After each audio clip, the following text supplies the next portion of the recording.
that the automatons, you basically can't fight them anymore because after the first wave of them, the game will just start lagging.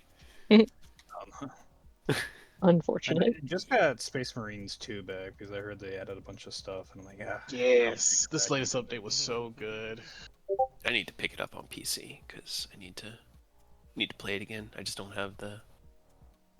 Like they added they added the accolade system where like they have like daily and weekly, like you could do the missions but with like weird modifiers on daily and weekly time frame. And you get, if you get like 300 accolade points, you can get like these weird like heroic tier weapons.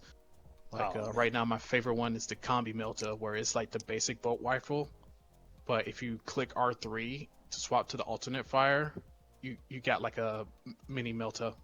Ooh, You got an underbarrel melter gun. That's so good. those multi weapons are so good. Yeah, and then I also know. they also have a xenophage sword for bulwark remember. and assault. Mm-hmm. When they added that one, I still think Necrons are coming. I mean, that'd be the smart thing for the next game. You know, They already I hinted mean, it. they should do it with this one. Just update and throw us a new enemy. Just be like, well, patch Space Marine 2 2.0. Necrons are here, guys. Deal with that. Go have fun. Right? But now that everyone's here, everything seems to be working, we can dive into the drama that we left off on last I don't know what week. you're talking about. My brain.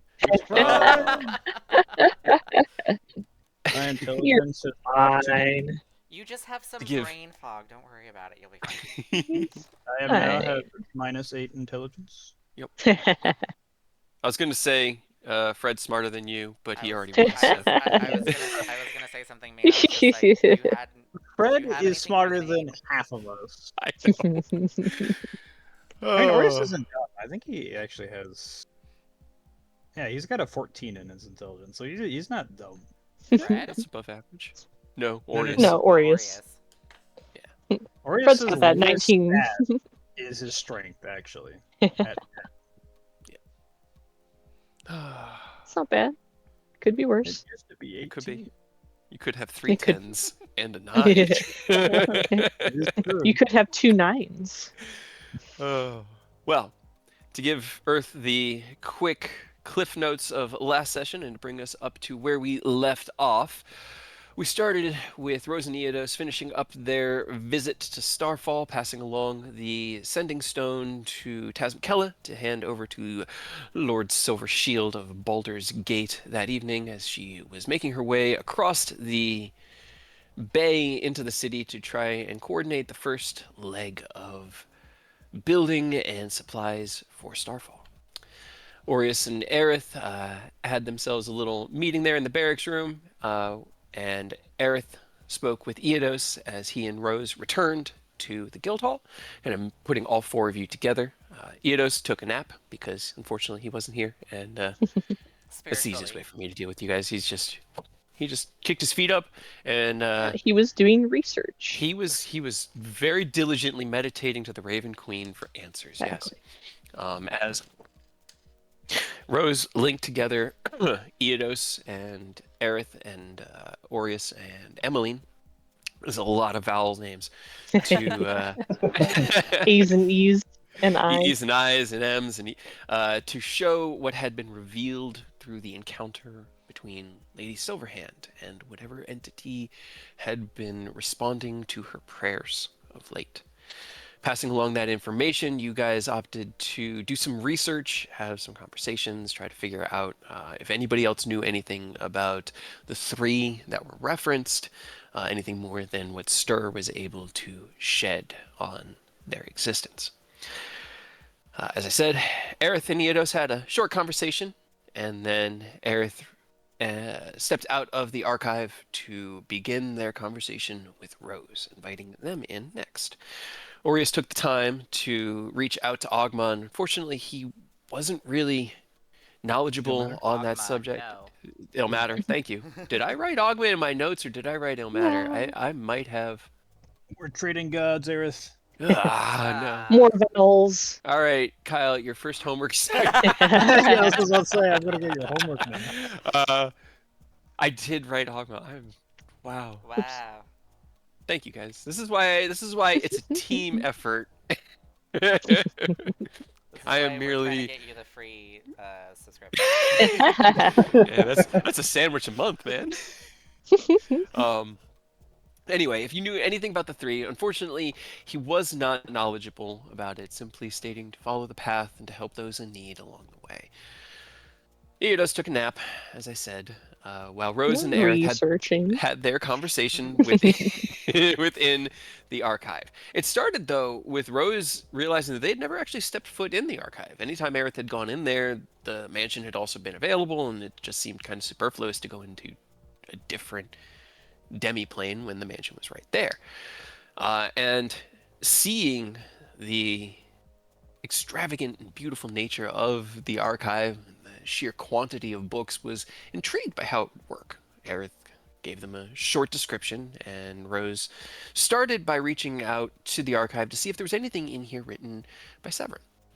And as they had the thought and kind of spoke the need into the universe, a book popped itself out from the bookshelf, written a long time ago, before the fall of the BID, before the destruction of the interplanar gate, written by Severin, friend of Takashi.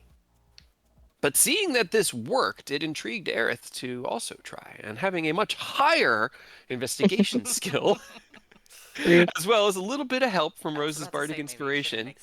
accentuate it too much. No, it's fine. I accentuated it I just enough rolled for a plus perfectly 12. well.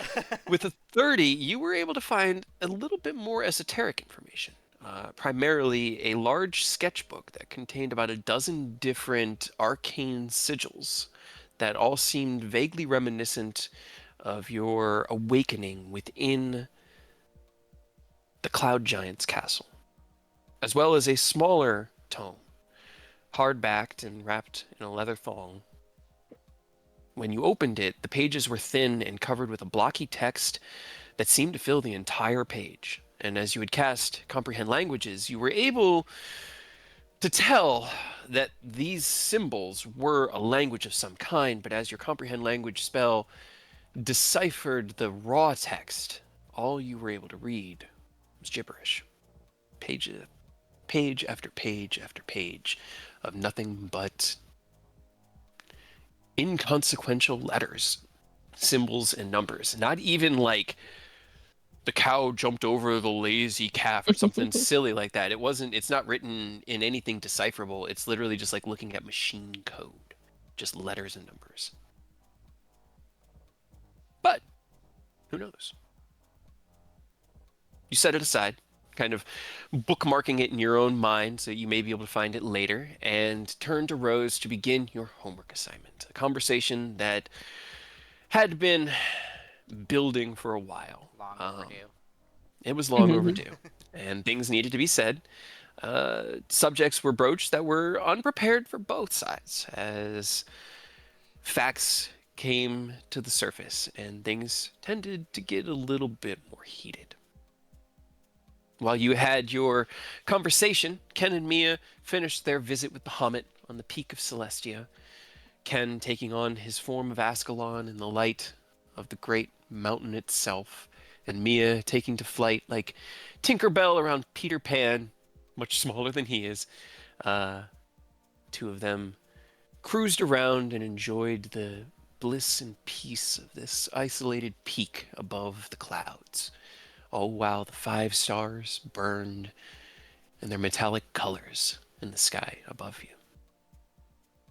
Eventually, your visit had to come to a close, and you said your goodbyes to Bahamut.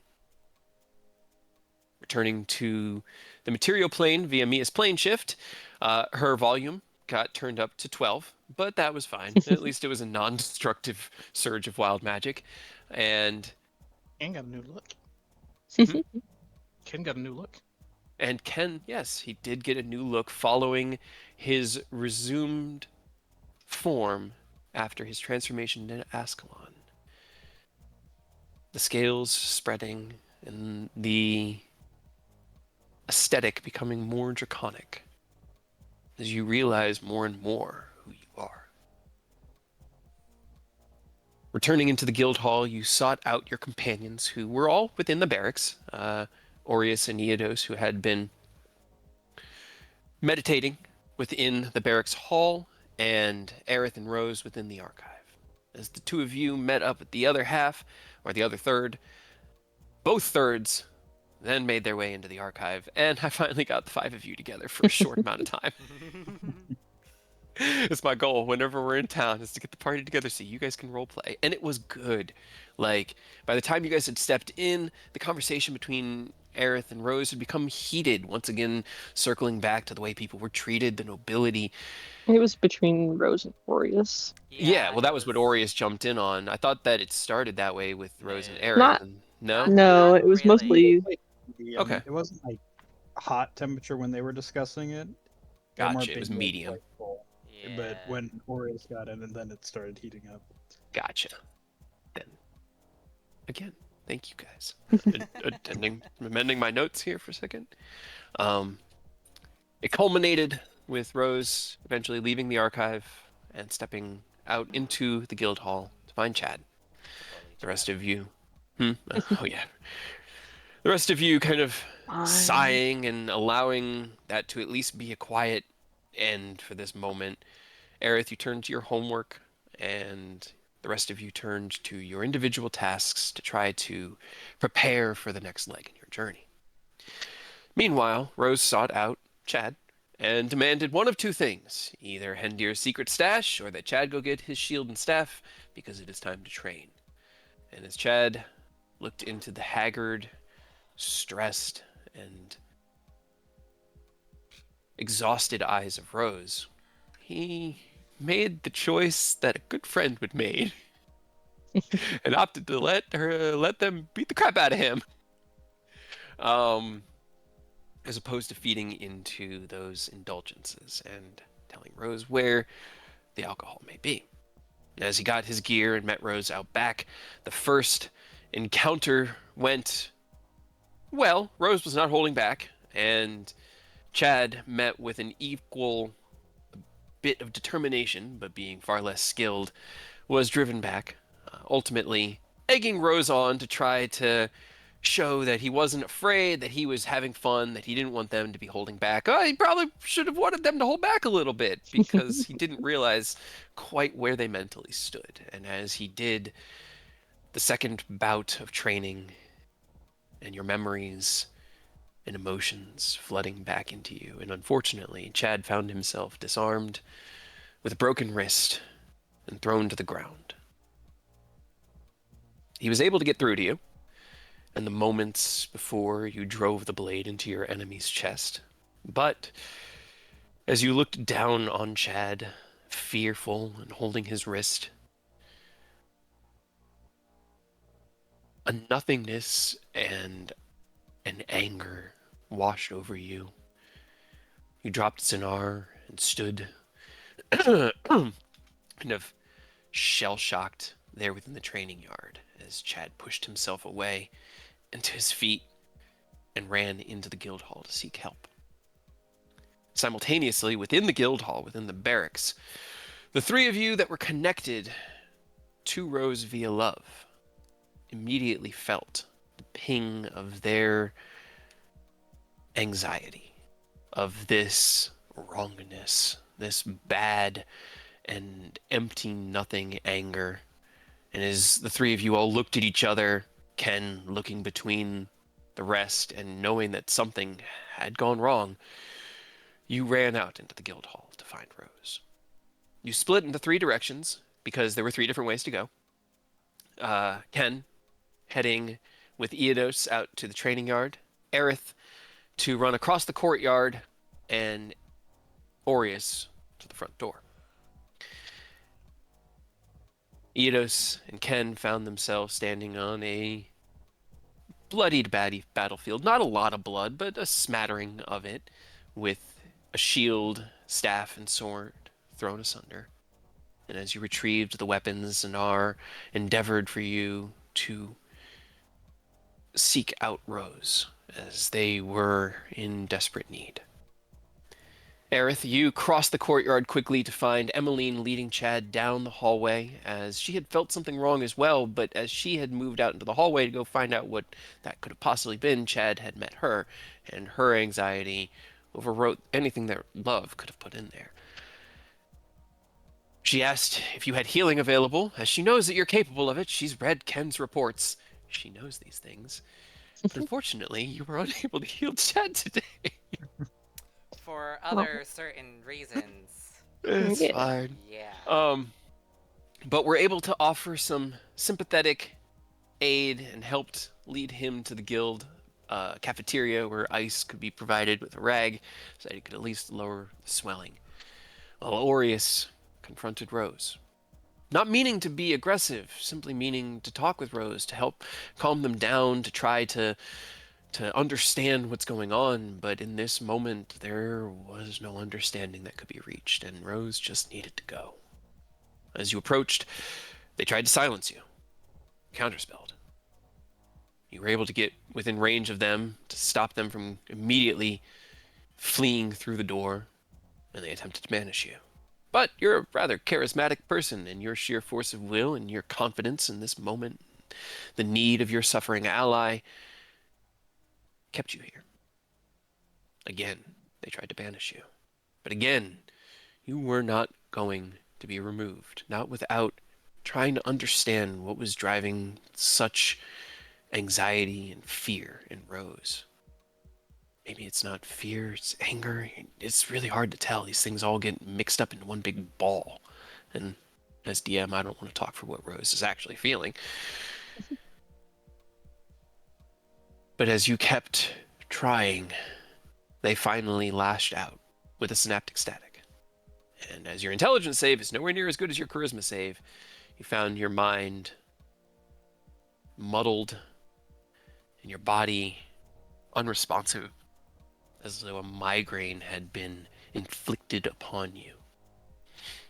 At the same time, Eodos and Ken had managed to find their way to the cafeteria, hearing the voices of Aerith and Emmeline.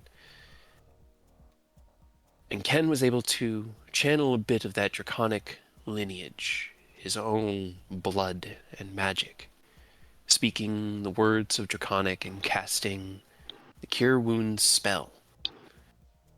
Scales on his arms and face glowed with a platinum light, and the sweat on Chad's brow faded as the pain subsided.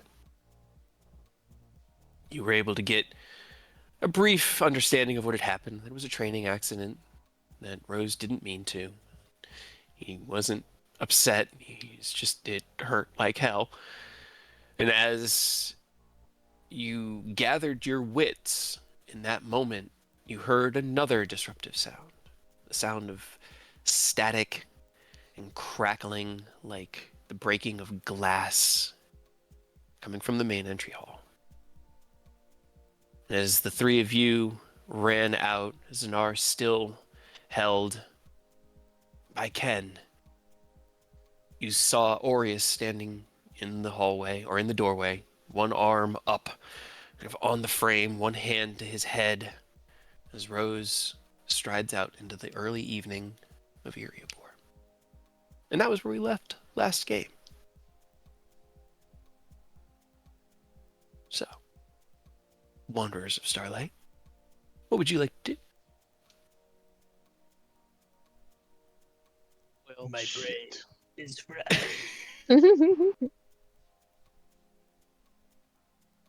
Oh boy. Guess I'll go check on Aureus first and foremost. Okay. Shit, Aureus, what happened? Are you okay? Mostly fine. I have a very killer headache, migraine right now. Your ears and nose are bleeding. Yeah, that happens. Does Yeah. it? That's so sad. When you get whatever that was to the head, yeah, that happens. This is I found Rose. Try to talk with Rose. It did not work. And I think she tried to banish me a few times, and then I got hit by that, and I couldn't stop her from there.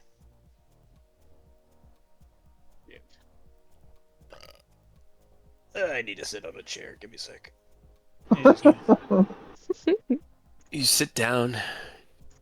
You're gonna put both hands up against your eyes as a minute passes. And the feeling fades. That wasn't fun. Ow. Yeah, I have no idea where Rose went after that. Kind of lost track after getting electric shock to the brain. I thought those were supposed Fair. to be a massage for your brain. Nope. Nope. Did not feel good in the slightest. Hmm. Do not recommend shock therapy.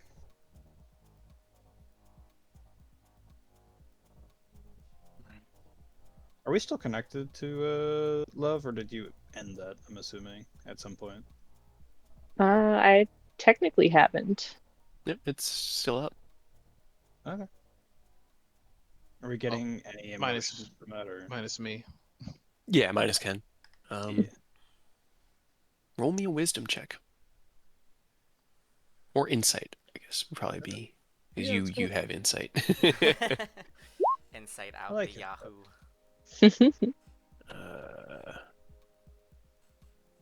I like big numbers. Right? That is a big number.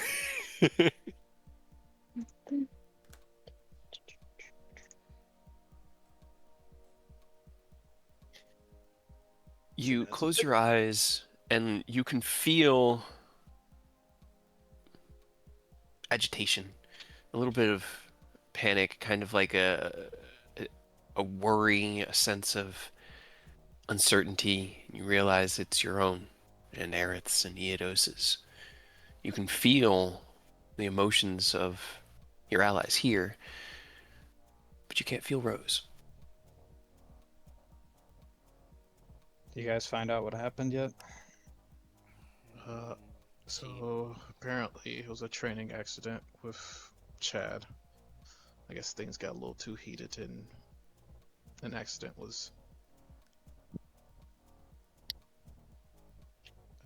occurred. His Little wrist bit of swelled. PTSD. Yeah, his wrist was broken. I healed it, so he's fine. But well, it's not all fine. You gotta figure out where Rose is. Well, I will say this. Wherever Rose is, I don't know if they want us to find her. Because I tried to talk with Rose and I got shocked. So, I don't know if we give Rose time or... At the very least, let's try to ascertain their location, and then maybe maybe this is one of the times where, you know, some solitude might be better than people trying to jump in. And then on that note, I am going to tap my tattoo and Okay. let Mia know that going out to the town to find Rose. I'll be back later. Okay. Her voice comes back, kind of quiet. Okay. Do you want me to join you, or should I stay here? Shit. Okay. Questions. I mean, With she's one back way. in the. As you turn the hall, she's on the back of Boris and just like pokes her head out as he pushes his snoot through the door. And she just looks at you with like her eyes are wide with this look of concern.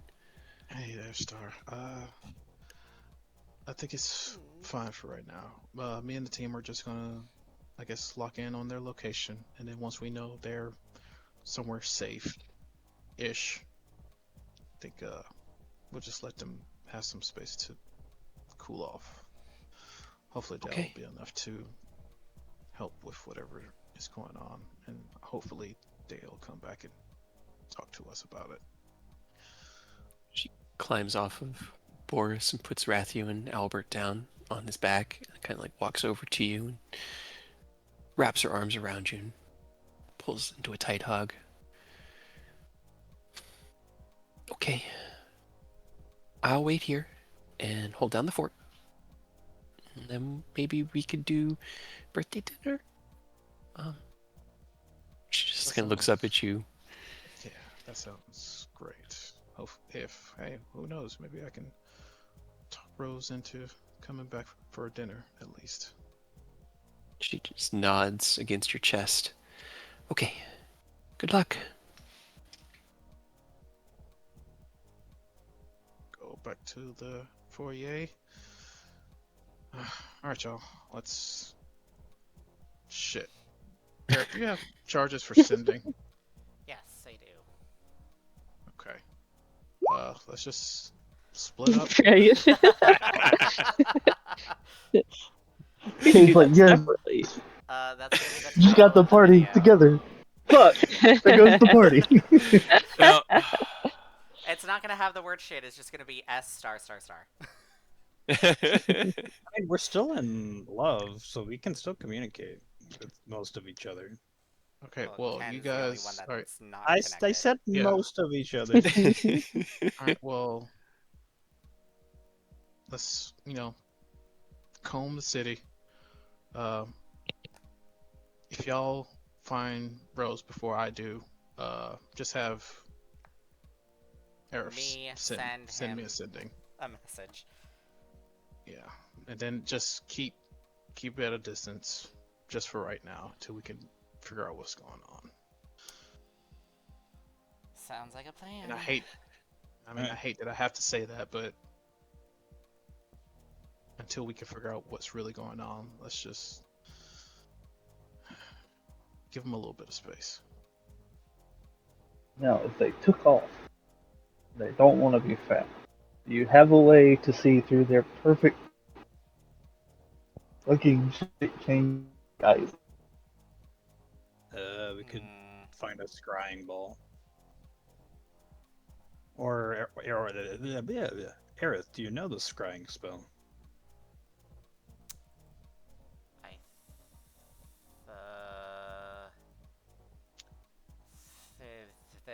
no. Right, well, we'd probably have to borrow someone's crystal ball, but that is an option. What I wouldn't give to learn how to do true sight. All right. So, who's heading out into the city? Who's sticking with whom? And are you all splitting up into 4 different directions? I am taking the skies. I'll have Tick. Feathers take the skies as well, and I'll just Okay. walk around town. Okay. I'm going to check the bars. Okay. What about you, Eidos? Eidos is just gonna kind of wander around.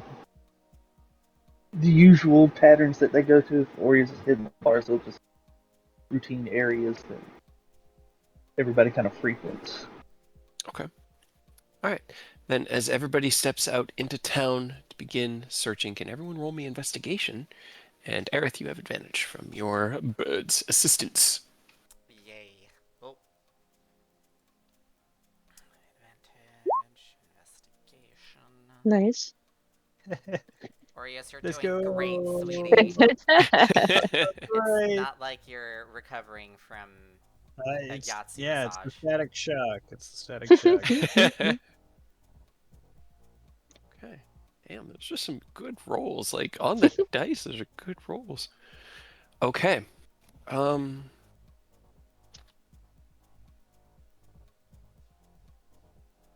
Okay.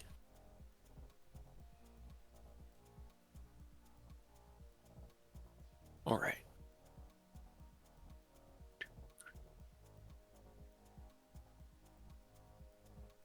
Just looking at the numbers, seeing how things are going to play out. So, as Ken takes to the sky and begins to observe from up there, you see feathers fly up alongside you. And Aerith, you kind of walk a little bit, split your vision between you and Feathers, trusting him with this passive mission of locate Rose. And it doesn't really take long from the bird's eye view to see them. They're on. Let's move back to the Eriebor map that we haven't been on in a while. Where are my cities? Where are my cities? There they are. Where's the city? Where's my super soup? What? Where's my super suit? I put it away.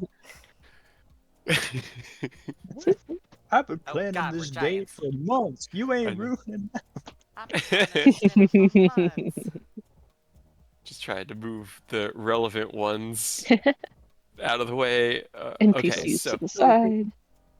as you begin to look through the city, Ken and Feathers are the first to spot them. As from the bird's eye perspective, you see them moving down this long, long, kind of winding path that leads from the upper district down through the central district. Aureus, you begin to check the taverns around here, starting with the hole in the wall, which is kind of right around the corner. It's maybe like half a mile away from the guild hall, up on the upper tier. Unfortunately, they haven't seen Rose, and each bar that you check up here, you get nothing. Eodos, following that instinct, you begin heading downhill. You see Aureus kind of heading into this district, and you know that there are nicer bars that you guys also go to down within that central tier of Eriebor, and start heading down towards that like winding path itself. Ken, what are you doing? As you have some agency, and then I'll find out what Aerith is doing through Feathers next. Just just acting like a drone, just scanning Well, you scanning see them. crowds. You Oh, see them, yeah. So with a 28, they haven't done anything to disguise themselves. They still look like they're just walking. You spot a like a white blotch of silver and like shimmering, I don't know, reflection as the light hits the Nereid cloak and the water reflects off of it back at you, and you look down and can see they've got their head kind of tilted down, hands in pockets. They're just walking down the hill.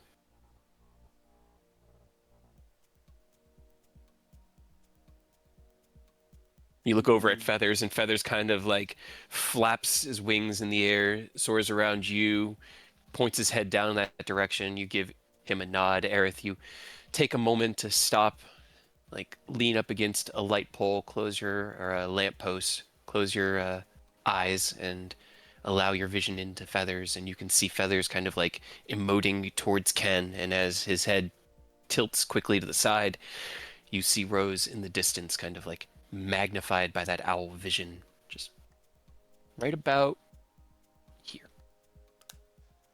Here, Oh, on the second arc. Yeah, sorry. So you guys are up in the air above the guild hall here. Aureus probably went over that direction, and Eidos is heading kind of down towards that same place here. But Eidos is only about 5 minutes behind them. They're just walking. just gonna just hang tight, or not hang tight, just follow them. I Okay. At a relay the distance? message to Eidos and Aureus that we found Rose Okay. and share the image. Okay. Do either of you react to that information and speed up or change your location? I mean, we were told we're not interacting with Rose, correct? We just want to find Rose. Correct. Just make sure they're okay, quotations, and observing, just keeping at a distance until I guess they're ready to talk. Okay.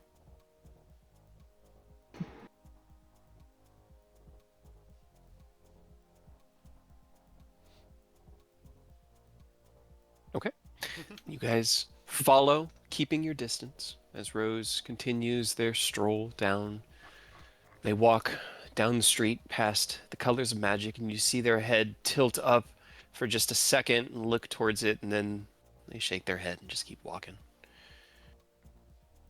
They walk for another 20 or so minutes and eventually find their way on the opposite side of the middle tier and begin heading down towards the port, the lower tier of Iriabor. At this point, Feathers and Ken are still in the air, kind of floating about 100 feet in the air above the Colors of Magic. Aerith, are you following on foot? I'll get on my broom and follow. Okay. Aerith takes to the air and eventually catches up with Ken because in the air you guys are much faster than Rose is on foot. Eodos, how close do you get, Eodos? I'll give him a little bit of a berth, and honestly, he'll probably hang back just a bit, and then cast invisibility, and then just get close after that. Okay. All right. And what about you, Aureus?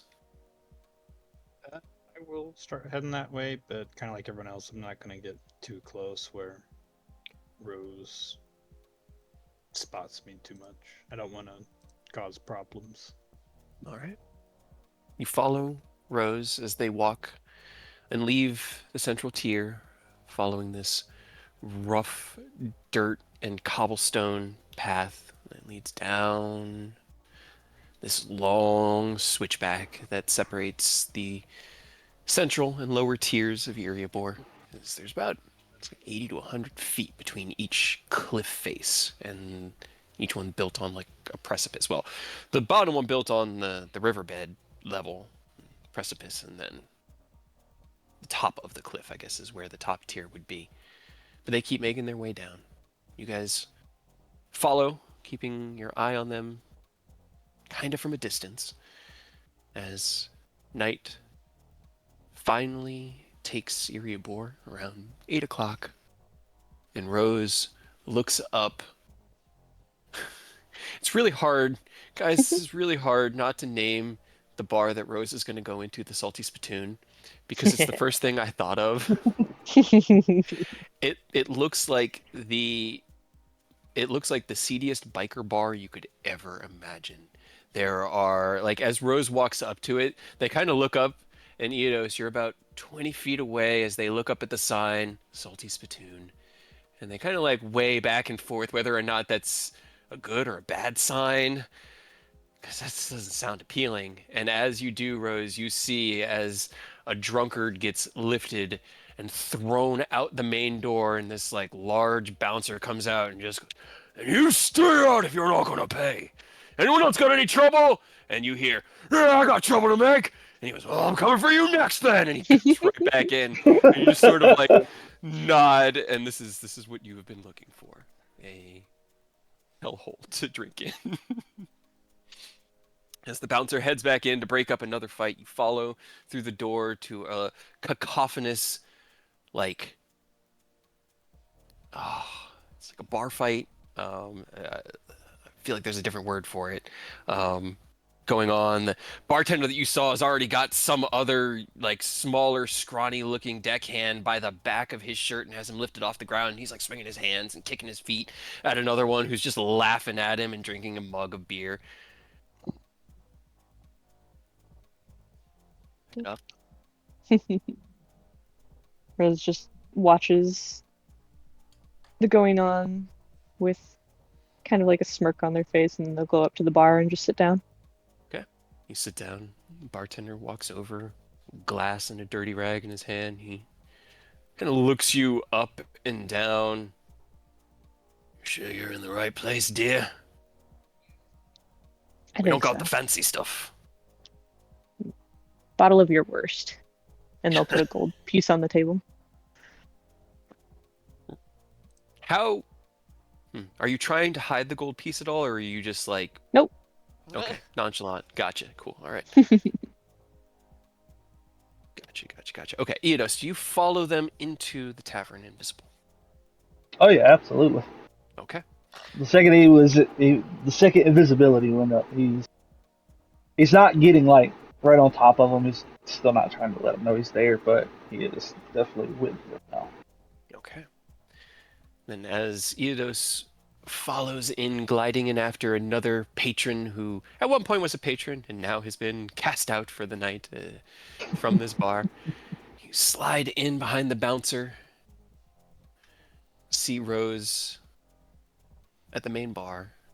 The three of you approach together. Ken and Aerith, you've been in the air, and as you see Aureus follow up and look up outside, can all three of you roll me a perception check, please?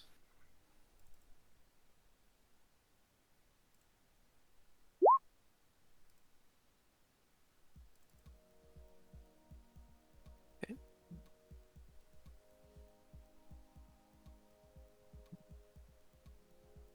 Ken, perception? Sorry. Okay. I was on a call. No. temporarily. No. No, I'm done. I'm done. No, it's okay. Perception. That is persuasion, not perception. Okay. You've been keeping your eye pretty steadily on Rose, but even with the 10, it's kind of hard not to notice it. Aureus and Aerith, you do notice it quite completely as you're walking through. You spend most of your time here in Erebor in the upper and middle tiers. The upper tier being more of like a business and guild district, and the central tier being that which is for the nobility. It's upper class, fancy buildings, large parks, lots of walled enclosures and clean streets. And as you make your way down this long switchback to the ports, you realize you don't come down to the docks very often. Is that That was yeah? Earth. Earth. You have been through here once or twice, but I think maybe once when you first came here, and that was months ago. Before a lot has changed with the way that you see life, essentially. He came back. Sorry. As you get further and further down, you start to notice people sitting on the sides of the streets, sleeping. Small little hovels built into nooks and crannies out of nothing more than discarded wood and rags. People that look like they haven't had a solid meal in ever. Look up at you guys. Well, not even really look up at Aerith or Ken as you're flying through the air, but look up at Aureus with a look of envy Gold. and desire, almost defeat in their eyes as you stroll down the main street. As it gets dirtier and dirtier, the buildings get more and more tightly packed and smaller, made out of worse materials. You can see in the distance there are these large metal like structures along the riverside, the warehouses that hold all of the goods, the docks, and you can see that there are quality buildings in the distance. But as you walk through what must be the residential area of the lower district, that wealth does not spread this far and is focused entirely on the production and sale of goods along Cheontar. You approach the bar on the main street, quote unquote, here, saddled in between half a dozen others, a literal pawn shop, a like gold for your goods shop, and there's a sense of you get the feeling that you're not welcome by the people around. And as Aerith and Ken drift down to meet with Aureus on the street, Aerith, you notice it immediately as you hit the ground and step off your broom.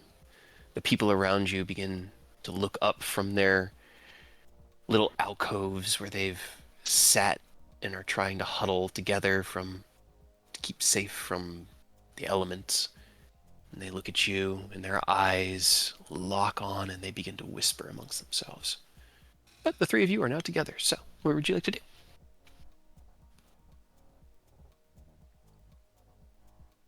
Okay, so Rose is at a bar. Mm-hmm. Do we go in and potentially have them lash out again? Or do you think they'd be chill enough for us to join them? Because this is kind of what happened between me and them the last time they were in a mood. I feel like they might lash.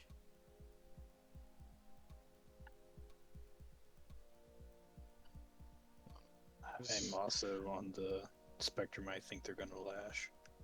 Yeah, but you might be a bit biased. Uncalled for shot at our boy Ori. Right? I'm dealing more brain damage. That's not what I'm getting at. Look at the bar Rose went to. I'm pretty sure Rose came here because she wants people to pick a fight. Yeah, true. Sorry, I'm checking something. Okay. Alright. Game plan. We hang tight. Just keep an eye out. They're probably going to get into a bar fight. Let's be real. If it gets to where...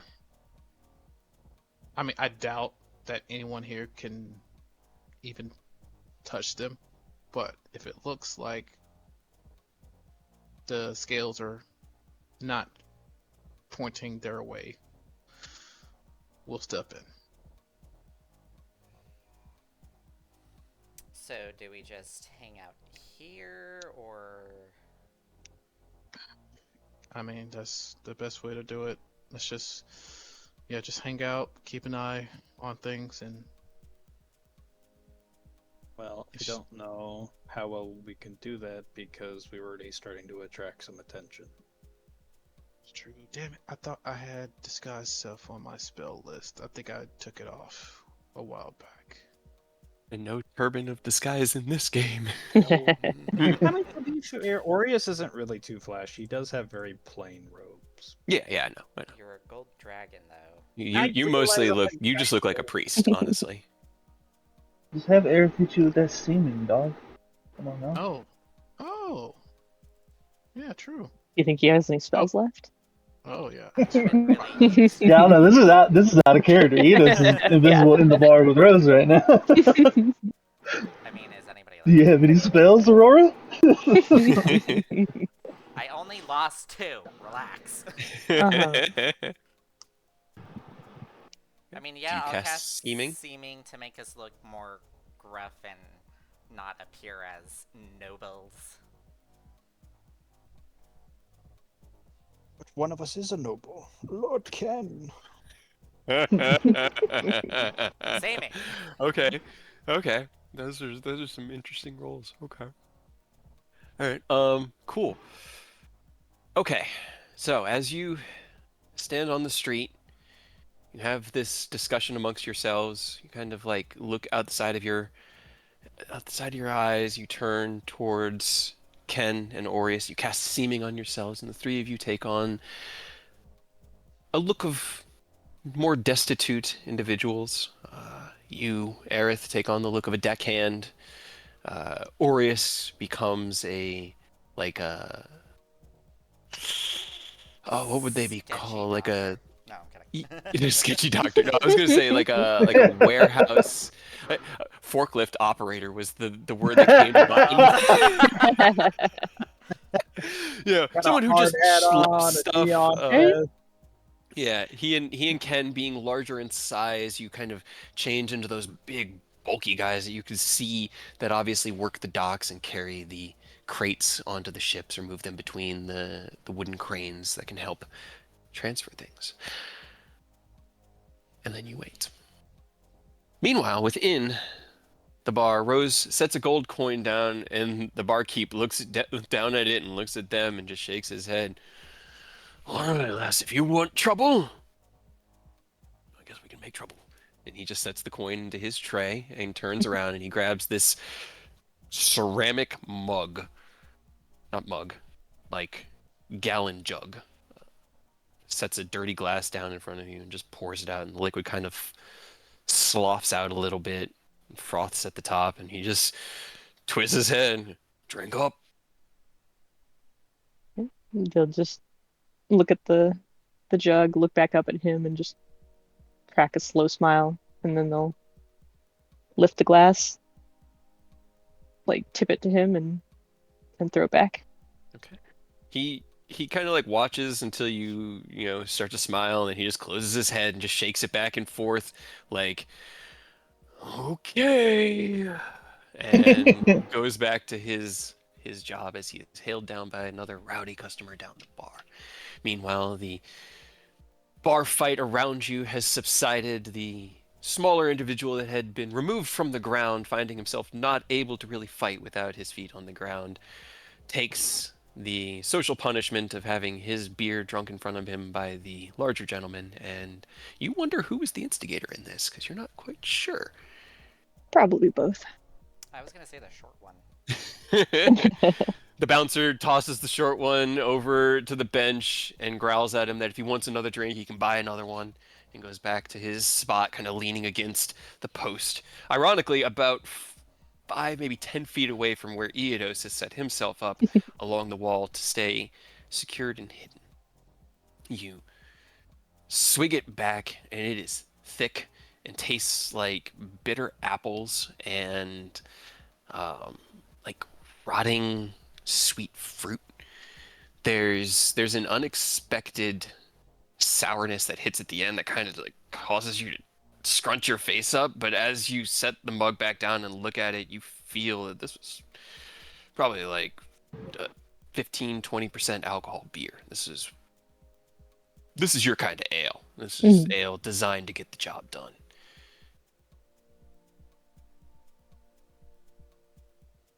You get another and another. Well, about 10 minutes pass. You drink through it, and Eodos, you know that your hour is coming to an end. How do you want to end your invisibility spell? So it says attacking or casting a spell. Can I do stuff that's not attacking or casting a spell before it ends? Oh yeah. Then that bouncer picked the little guy up, like, kind of did him dirty. Edos isn't sure who was at fault here, but he's got a few minutes before it wears off, so he'll just politely pants that guy and then settle into the seat beside Rose before it wears off. Yeah, Okay. just, respectfully, he's going to get pantsed, and then Edos is going to walk up to the bar, take the seat beside Rose, and just sit and wait. Okay, roll me a stealth check. With advantage because you're invisible.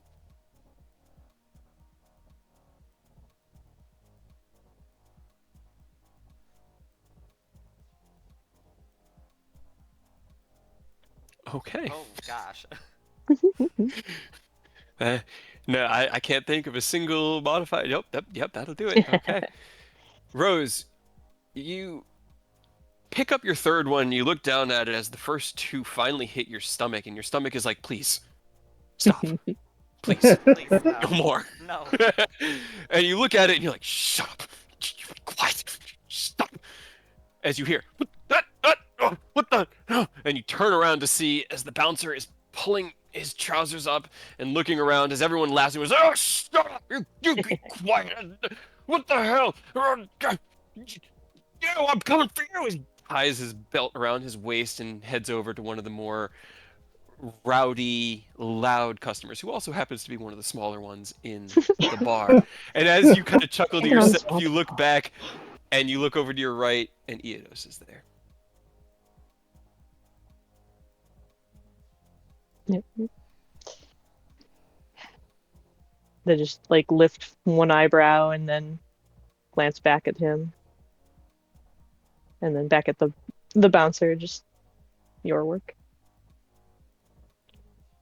Yeah, I kind of caught the tail end of the little guy being mad. I don't really know the situation, but it just felt right, you know? Hey, why not? They'll refill the glass and set it down in front of Eidos. Okay. You take the mug or the jug, refill, Sludge. No. hand it to Eodos, and while you taste the sweet, bitter, sour brew that is their worst drink here, I have a vignette I want to do outside with the 3 hobos that now wait. As you cast Seeming, you kind of settle in a place across the street. And a young boy walks up to you, no more than 11 or so. Emaciated, and he may be older, you're never quite sure. A baby. But he's thin, and he kind of walks over. He looks up at you, Aerith. Are you a magic man? I saw you. You weren't. You didn't look like this before. Are you magic? Yes, that before look was how I get into the more expensive places. Well, if you have magic, why are you here? It's more comfortable, and then I can just picture somebody in the background just going,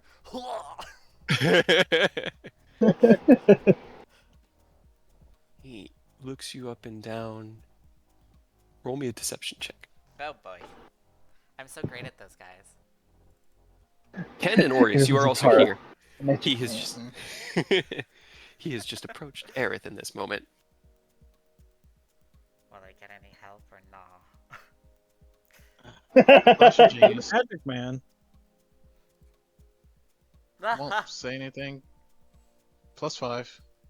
Okay, all right, so 12. Okay. The boy nods. If I had magic, I wouldn't be here. I would be up there with the powerful people. You're making the wrong choice. Why are you here? Because magic doesn't last forever. Nothing does. If you have magic, do you have food? Or anything that may help? I'll pull out some rations. Okay. Where do you keep your rations? Mainly in my bag of holding, but I'll try and make it seem as if I'm pulling it out of a pocket. Okay. You reach for your bag of holding. Through the seeming spell, you see as your hand kind of coats into like the rags that you've covered yourself in. It's not there.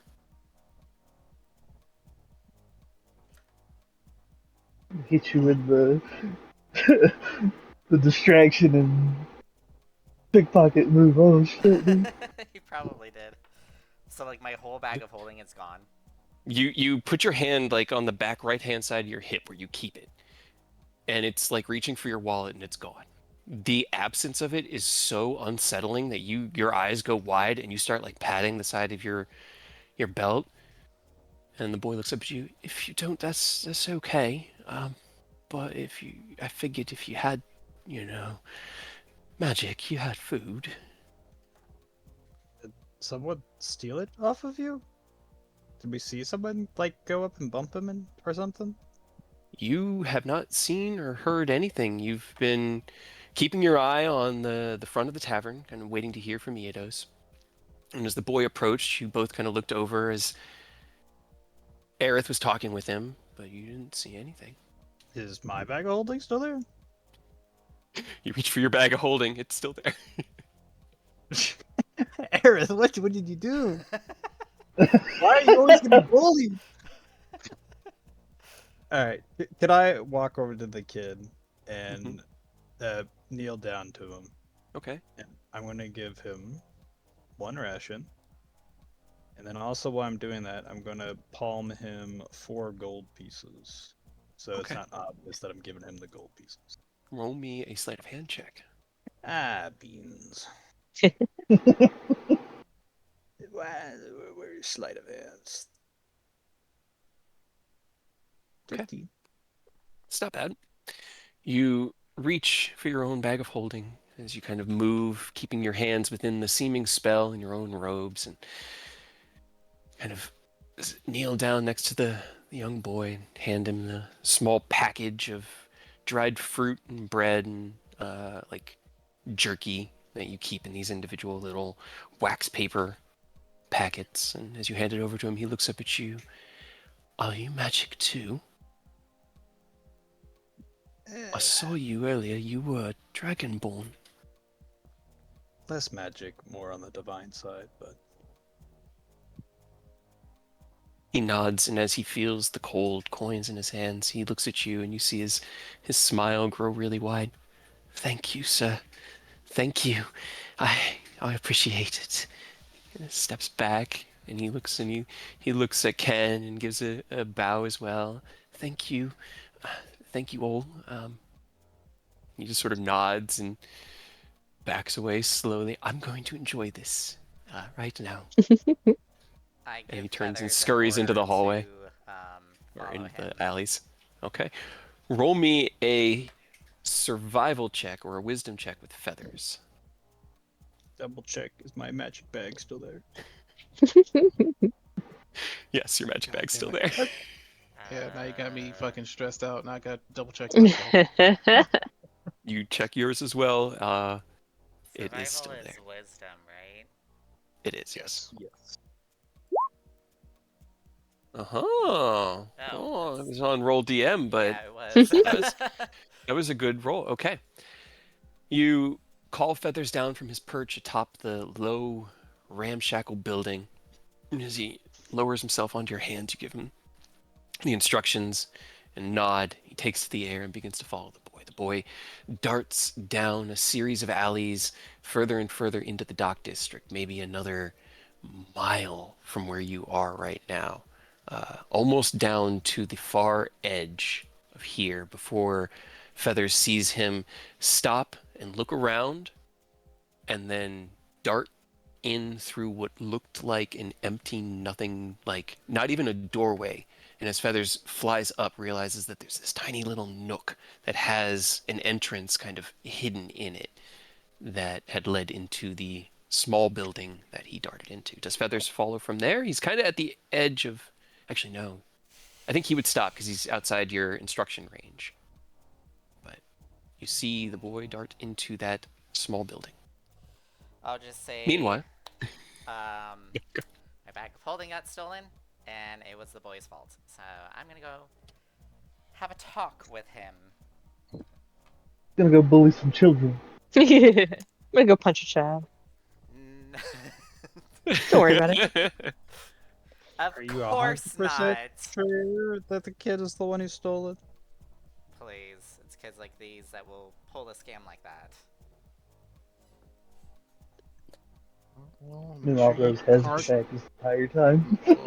Well, make sure you confirm that is indeed his fault, and make sure he knows not to do it again. Don't Contact us if you worry. need anything. I'll just have a talk with him. I don't think he did steal it though, because like no one else. You said no one else really bumped up against us. No one really showed up, right? no. No, I mean you're kind of like there are people all around you, Yeah, but you no didn't one's, notice anyone get close to you. No. Yeah. And the kid was literally right in front of you, and there's no way that kid was like, haha, I'm going to steal from a grand wizard and get away with it. And no, Do you there's want no to way come that with happened. me? Are you going to cause problems? No. Then it's fine. But I don't think the kid did it. Then Are shush. you gonna cause problems? I'm asking if he's going to beat up a child. If he's going to do that, I'm like, hey, oh, hold on there, man. Wait a minute. I'm going to have to intervene. Hey, Aerith, Yes. what was in your bag of holding? Essentially everything other than my spellbook and my weapon. Okay. And your armor. You're wearing your armor, right? I don't think His so. armor's Rose being did, worked sweet. on. Yeah, my I thought armor's you still said- being worked on. Okay. That's really good. That's awesome. I love this for me so much. Thank you. Thank you, Dice, for always knowing what I need Who to to make me bully. smile. Aerith, how do you always get the short end of the stick? Ask Kane! That's the dice, man. I rolled a d6. And then, oh, well, I'll tell you after the game. Anyway, you break from Ken and Aureus and begin to walk down the street wearing your disguise. How do you approach the building? As you get within about, I don't know, 1,000 feet, you walk 3/4 of a mile. What do you want to just, are you just heading in as you, in your seeming form? What are you doing? I'm just heading in my seeming form. I'm not gonna Okay. drop it. Okay. Then, while Aerith walks across the city, within Go bully a kid. the tavern, I don't know what you're Eidos. talking about. I told Aureus I'm just going to talk. Uh-huh. And I'm trusting that you're just gonna talk. We'll find out. We'll find out. Don't We'll see what the bully. dice have to say. Yes, we'll see what the dice have to say. No. You look down at the mug before you, dirty, scuffed, and definitely has been broken and resealed by being melted back together by someone who did not know how to do glasswork that well. The beer within frothy and covered in bits of old fruit, as it wasn't really filtered that well. You know, so just kind of lift it like, I've definitely had worse. And knock it back. A working man's ale. It hits your stomach like a freight train, but the alcohol content is good. You set the mug down, and as you do, the bartender comes over and he hands another mug to Rose and just gives them a nod. And the two of you are left within the rowdy tavern for the moment. If there's anything you would like to do. Yep. Rose will refill his glass and fill their own, and then kind of turning a little on the stool, they'll prop one elbow up on the bar, head on their hand, and look at him and just, so what do you want?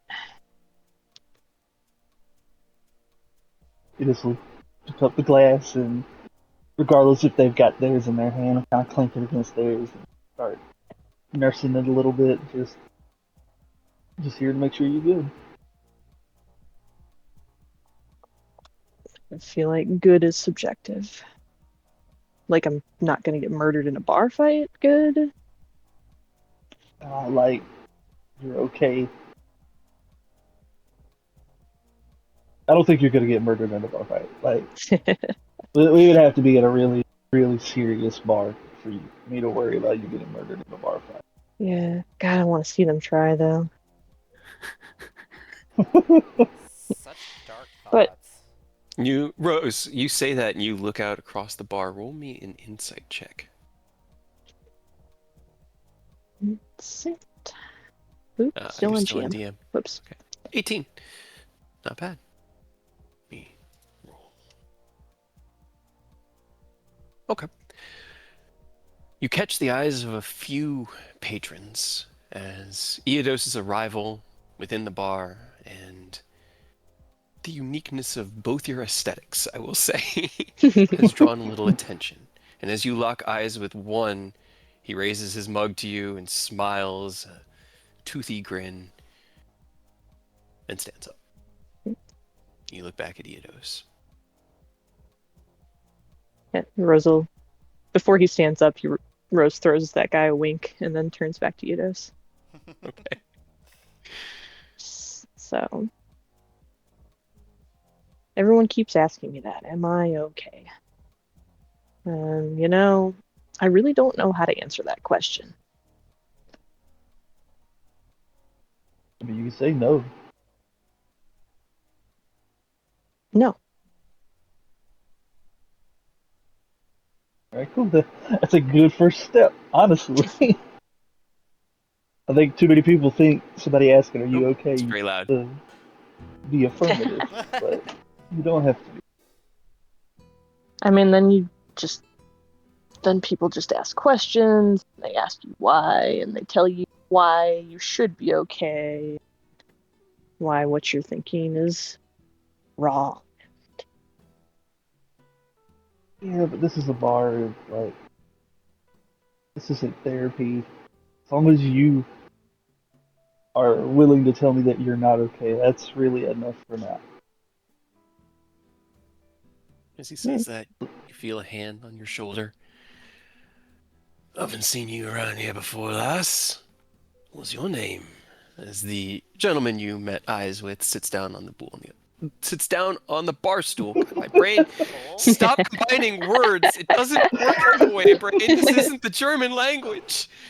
The bar stool next to you, and smiles at you, kind of like leaning back a little bit, he's trying to look hot, but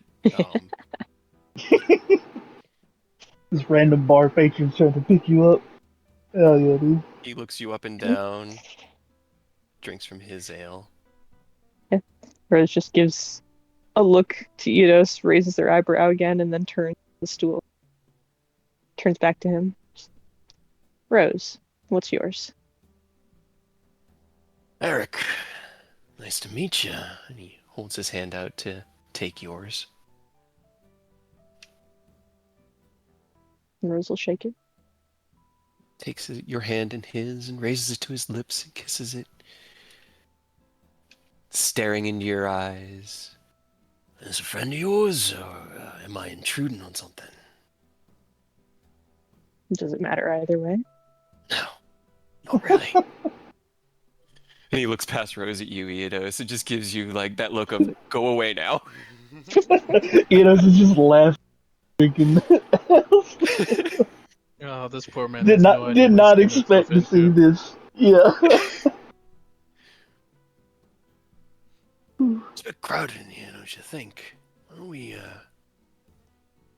take it somewhere a little bit more quiet? Eh? Wow, chicka wow, chicka chicka wow.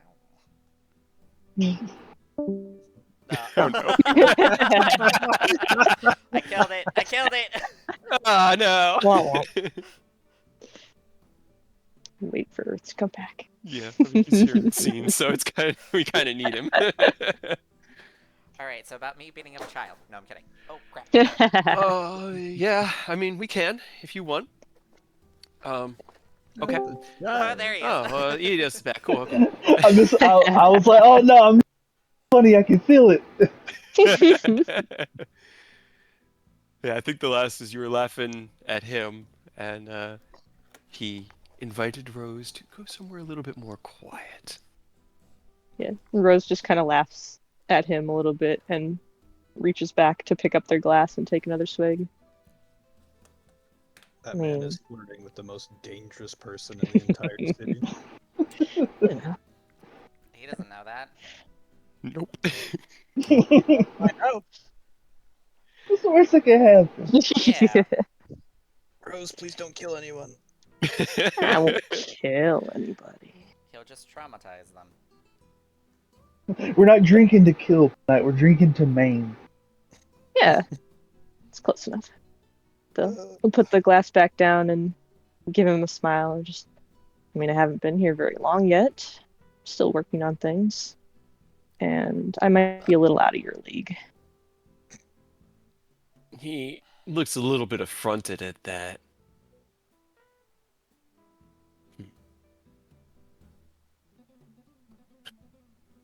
But he kind of like well he takes, I just needed to think of how he would have responded because I have to actually like conceptualize. He takes a moment and you get the look of like a hey, and then he just sort of like well, then you definitely got to drink more. I'll be more your type as we drink, I promise. And he just elbows you a bit, and he Don't raises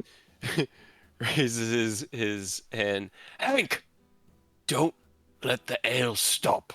And Hank just looks at him and shakes his head. You're gonna get yourself killed, Eric. No, the other thing.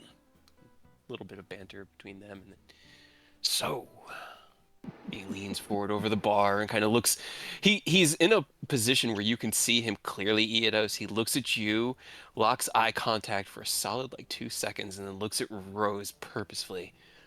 What brings you to my neck of the woods? Drinks from his stein. Figured I'd switch things up a little bit. I've been to some of the other nicer places. Boring. Right. Nowhere near as entertaining as here. And he looks back at another bar fight that is building. You can hear the voices crescendoing. Fists will fly soon. Yeah, I haven't been here that long, and I think that's the third fight already. You guys have a lot of shit to work out, huh? You get a bunch of people that get stuck together on a small ship for weeks at a time, and then tell them to go blow off steam. This is how we do it.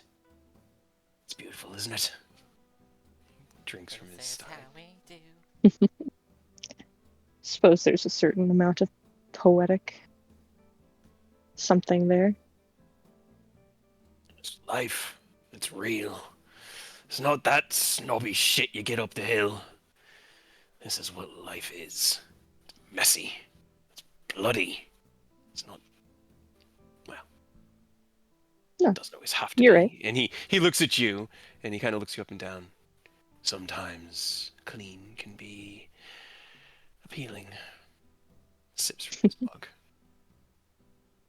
Why? Because I've taken a shower within the last week. Yes, honestly, you know what a shower is, which is something. Hey, chuckleheads! How many of you know what a bath is? And a bunch of them, shut up, Eric! You keep it quiet! And you see like 3 hands raised in the air, and he just laughs. We're all friends here. Everybody loves me. So, why our little piece of heaven tonight then? Like I said, I haven't seen you. I'd remember if I'd seen you. That's funny. You may not, actually. But no, yeah, I haven't been here before. First time for everything, right? He just nods. First time for everything. And he gets back to his drink. So as their conversation evolves into more Playing with danger, dude. more obvious flirting, and this man obviously just enamored in the moment, and Eidos laughing on. Ken and Orius, you guys maintain your vigil from across the street? Or anything you want to do? Yeah, I'm just, after Aerith said, "Hey, my bag is missing. I'm gonna go find that kid from earlier." I'm like double checking myself, make sure none of my stuff is misplaced. You feel like whatever deity drove this action could only target one of you at a time. And it had to be Aerith. So it's not just in combat. It's also in The dice No. knew. I told you I rolled a d6, man. I wasn't lying. For shame, You, Dave, all for your shame. stuff, all your stuff seems to be there. You kind of pat yourself over, and you can't see it because of the seaming in the way. It's weird because like you can feel it, you can feel your hand touching something, but because the seaming is over you, but also smaller than what your gear would normally cover, your hand is kind of like patting against nothingness, is what it looks like. But you do feel your bags, you feel your toolkits, feel your whatever pieces of armors you armored up with before you took to the sky. Everything seems to be there. Okay, I'll probably just have my boots to fly. Yeah, okay. So, I'm kind of okay. You know what? Ken doesn't know this, but to prevent any potential bag snatching, he's gonna look to Orius. He's like, should we go in and, split up, find some closer angles? of observation? We could. You want to go in? I'm also worried about what Era's gonna do. You have That kid nothing is to not worry safe. about. Tell you what. Go with Aerith, just in case. I'll go into the bar to keep an eye on things. Alright. Eidos is still part of the mental connection, right? Yep. Okay. Alright. Also, just as a heads up, you guys have probably no clue where Ian is because he went invisible and did not tell anybody or relay any info. By the way, he just vanished. Yeah. He's ghosted. Yeah. As he Oh, does. how He read the chat but didn't respond. Just Left like a us red. sheen. Yeah, like it's aware, but just keep that in mind. Alright. Then if I don't know you're in there, I'd be like, Eidos, where are you? You just get a quick image of Air's brother getting plowed by Rose. Oh my god. You just keep that in there, don't you? Yeah, dude, that was you gave us the perfect ammo. It's his only To library hurt each card. other. Are you targeting Boreas with that, or is that just to the group chat? Why? It was gonna be just obvious, but when you said it to the group chat, it kind of made it funny. So probably just a response to everybody. Okay. That's not And then what there'll be we- like a little dot dot dot, like type, and then he just responds like, "Hey, I'm in here. Don't worry." Give me a charisma check, and I need wisdom saves from everybody. Everybody in No. love at the moment. So Well, that's I'm not good. Ken. Yep. Do I have to make the save? Tech, if you want to, you don't need to. It'd just be a memory for you. It probably Right. pops in every now and then anyway. Why do you gotta do this? to me? Oh, okay. All right. As you feel this intrusive image in your mind, the beginning of it, you see. Oh my God! Why can I Nope, not I'm remember his blocked. name? Numbers Theron's voice or Theron's face as he looks down. You go nope, and you close your mental like your mind's eye. Aerith, you're turning a corner, and as you are, you're kind of like, I'm not gonna kill the kid. I promised I wouldn't kill the kid, but I'm gonna teach this kid a lesson. Yeah, he's gonna be taught a lesson. He's gonna tell us. I'm gonna give him homework. I'm gonna make him do some homework.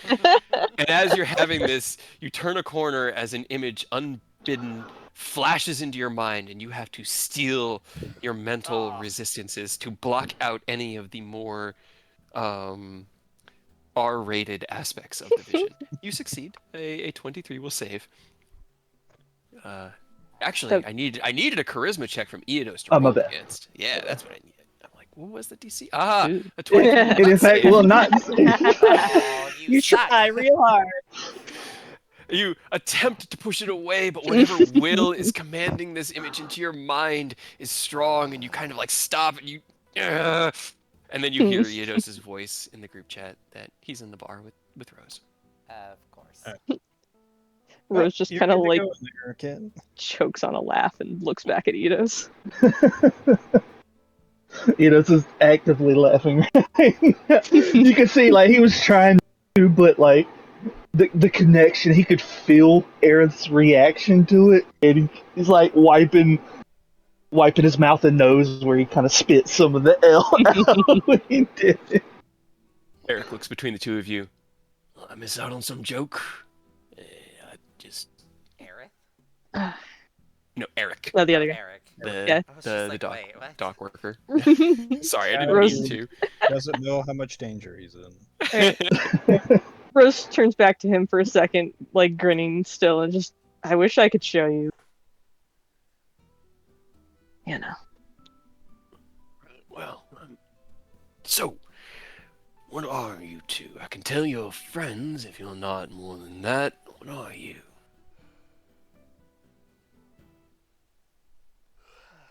Adventurers. This is still trying to catch his breath from the left.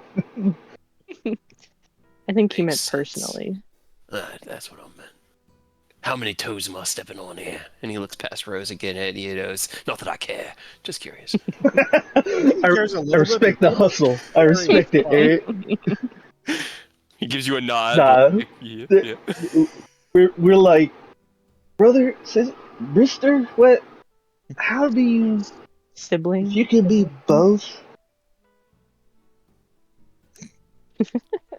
Don't I prefer confuse Brister. I like Brister better than. Brister. You're either gonna be a Brister or a Souther. Which one would you prefer? the Southern. Hmm. From the down south to south. Right?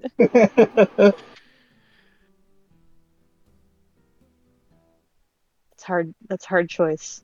Can't say I'm a huge fan of either. But yeah, no, you're not stepping on any toes. Free to shoot your shot, bro.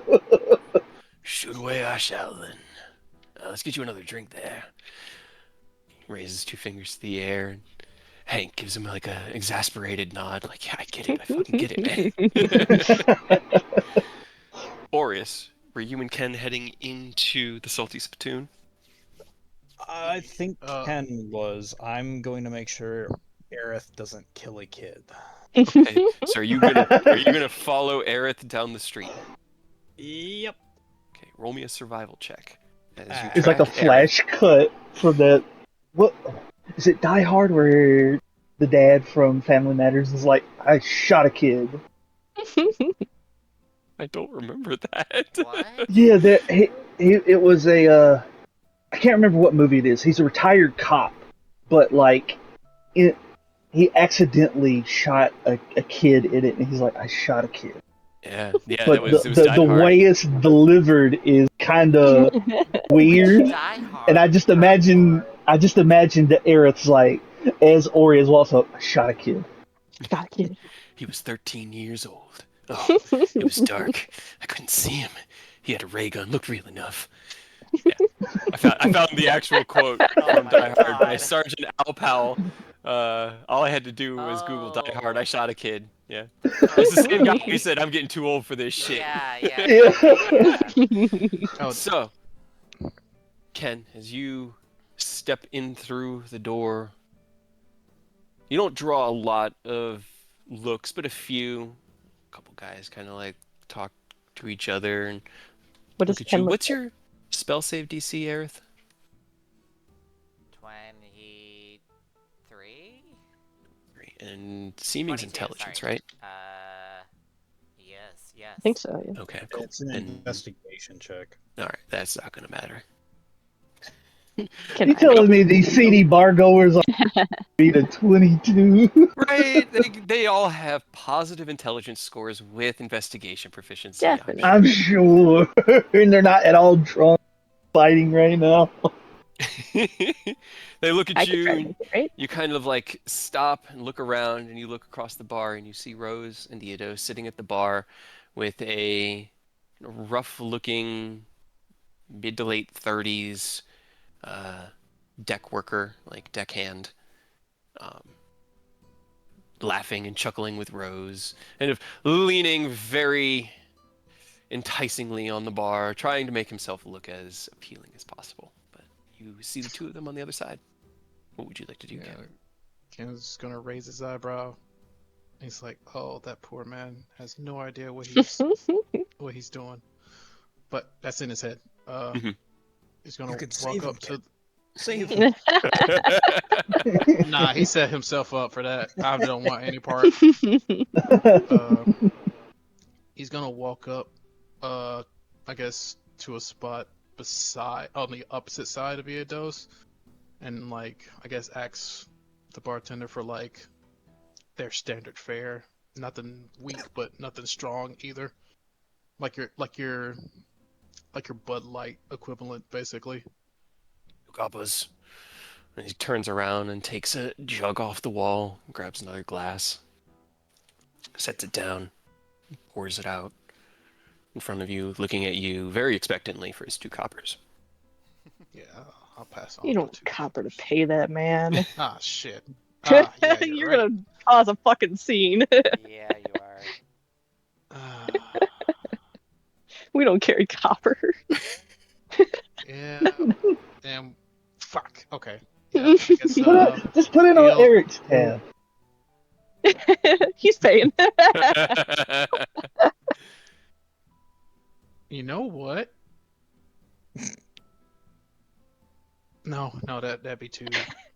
It's too chaotic. What? Lean into it. Well, I am in disguise, so I have to play a part. Okay, He fine. did say you look like a forklift operator right now. This is the perfect opportunity to get away with it. Yeah, I'm gonna just say, yeah, I'll just like, it's on him, and he like nudges his head towards the guy trying to spit game at Rose. Roll me a persuasion check. As you say this, and the bartender looks at you, and he leans back, goes, "Eric." Flash of genius. No, don't interrupt. He's trying. That's true. That's true. That's a 20. That's a dirty 20. All right. He leans back, goes, "Eric," and Eric goes, "Hank, whatever, just whatever they want. Just let me do my thing, man. Let me do my thing."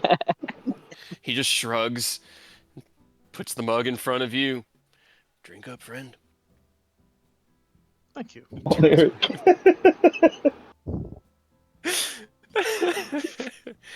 All right. Can Meanwhile, Rose like sneak a glance over past Eunice? yeah, I mean, you kind of like, as you see Eric react this way, you look back in that direction and you see this deckhand, tall, and broad shoulders, lean over. Roll me an insight check. Int. 8. 8. Kind of takes the mug in both hands and raises it up, sniffs it just a little bit. You see a look on his face of like questioning concern before he drinks it, but he just seems like a guy. Turn back to Eric. Just, you're a popular man. What can I say? Everybody loves me. He just smiles and, "I love what you've done here with your hair. This is really something." And he reaches up and he kind of takes the black streak between his fingers, runs his hand through your hair. The hand's gonna go first. Gotta buy Meanwhile, first. as you approach the alleyway, Aerith, you look up and you see Feathers as he kind of like broadens his chest and puts his wings out a bit and points his head down, and you walk up and you see the small door built into the alcove of this alley. And the alley they're not straight alleyways. They kind of zigzag all over the place as the buildings were built in whatever shape they needed to be built in. And as you kind of turn a little bit left on the zigzag, you realize that there's a door built into that angle of the wall that, unless you know it's there, you're not going to be able to see it, coming in from this angle.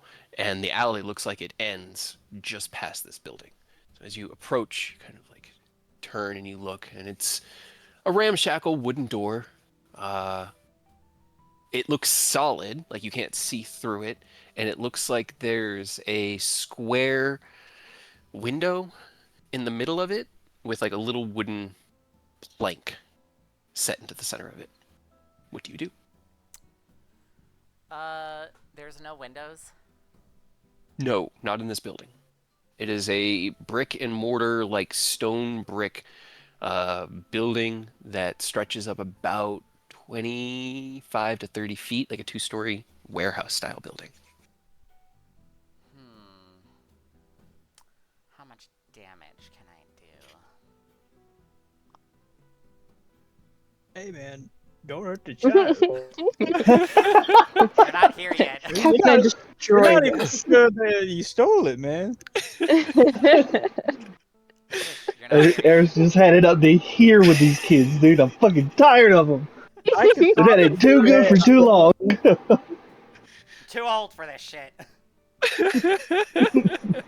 Relax, man. It's just a child. You don't even know if he stole it. He's 2 weeks out from retirement, and now this.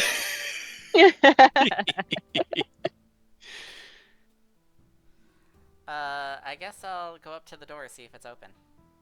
Okay, you take the handle in your hand and you try to turn it, but it doesn't move. You feel the doorknob rattle against something. Well, I guess the doorknob does move, but the door doesn't open. It kind of like pushes against something. And as you step back and look at it, that little wooden slit opens and you see two eyes peer out. Password.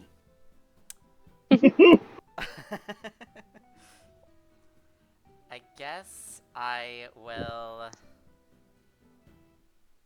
try and detect thoughts. Okay.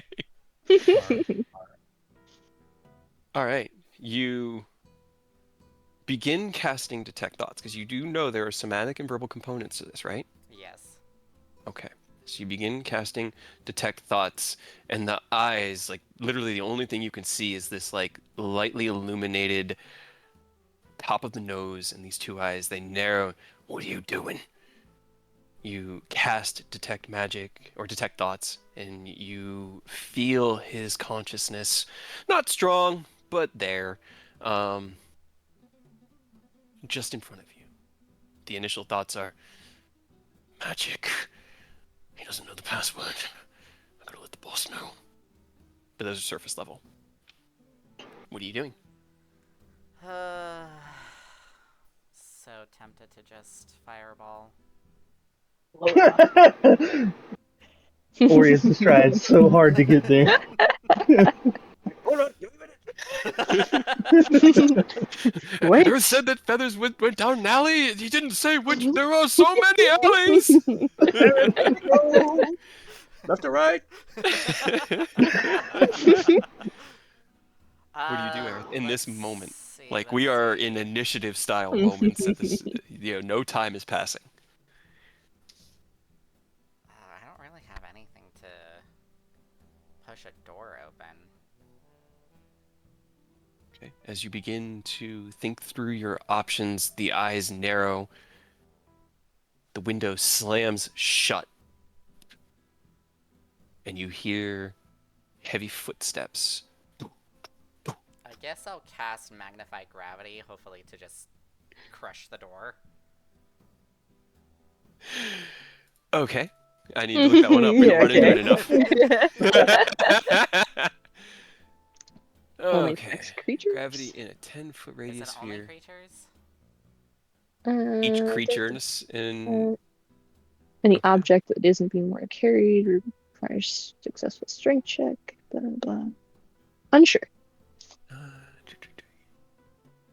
guess it's up to the DM's discretion.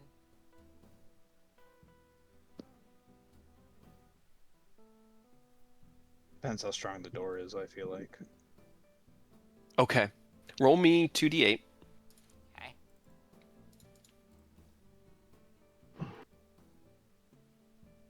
I look up a thing. Cool. All right. You cast Magnify Gravity on the door. You see that, like, that kind of downward distortion of the air as the field of gravity. Actually, if you're doing it on the door, you're within 10 feet of the door. Well, no, Is the guy also, step like, if he's away trying to from walk away? I would step away from the door Okay. to make room. So unfortunately, as you step away, so does he, and that he gets out of the range of it in time. That is why I wanted to know the damages, because if you were fast enough, you could have caught him on the other side of the door. You Splatter see that man. as gravity builds for about 6 seconds and then dissipates, but the door stands solid.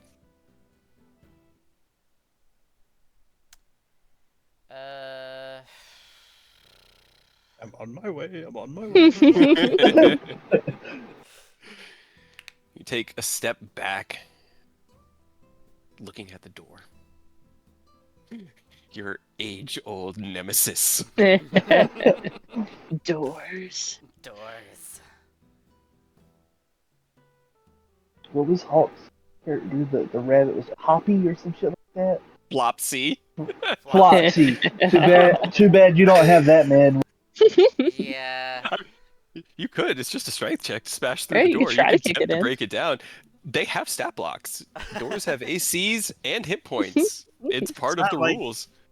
It's not like Dark Souls 3. It's like the path is unblockable. Door.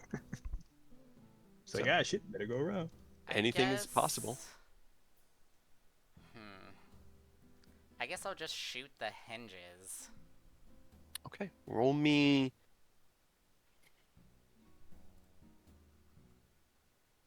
So the hinges are on the inside of the door. It swings in because it's a secure door. Then the doorknob. If the hinges, okay, shooting for the lock. Gotcha. Okay, roll me an attack roll. As you take out the Sicarius, go ahead and roll me damage.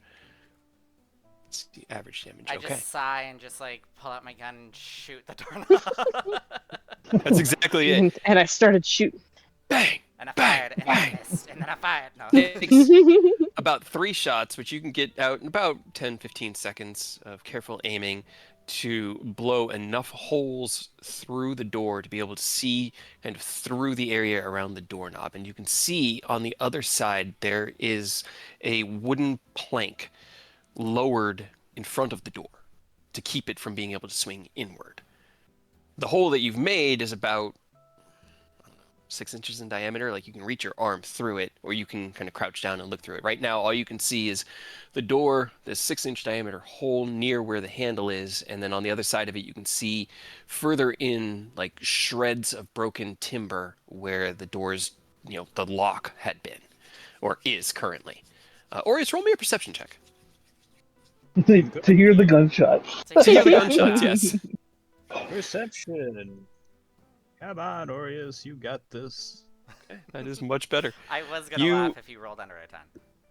You have found yourself going down these alleyways, and you keep finding yourself in these makeshift hovels, homes where small families have lived. And as you kind of approach down the alleyway, you see as beady eyes dart out from under tents, large men step out just to kind of make their presence known. And you can see children and their wives and sisters and daughters behind. Everyone here is very used to everyone else being dangerous. And you get that vibe from every alley you look down. And as you feel their suffering, their need in your own soul, you hear from about 4 blocks away, bang, bang, bang. And you know what the Sicarius sounds like. Well, I know where I'm going. Okay. First thought, oh no, he shot a kid. Damn it, You said you Earth. wouldn't hurt him. You said you wouldn't. He said he wouldn't hurt him. Aerith, why am I hearing gunshots? What are you doing, Aerith? I'll take a peek inside and then just Misty Step. Okay, roll me a perception check. Perception. Okay, as you peek inside, you can see that just off to the side of the door, there's a stool with a small table that has a like a cup with some dice spilled out the side of it next to it, with a stein of ale and what looks like a smoking cigar. You look further in, and the first floor of this place is rather large. You don't see any other like walls or rooms, but you see a lot of boxes and crates that make a very haphazard filled environment with a lot of crazy angles and lots of dead spaces that don't have any light in them. And then directly ahead of you, up about 15 feet in, you see a set of stairs that are leading up to the second floor. You misty step into the base room. Roll me a perception check. So many perceptions. Oh, I You- see everything. Hear Is that a fourth from wall? above you. No, don't worry about it. You hear above you low voices. You did good, Peter. Now, head on out. Looks like we might have some friends. He did something. I felt a presence in my head. Definitely magic. He'll be in here soon. That's fine. That's fine. Just get all of this tucked away. Guards, get ready. What are you doing? I'll go upstairs. Okay. You begin to make your way to the top of the stairs, still in your seeming disguise. crest to the top of the stairs and look to the right, and there's a landing that kind of leads into a hallway off and behind you that leads further in the opposite direction, and then what looks like a building, like a small room that hangs kind of up against the edge of the larger room that you saw earlier, kind of like a administrator's office that can oversee the warehouse. And out front of that, you see two beefy looking thugs, both of which have light crossbows in their hands and are trained directly on you. And they look at you. Don't move. No muscle. Aureus. At this time, you have run out of the alley and down. You close your eyes. You reposition, hearing the shots in your mind again, and you dart down the alleyway, and you kind of like run up to this dead end, and you curse to yourself. You could have swore this is where it came from, and you turn around, and you see a door with a 6-inch hole blown in around the handle. What do you do? You could have at least made it easy enough for me to enter. I didn't know you were following me. That's not my job. I'm in your head. I can speak to you. I literally told you, hold on, I'm coming. All right. Can I like reach in through the hole and like move the bar? Sure. Roll me a strength check or athletics if you have it. Yes, the thing. Yeah, or is use that strength. Yeah, or The it's thing that I have strength. I'm sure lost. you still have it. Crouch down and get your hand. Can I use my cane?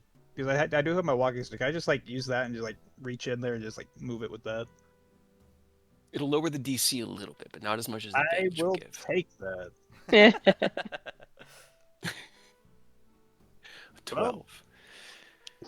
You kind of wedge your cane in and to begin pushing against it, and you feel it start to budge, but it's in some sort of like a rail or a guide, and it needs to go straight up. And with the angle of your cane, you push until you feel your cane slip loose and the lock slams down. At that time, Aerith, you are told not to move, and then you hear a punk from down at the bottom of the stairs.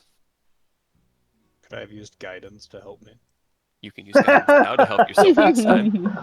Okie dokie. Do you use guidance on yourself now? Yeah. Let's give Okay. myself a Yeah. D4. Okay. Try give me another athletics check. Come on, I got this. What do you do in this 6 seconds, Aerith, as Aureus tries again? Come on. Your Blade eyes song. dart Hey. down. Very nice. To the base of the Guidance. stairs. And then over to them.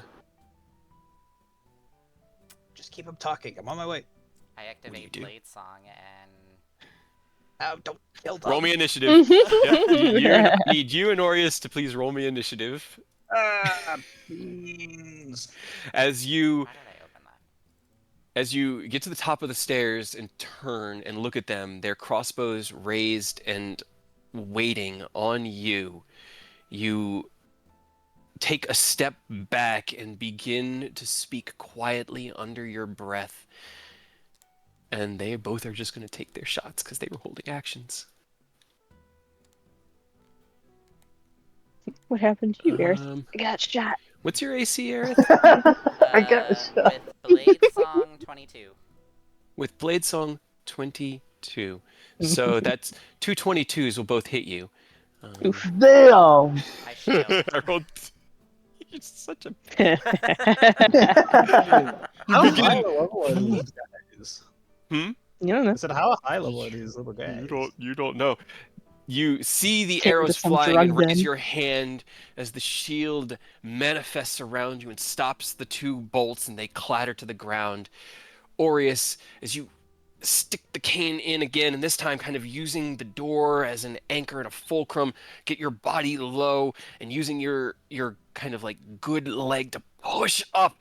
You strain and you feel the lock bar raise and then fall to the opposite side with the hinge, like the lock mechanism, blown out from the door. You shoulder the door in as you hear the two twang twangs and then a magical as shield manifests. Let me get my initiative tracker. Let's get into trouble, Aerith. I didn't Remove all start turns. anything.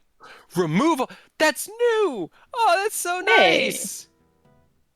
I have to re-add Aerith and Aureus, but that's fine. I don't mind having to do that. I can do that. Add turn 20 for Aureus, and then I need to roll No, a Nope, couple other way of- around. That is true. That is exactly what. Yep. Thank you, guys. Thank you. Team effort. Team effort. Switcheroo. Can I I'll roll as take good on this initiative as they roll? No. Probably not. Let me see. I need to put a couple of Not with that things. attitude, you can't.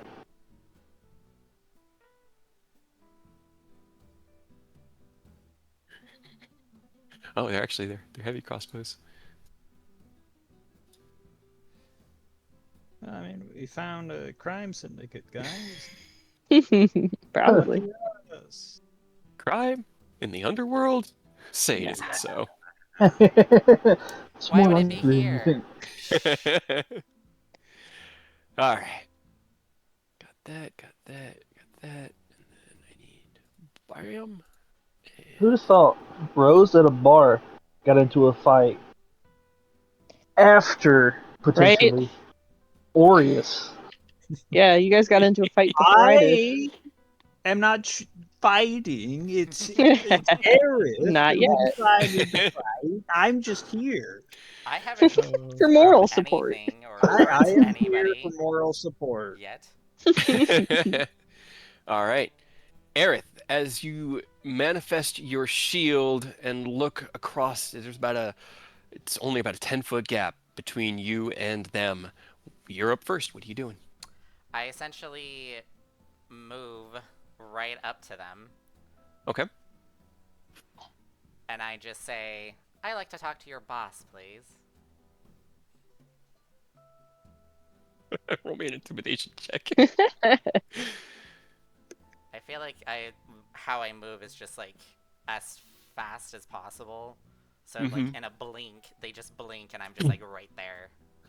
Like your hair kind of like billows as you stop, the wind that you were carrying in your contrail blowing against you.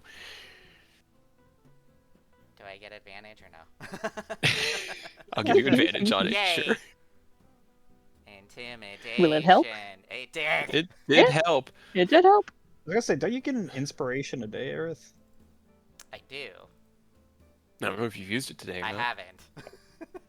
Then you have that Not available too. yet. As you stop and kind of smile, your seeming form still nondescript. Just this kind of scrawny deckhand. Your hair billows. One looks to the other with a little bit of concern in his eyes, and the other one who doesn't even look to his buddy, and it narrows his eyes at you and seems to be ready to retort. But I need to ask if there's anything else you want to do on your turn. I guess I will hold a spell. What are you holding? That's a good question. Like, I'll nuke this entire place. And I'll do it. I'm crazy. I'll do it. I can tank it. Can you? Technically, I still can. I'll hold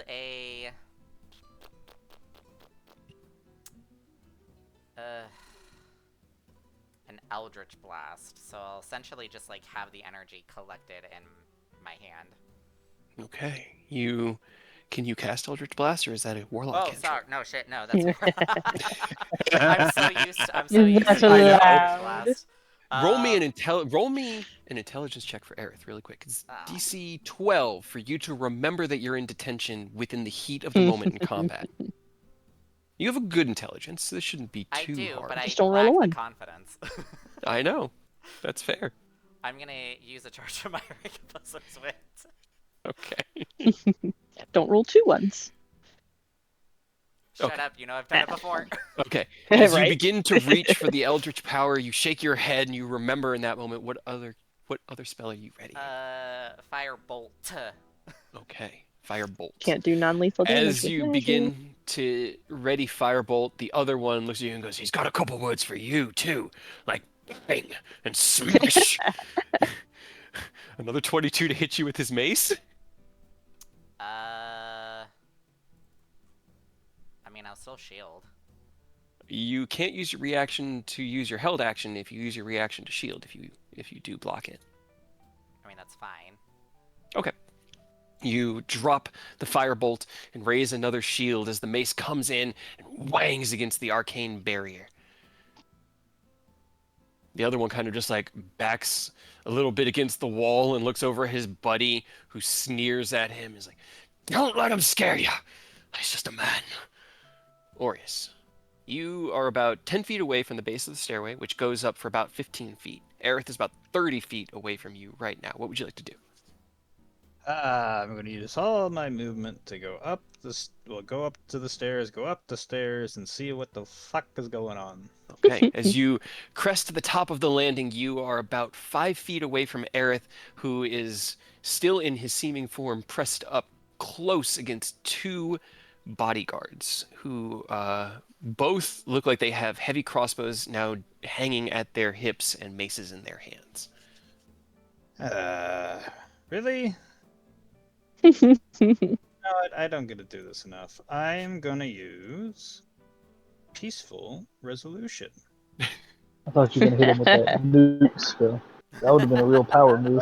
That would have been a power move. However, I would have hit Harith and probably half the block with it. So, I mean, Yeah. you're trying to send a message. You're gonna send that Right? message.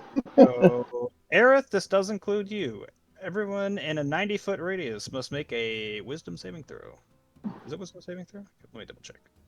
Yes, Wisdom saving throw against my spell save DC. Yep. And if they fail, they drop their weapons and cannot be hostile.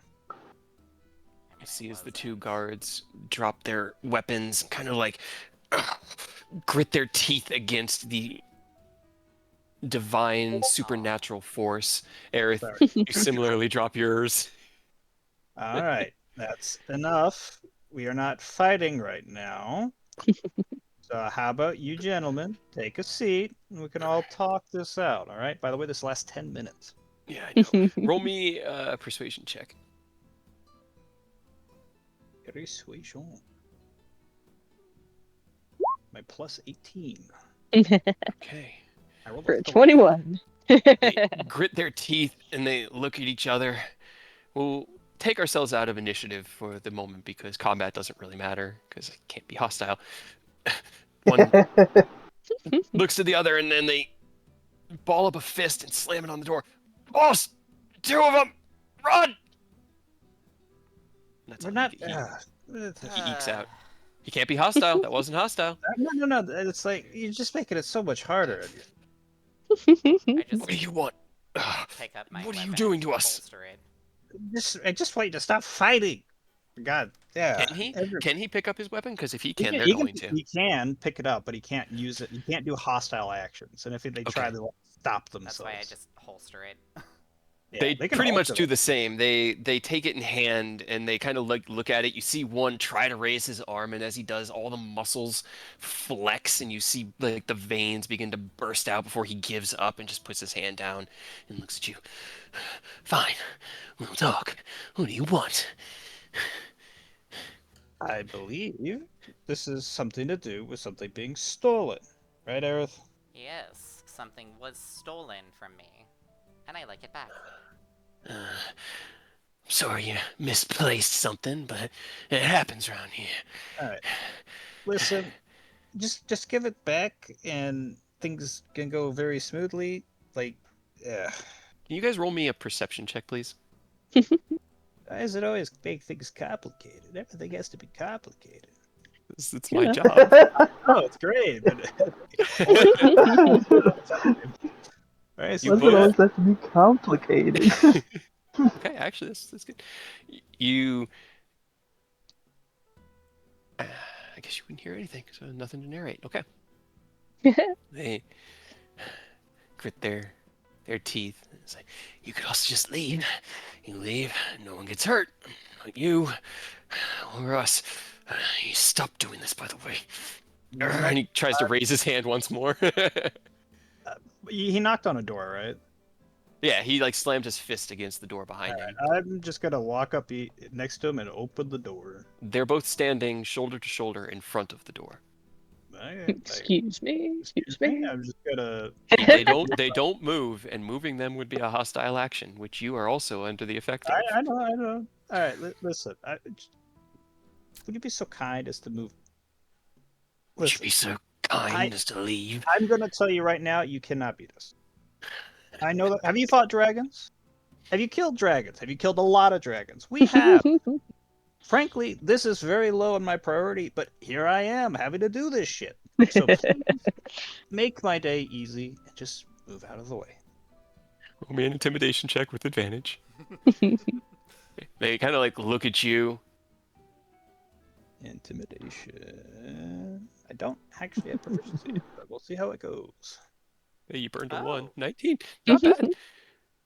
Okay. I keep one of them really has no cojones. The other one has steel balls, like absolute steel balls. One of them kind of looks like goes, dragons, and the other one goes, "What? Is dragon the name of a ship you worked on?" See your all right, Gareth, can you drop the seeming? I snap my fingers and the seeming drops, revealing our real appearance. Okay. And Ken. And Ken's. I will keep that in mind. No. That's fine. Will it drop for him? Yeah. If you drop it, you're the only one who can drop it. Do you have to do it for each individual person, or does it drop as a whole? It depends on how he worded it. The way he worded it sounded like he dropped it for everyone. Well, no, I would just drop it for us two, because we're the only ones here at the moment. Ken's elsewhere. Right. That's fair. I actually don't. I'm trying to. Can you just drop it? It's really per person. Drop it, but I don't know. It doesn't specify. It just says it lasted until the spell ends, so it's really up to the DM. You could drop it from these two. It's fine. I'm just messing with you. I don't want to make it more complicated than I have to.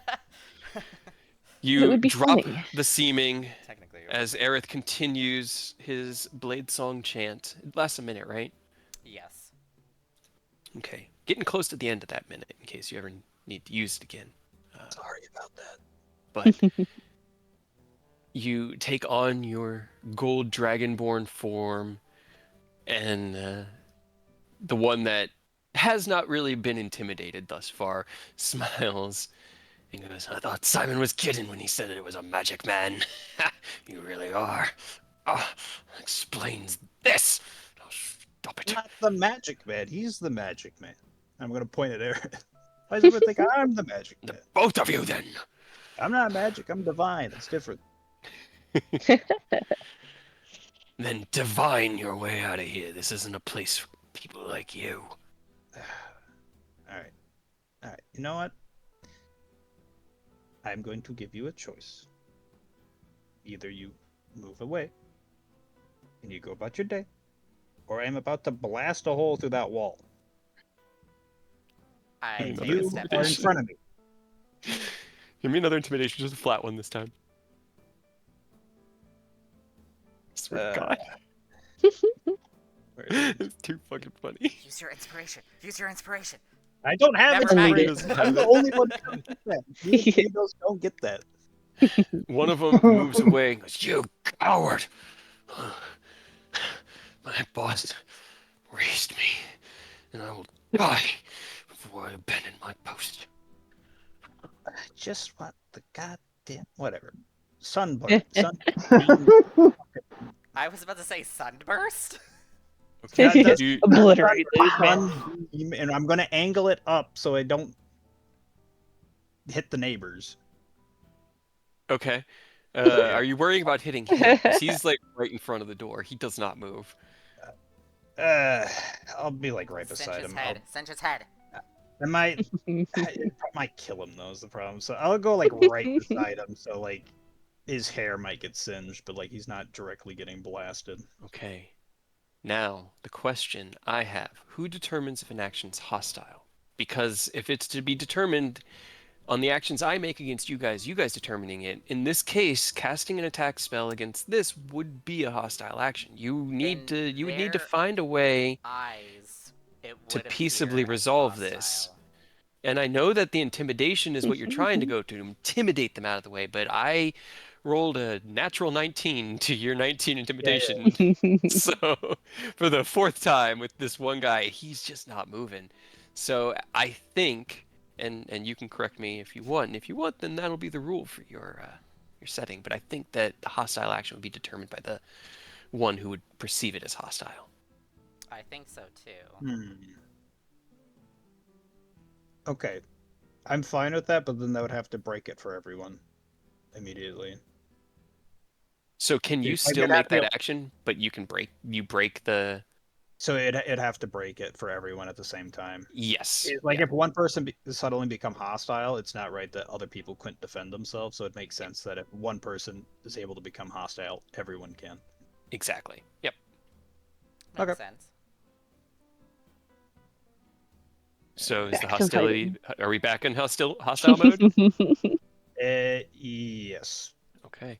As negotiations fail, you summon forth the sunburst, and as you extend your hand, sunbeam, as you extend your hand out towards the wall and fire the blast at the wall, both of the guards raise their maces and resume their hostilities against you. Simultaneously, we're going to take a short break and then resume with our friends in the tavern, because I have to pee really, really, really badly.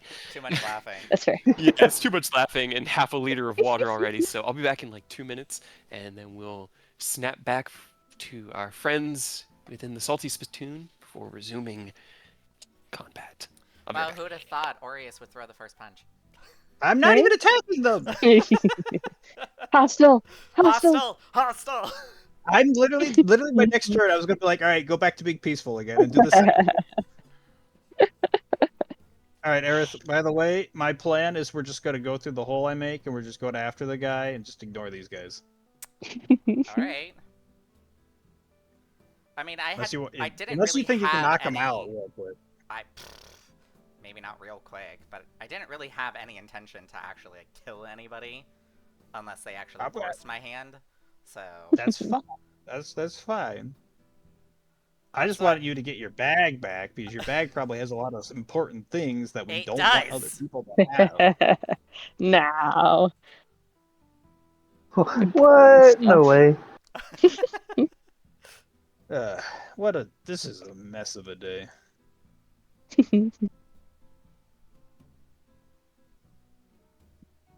I hope you guys have fun in the bar. I'm pretty sure they are. I want to know what Rose is thinking, like what Rose's plan is, because I worry for that poor man. I worry for that poor man. I think I have a plan. Plan was to get drunk. Well, now there is someone throwing a wrench in that, and I'm curious what you get up to. Me too. To be able to relax my abdomen again. That's very nice. All right. So, while this madness happens on the opposite side of the lower tier of Eriabor, in the small warehouse appropriated by some ne'er-do-wells. Rose, you look across as the new patron brings the glass to his mouth and begins to drink alongside the three of you. And Eric just smiles. So how am I looking now, lass?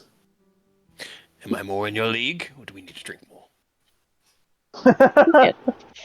Getting there. Potentially. He nods sagely. Good. I wouldn't want to quit early anyway. So, trying new places. Where do you come from? Are you from Eriabor? Are you from... Your accent says Baldur's Gate, but that's just my opinion. Sharp ear. He nods. Not for a while, though. I could tell. Been all around. You don't know the first of that.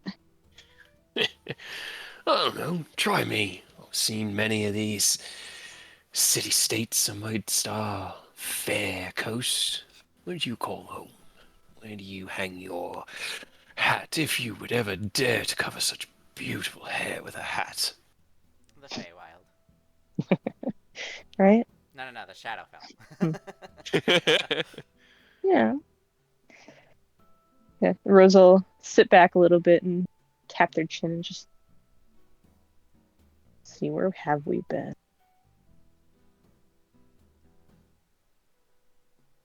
Was it Baldur's Gate, Greenest, Waterdeep, Daggerford, Elturel? Like nods a little bit more at that one. What was the name of that tome that we went into on the other side of the world? A Mohican. I wouldn't count that as a city. It was as big as one. little, little Scornoble. Yep. Yep. Yeah, that's true. Scrinoble. Oh, it's a tragedy what's happened to Scornoble. I had friends that lived there. It's heartbreaking. Sure, it'll get fixed sooner than later. But, man, all those beautiful places. See, I haven't been to Elturel in 5 years. I was in Daggerford last winter. They're all nice, I suppose, in their own ways. Never made it as far north as Waterdeep. Seas get a bit rough up there, you know. The Baldurian fleet's a little bit more tuned to dealing with the open waters. Our river vessels can manage it for a little bit, but not long. I'm sure they are. What do you do, actually, besides pick up strangers at the bar? Oh, I need to get a ship name. Hold on 1 second. Belly of tea. Sorry.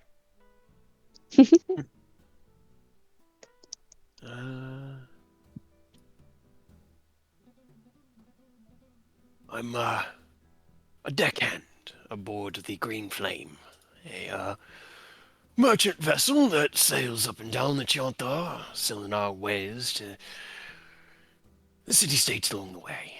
We're currently here resting, getting ready for the summer deliveries, and, well, I'm enjoying the last bit of shore leave I'll have for the next 3 months before we take to the open seas. So you're not from Erebor. Oh no, I'm from Erebor. I just travel all around, you know. Born and bred here within these streets. Found myself a ship, though, so I could at least get out from time to time. It must be nice. It is. Although, You ever been on the open ocean? The salty air in your hair. Oh, fish. Delicious out there. I mean, I wasn't a huge fan of water. It's not so bad now. I love it. I never feel quite as at home as I do with a ship under my feet. Is it the actual ocean itself, or just the transient nature?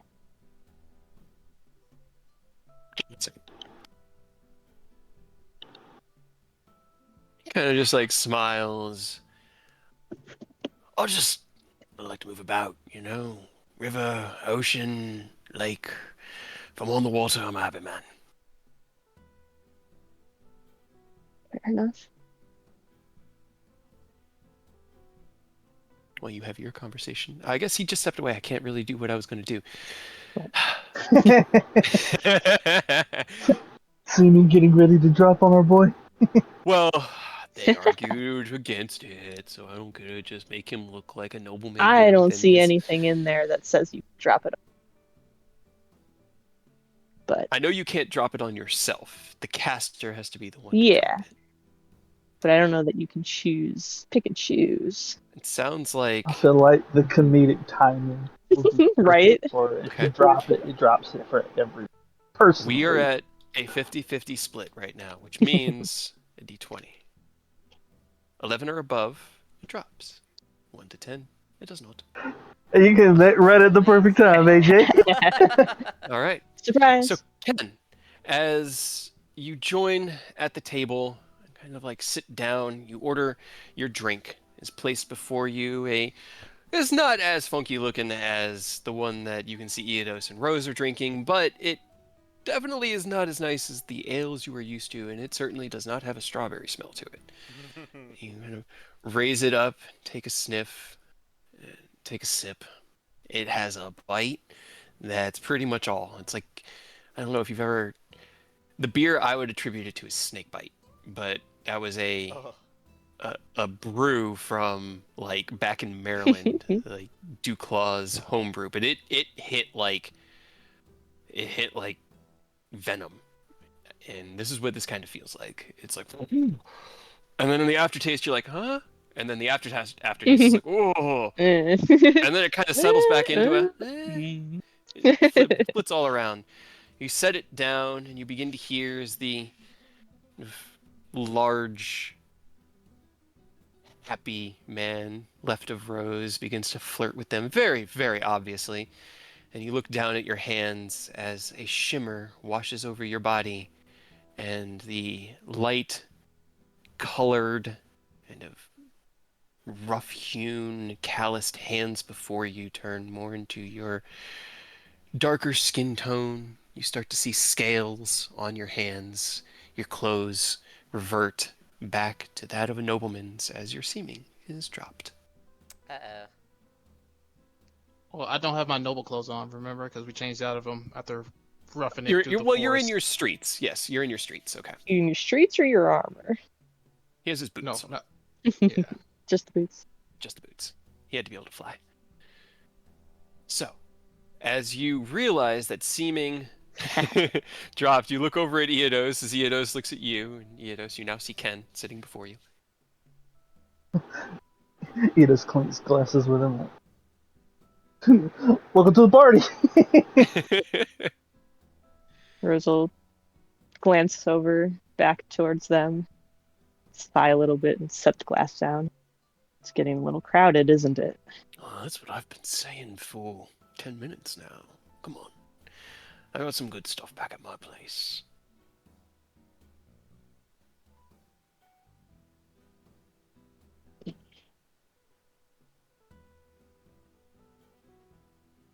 Your place involves the end of the night. I don't think I'm ready for that. That's fair. That's fair. Well, then crowded it shall remain. So I'm not going anywhere either.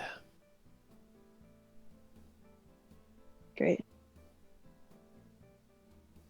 Is that a good grade or a bad grade? This is me asking. Oh, I need to do that to GR, but that's still a 19 for him. So is that a good grade or a bad grade? It was kind of our sarcastic. Okay. Were you trying to not be sarcastic, or would that just be a you don't really care if he No. knows? Okay. No. He kind of just like quirks up the side of his mouth at you and smiles broadly. He's like, "You're still not giving me enough time. Trust me, there's so much more to know. I'm sure I could find some part of myself that interests you. Could convince you that I'm in your league." He's a big man, huh? He kind of like leans forward and looks past and when did he get here? Wasn't that a narrows his eyes. I'm sorry. What was that you said? I got distracted. I think he's into Don't you, worry Ken. about You better watch out. it. But Rose will turn over to Ken and just like, you do stand out quite a bit. Another friend of yours? Sorry, I didn't want to. You know. Interrupt. Impose. Ken I like looks that we at all that wait guy. at the same amount of gives- time. Yeah. Ken looks over, looks at that guy. He's like, yes, impose. So, ignore me. And what do you want?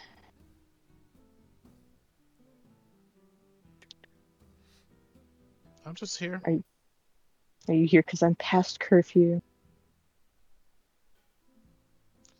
You are a grown adult.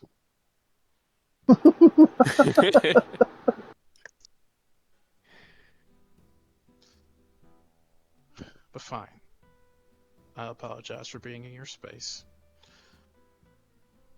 You know where to find me. And then he gets up and starts walking out. Ken. Eric nods. No, let him go, Loss. He's obviously dealing with something. Eric is Honestly, and he looks he's past. going for it, dude. He looks past Rose and he goes, I mean, if he's a friend of yours, why don't you go make sure he's okay? I trust me. I've got this one.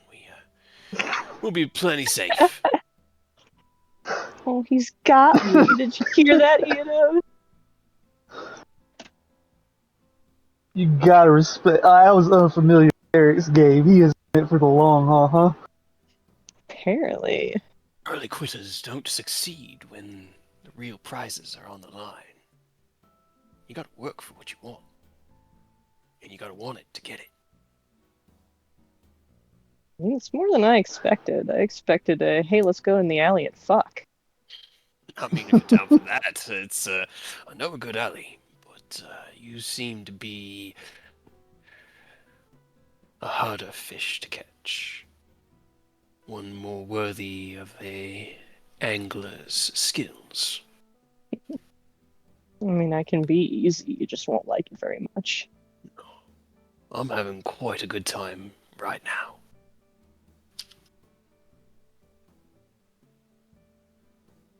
He does just kind of like laugh at it and get up. I'm like, all right.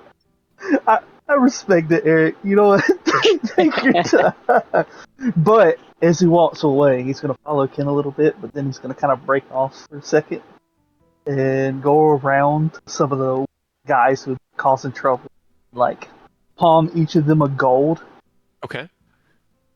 and is gonna say that there's more where that's where that's from. If any of you can take out Eric just because he wants to stir it up for Rose, and then he's gonna follow Ken out the door. Okay. Roll me a sleight of hand check and then a persuasion check. All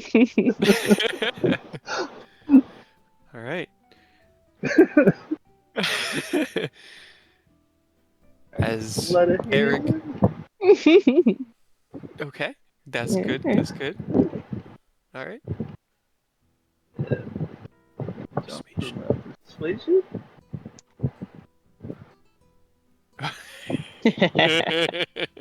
Okay. Like a 30. As you see Eodos head out from the bar,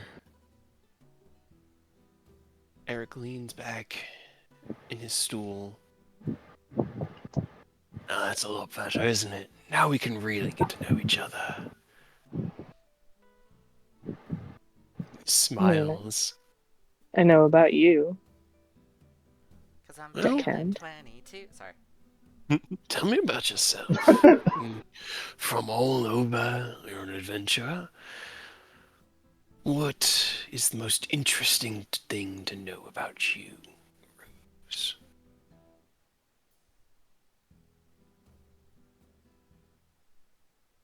And that is a difficult question. It's like when people ask you, like, what's your favorite food or what's your favorite, like, thing to do? And your brain's like, I don't know a thing about myself.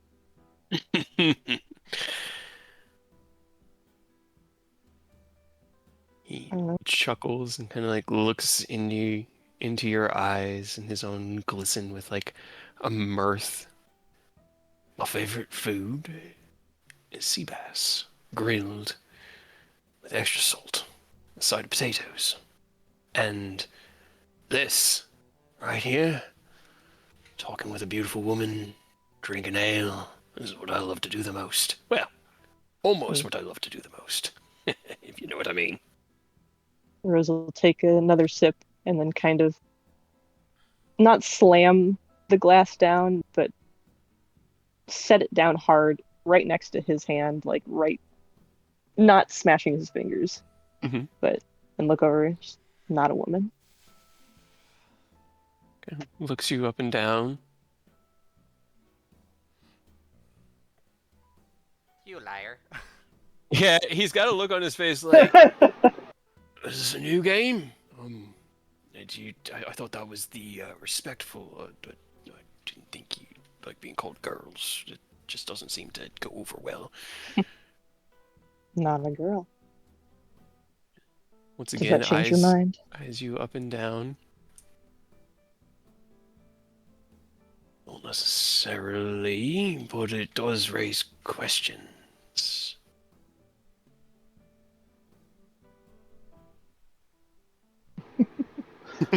Kind of see him like roll. Is that Brister comment more clear for him now? He's starting to understand what you might have been meaning. You know, I don't think it changes anything for me. Change anything for you? Why would it? It is nice to know you have an open mind, though. Of course. So, how would you classify yourself then? Huh? Hell yeah, food.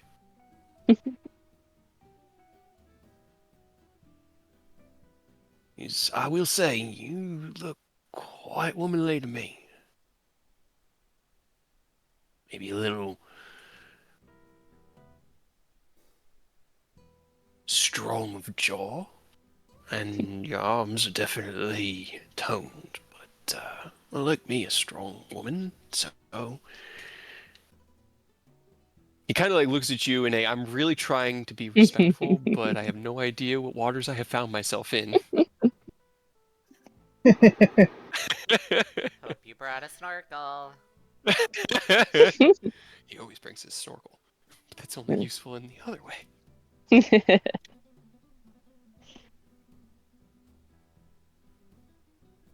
Rose will just kind of sigh a little bit and pick the glass back up.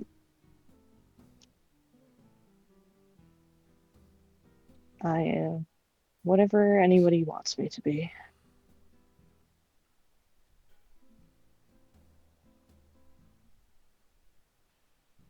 That's such a Do you sad statement. want to be what everybody wants you to be? What do you want to be? I mean, it's the easiest.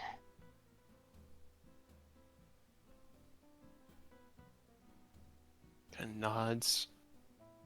Sits more like the most of the time he's been just very like leaned off to one side, trying to like show off torso and everything, and now he kind of turns his side to you and faces towards the bar, kind of picks up his glass and stares into it.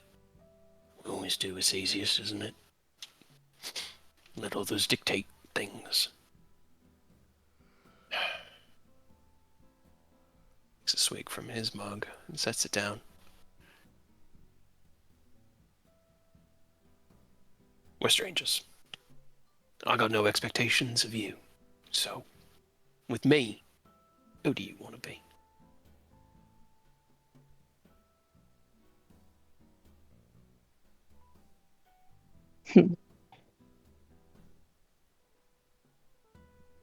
I don't know.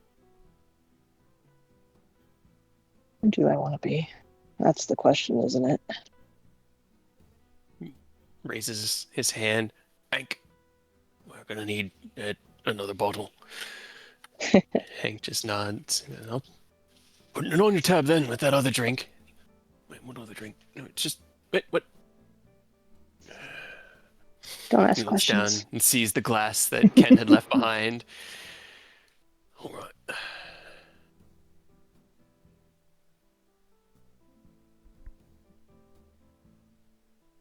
Well, look, I wasn't really looking to get weepy drunk today. Just working through some things.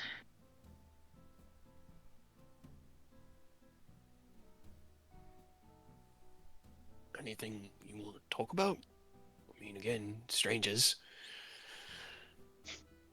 Two ships in the night, passing, probably never see each other again. Rose just kind of like laughs and presses one hand like against their forehead.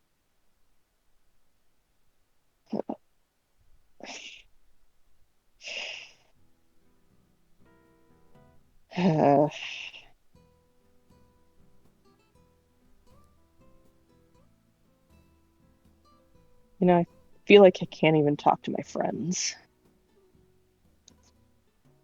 And they seem to care about you, at least the tiefling that was here earlier. You seem to like you quite a bit. Well, I'm sure you could talk to him and he'd listen, right?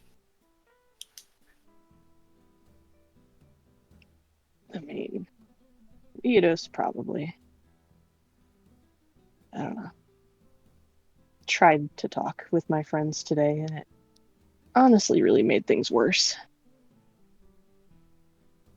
Words will do that sometimes. But it's also the only way to make things better. At least that's what I found. Well, one of the few ways to make things better. Usually if you can kill your problem, that also solves it as well. But I don't think that really works with friends. Sips Not from his as ale. well, no. No, they tend to take some offense to it. Kind of smirks out the side of his glass at you. Meanwhile, as the two of you move into sappy drunk of the night, Man, I'm gonna be outside, real. I kind of fuck with Eric. I feel bad that I choose to try to fight him now. Right? it ended up Apparently the being a bar's kind gonna of throw down. pretty cool character. You can, as you step out from the salty spittoon back into the crowded undercity of Eriabor, the alleyways themselves becoming this murmur of low conversation as people destitute and displaced seeking the protection of a city take to whatever comforts they can, whatever protections they can. You look around for a moment and take in this environment before the door opens behind you and you look around and see Eidos.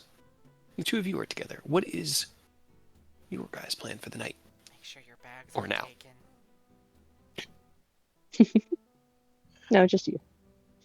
Ken just sighs and looks up to the night sky. Not really sure how to. I guess how to. Doesn't really know. Really doesn't know how to go about doing things at this current moment. Like he wants to help, but it's just seems like what he does is is countering that intention.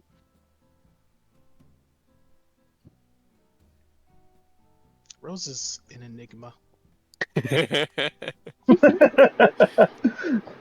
I feel like as You know, you... just kind of laughs and pats him on the shoulder as he says, Yep.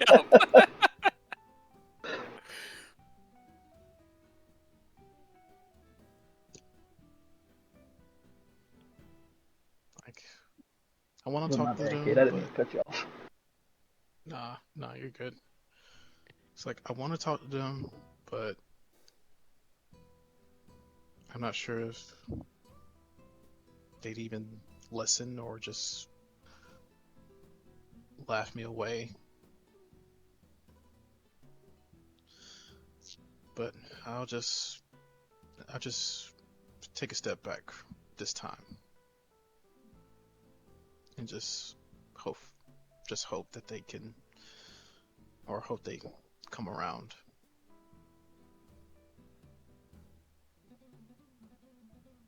I don't want a repeat of what I happened think they're listening. coalition meeting. I don't want a repeat of that happening again. So I'm trying to be extra careful. I get you. I think they're listening. I think they're kind of running into failure to communicate almost. They don't. It doesn't seem like they know how to convey what they want to convey.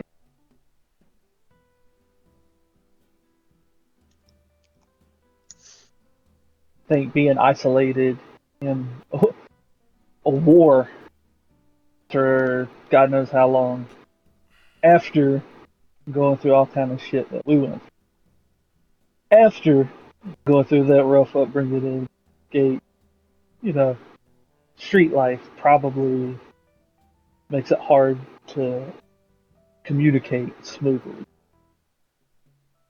Zeto says this. Hopefully, Oh, Oh no. As he says that, no. hopefully. Wait, what Man. happens?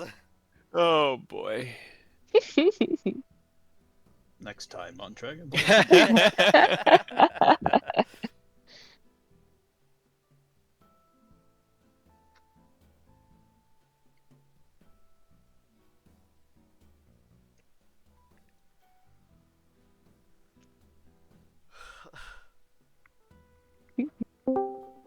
Yay, he came back. hopefully. Hopefully.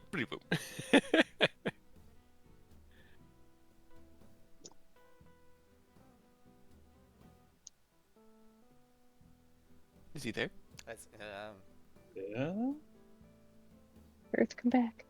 Earth, speak can you hear to me? us. Oh. Am I Oh. audible? Kinda. Fine. A little bit now? Hang on, I'm gonna leave again real quick and rejoin.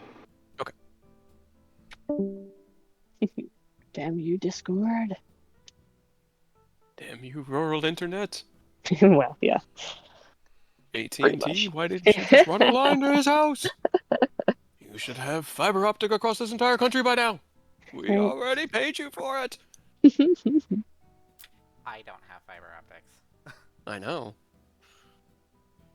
It's Feel like crazy. very Tucson, few people do. That's insane. You that You would don't have it as an think. option? No, I do not. It's all cable. Wow. Wow, that's such All right, what bullshit. about now? That's much That's better. better. Okay. I was saying, right as I said, hopefully you started to say something, and I was like, oh my bad, I didn't mean to cut you off. As Discord did the thing. As Discord cut you off. All I was gonna say is as you were talking about the rough upbringing, you stand here within the lower city, and from about a block away, you hear the cry of a young child, like an infant being shushed and hushed by its mother, just down the street from here. I was just trying to accent the point you were making. Yes. Did Aerith make you It's cry? just No, I'm kidding. Earth cries. funny you say that though, because this is going to segue into that. Like, I'll hopefully, Aerith kind of probing all of us about deeper understandings and how we view him, kind of set a good tone for Rose. And honestly, all of y'all, because I'm getting tired of you motherfuckers refusing to talk and failing to communicate when I step away for 2 seconds. Can't even take a nap without the party falling apart.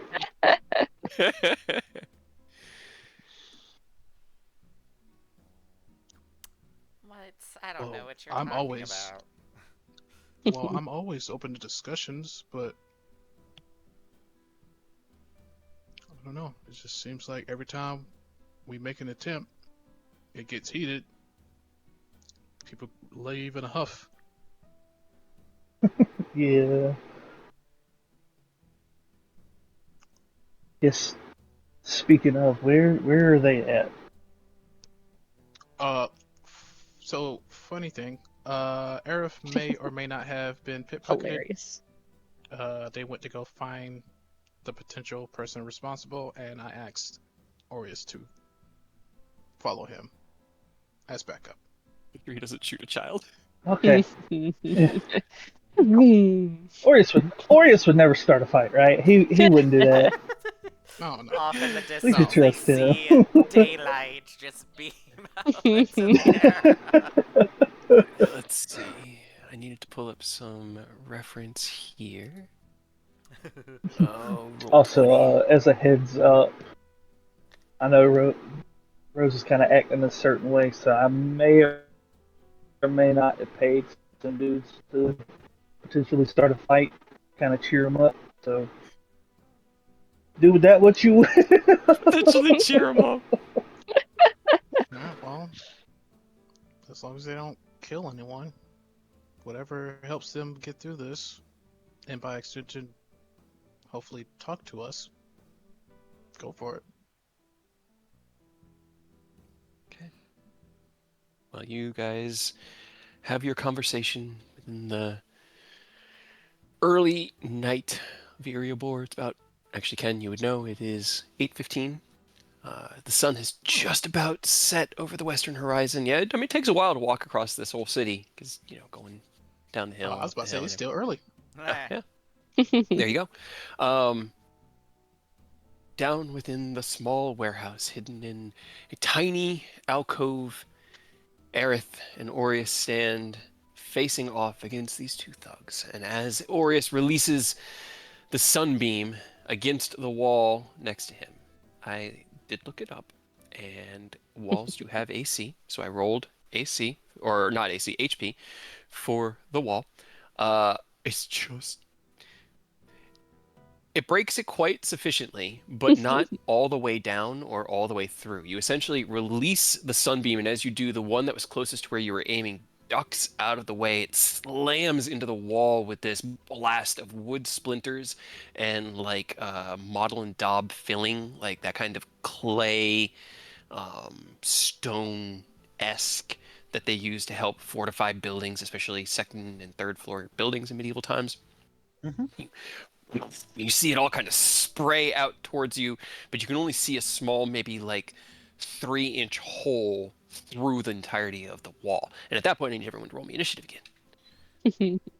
Back That's to fine. back. It's a concentrating spell, so I could just blast it again next round. Mm-hmm. Mm-hmm. Hey, Start wearing away at the wall. I rolled so well on initiative. This is awesome. Okay. As this one goes first, he sees that light from your hand, and you see that like tension on his face break. The muscles in his arm twitch, and he goes, "Finally!" As the wall sprays with wood and stone and clay, he raises his mace. Aerith, you're not blade singing right now, right? I'm pretty sure a minute has passed. Yeah, a minute passed during the conversation, so you haven't had a turn to start it yet. So does a 20 hit you? Shield. Does a 22 hit you through shield? It does. Okay. Fuck you. He drops the mace down against your shield, and as it slams against the arcane barrier, he grits his teeth and he slams it down again. This time you see as it shatters through the arcane force field and slams down into your shoulder. You take 8 points of bludgeoning damage.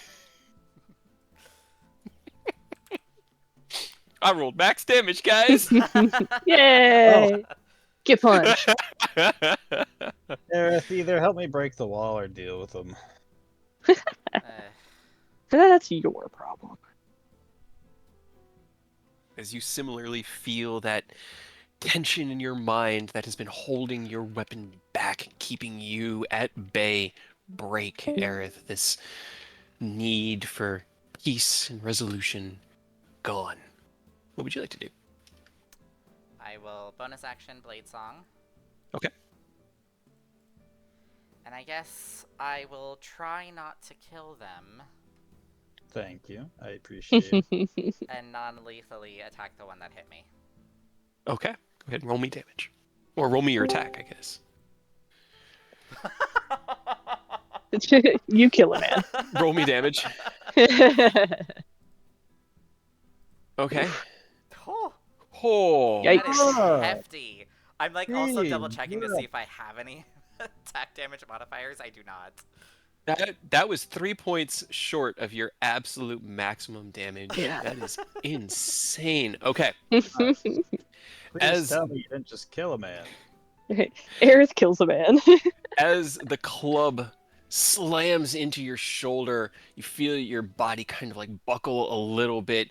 Then you look up, and with frustration and just today has been a day. And you woke up having lost your warlock powers. You've had to talk to everyone about yourself. One of the hardest things that anyone said. It's been a really, really tough day for Aerith. And as you raise up, you strike out with the Sicarius, and as the blast, because it does force damage, not piercing damage, from the magic of it, sends him staggering back with 25 points of damage. He into the wall behind him. You see the wood crack, and as he does, you just step and whoom, right through his chest. You pin him to the wall as he coughs up blood. And as you retract the blade out, you're pretty sure you missed his heart, and he slumps to the Maybe. ground. That was nice of you. Very Dead? conscientious. He is bleeding and on the ground, and I'm going to put an X in him because he's out of hit points. So take that for what you wanted. I did say non-lethally. I know, Yeah. but the Sicarius is a magical weapon that deals force damage, which bypasses all of the slashing, piercing, and bludgeoning resistances, which is why it's fine. He might not be dead. He might just be unconscious. You did say Fine. non-lethally, and I did say you tried not to hit his heart. It was kind of like You tried not to. it was kind of like you aimed for the shoulder, but there was definitely some blood in that cough, so you probably hit a lung. He's probably fine. Yeah. Anyway, You can walk that anything off. else? Good night, It's your sleep. turn. Yeah. The other one, his Good long rest. eyes go wide. Boss, hurry! We'll hold them off! And he's gonna. He doesn't get advantage anymore because he doesn't have pack tactics. No more friends. Hey, that's a natural 20 though. Oh my god. He wants to For avenge his another, huh? friend. He said he wants to avenge his friend. This time he dealt 9 damage. Wow. As he steps forward and swings the mace out at you, Aerith, it catches you in the shoulder and kind of staggers you a little to the side. He steps back into his defensive position and kind of looks over at Aureus with fear but determination in his eyes. That's his turn. Aureus, it's your turn. Which one is the one that died? Was it the brave one or the not brave? The not brave one, unfortunately. Oh. Poor man. Oh, Oh, dude, He that just is doesn't so, have any cojones. so sad. Yeah. He this is did. that poor guy dead. Could I do like a medicine check? Yeah. You kind of close your hand with the sunbeam on it and kneel down. It will take your action to medicine check. Ah, God, Aerith. We are just going to healing word him. Okay. And that is what? Aerith, can you roll me a d20? Oh boy. Please don't be dead. Did you murder a man? Did I murder a man? Probably. Plus 5, so 9 HP. Okay, so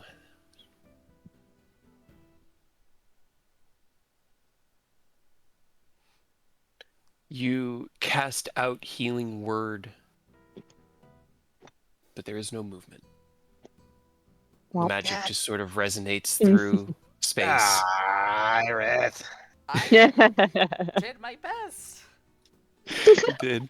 You did. Stabbed him The, in the heart. the DC I you did had my to roll. You had to best. roll higher than the damage you did over the maximum amount of hit points he had, which was what he had fully, and you dealt a total of 43 points of damage. So there was a DC that needed to be hit.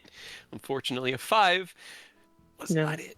So he unfortunately took lethal damage from that attack. And as you cast out healing word, Aureus, you look down, and the body does not stir. Do I waste a diamond and revive the guy? Oh God, please don't. That's up to you. It's up to you. Alright. It's your turn. I'm checking how many diamonds I have. We don't have a lot. You can buy more. Also, this was like the one Can we? guy who was like Gotta trying. find not them. to- I got 300 diamonds, 1,000 diamond, and 100 diamond. Hold on. Revivify, what do I You're the need? worst. All right. I'm going to stop concentrating Okay. on Sunbeam, let out a sigh, walk up to the guy, and I'm going to cast Revivify on him. Let's see. I got you. I hope you're proud of yourself, Eric. You got robbed, and now you're making him waste the diamond. Right? That is You- his decision, not mine. Take out the diamond, And I'm defending hold it in your myself. hand, and with your left hand you raise it up and you say a small prayer to Ilmater. Aerith, you look down as the diamond shatters within Aureus's hand and becomes this twirling, brilliant, prismatic energy. He puts his hands together and like It's like Mr. Miyagi from the Karate Kid, where he slams together and kind of like rubs them really fast, and he presses both hands down on the body, Clear. and there's this, and you see his eyes flash open, the wound in his shoulder closes, and he comes back with 1 hit point. Ooh. Listen, can you guys just take the day off, Right. please? Go ahead and clock out for I don't me. want to accidentally kill you. Roll me a persuasion check. Actually, you know what? You don't need to against this guy. He's gonna spend his turn trying to understand where he just was, because it was not here. He blinks and looks up at you, who have now closed in like 5 feet next to him. You're literally like crouched down with your neck extended right in front of his friend, who is still trying to protect the door that they have been set to guard.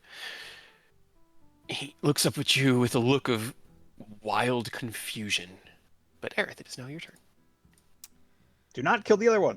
Do not kill the other one. Kill them both. The other one grits his teeth at you and like grips his mace tight and just stares at you, waiting. I shoot the door behind him. Okay, roll me an attack roll. I nat one and shoot him. Killing him instantly. I'm like, no. All right. It was close. It was a 2. Yeah, it was, but both of those will hit the wooden door. Bang, bang. Roll me damage. Okay, 20. Okay. The first shot, wham. Second one, bang. Are you aiming for any particular point of the door or just the door in general? What like part of the door is he like covering? Like the middle part? Yeah, he moved over and put himself square in the middle when the other one kind of moved off to the side. And he's basically just standing right in the middle. So you have the hinges available on his right. Actually, he would swing in. So you don't have the hinges, but you have the door handle, or you could just blast the door. It's up to you. I would do the door handle first. Bang, bang. 2 quick shots, just like outside. This door, not as robust. 20 points of damage will get through as the second blast blows the doorknob off from the inside and begins to swing in. At the end of your turn, roll me a super quick perception check. I guess it's not even the end quite yet, but as the door swings in. Okay. Now let me see. Okay. You see the door swing in, and on the opposite side, you can see a handful of things. You see on the ground some of the, let's just call them larger things that used to be in your bag of holding. Let's see, They flipped the bag, like, bro. you see your rope. You see, did you put your broom back in the bag after you? No, you have the sling for it now, so you don't keep your broom in your bag of holding. I'm just looking through your list Your here. shit. You really don't have a lot of small things. Did you have the archivist key in there, or do you keep? No, I keep that on my person. That's what I thought. Okay, something that small and precious.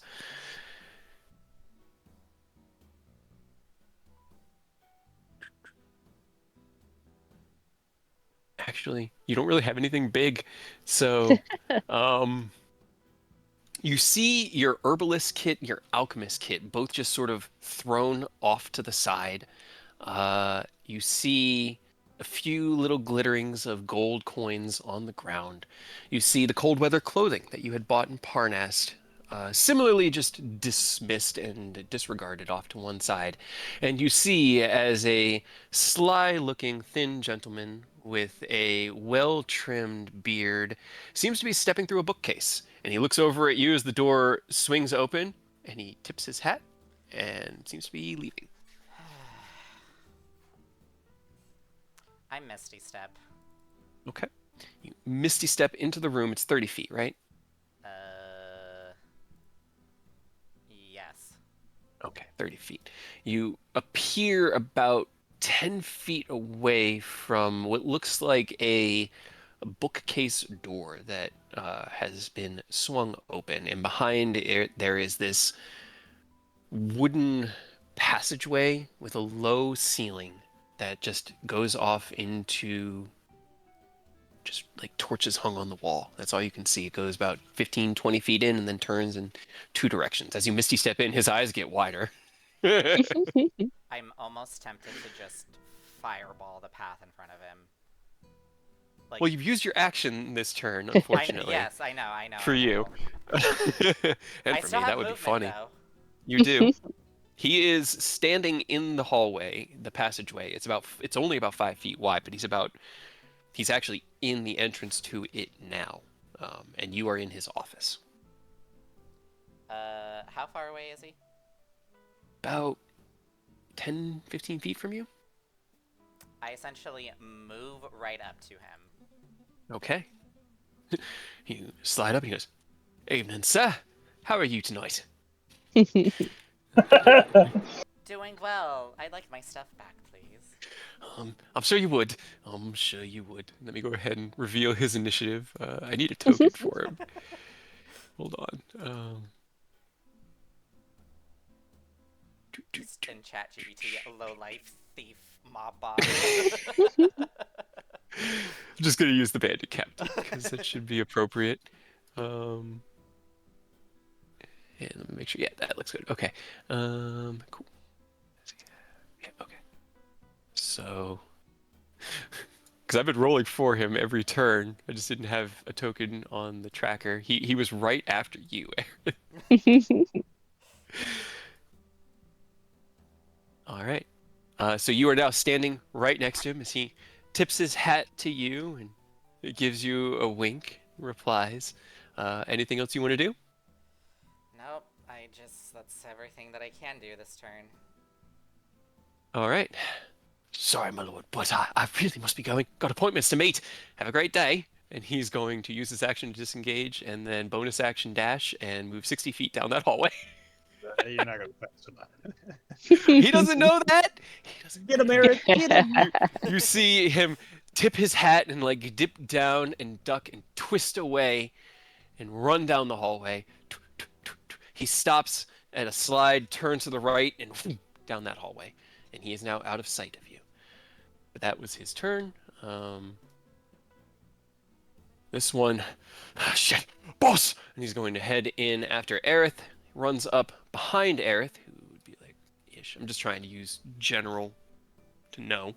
And he's going to try to just whack you with his mace. Nope, neither of those will hit. As he runs in, he raises his mace. You twist and turn. It comes down towards you with the first attack, and you kind of raise the Sicarius, grabbing the blade or grabbing his mace with the blade of your rapier. You deflect it off to the side, sending him staggering. He swings wildly out with the second attack, but you just dodge deftly out of the way. Orius, it's your turn. Right, I'm gonna look down at this guy and be like, all right, you're very lucky that you have a second chance at life. Don't waste it. And I'm going to move after the other guy. And I'm gonna look at it. He just hitches, his breath hitches in his throat, and he kind of like just weakly nods, holding his chest. Yeah, let's just hold the person, the other guy, because I'm tired of him being a nuisance. Well, with his solid +0 wisdom save, that is an instant fail. As you see him stagger and swing at Aerith, he's kind of like in this half-twisted stance where he's attempting to plant his other foot to get himself balance, and you reach out and you hold person, and he freezes in place, and like looks uncomfortable, and his eyes dart back and forth next to you, Aerith. All right, I'm gonna move as close as I can. Because I only have 30 movement. I want to talk to him like, listen, your Fred almost died. Well, he did die. He's back. You need to focus on taking care of him. All right? Aerith, He died, but he got better. Boss went down the hallway, took a right. All right. Rod. He's not going to be able to outrun Aerith. Aerith, it is your turn. I misty step to that turn point, and then How far away is he from that point? Okay. You misty step to that junction. Well, you're about 10 feet shy at the junction. You need to move 10 feet to get to it, and you look to the right where you saw him dart down. In this alley, this small kind of offshoot is only about 5 feet deep before it comes to a three-way intersection. You move the 10 feet up to that, roll me a perception check, or survival, whichever you would prefer. Perception. I'm gonna use my inspiration. Stealth. I didn't need to, but whatever. Did not Didn't need need to. Okay. Oh, okay. That's what's. Where's okay. my bag, Lazowski? You run that 20 feet and you look to the left. He's only about 5-10 feet away from you as you catch almost up to him. He turns around and he smiles. You're persistent. Yes, I am. Especially when things are taken from me. What do you do? Oh, so many options. Let's see. I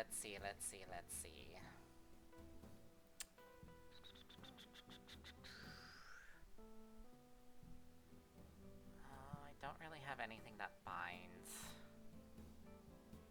Do you have hold person? Yeah, power word fall. To use all their movement and fall prone.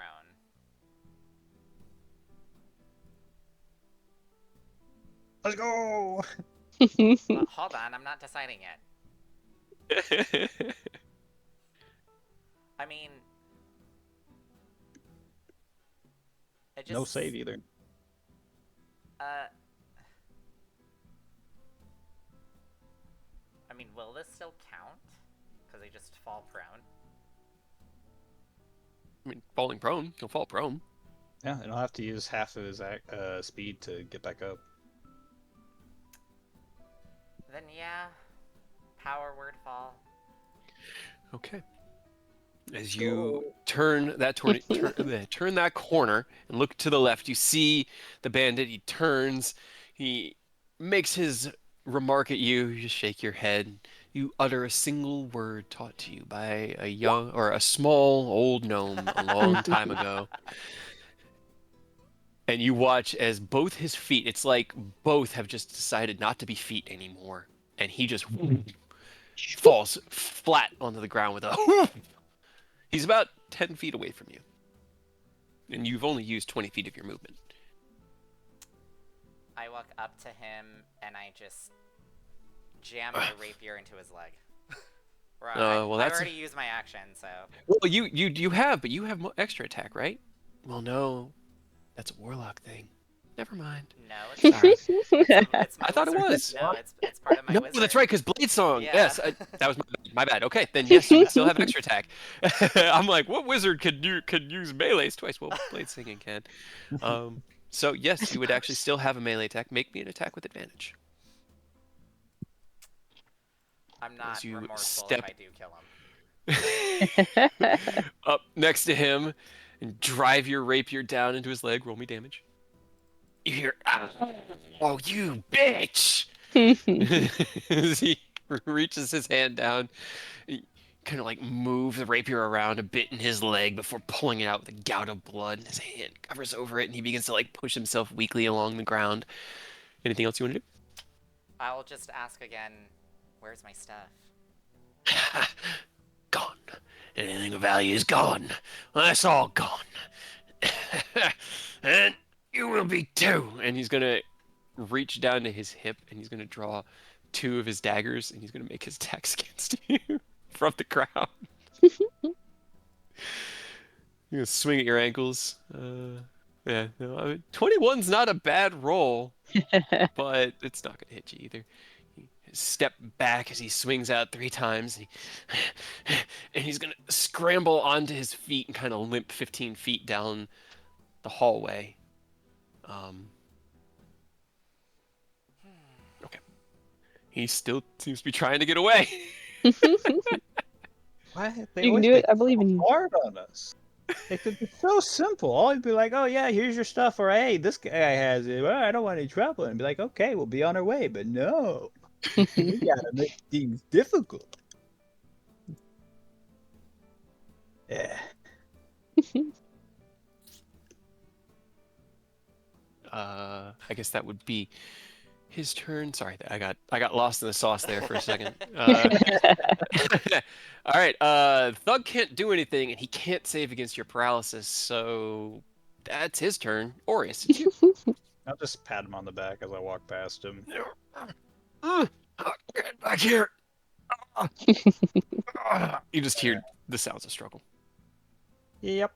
How far away? I would probably have to action dash one time. If you dash, you would be about 20 feet away from Aerith. Okay, I will do that. Okay.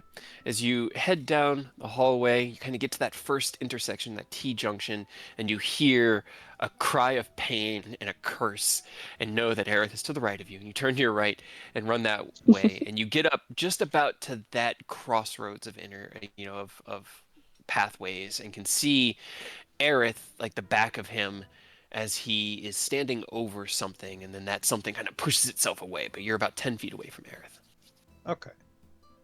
That is my turn. Okay, Aerith, it's your turn. Please stop running. How far is this spell? Oh, I need to touch the person. Oh, no, wait. I can see. Okay, within range. Okay.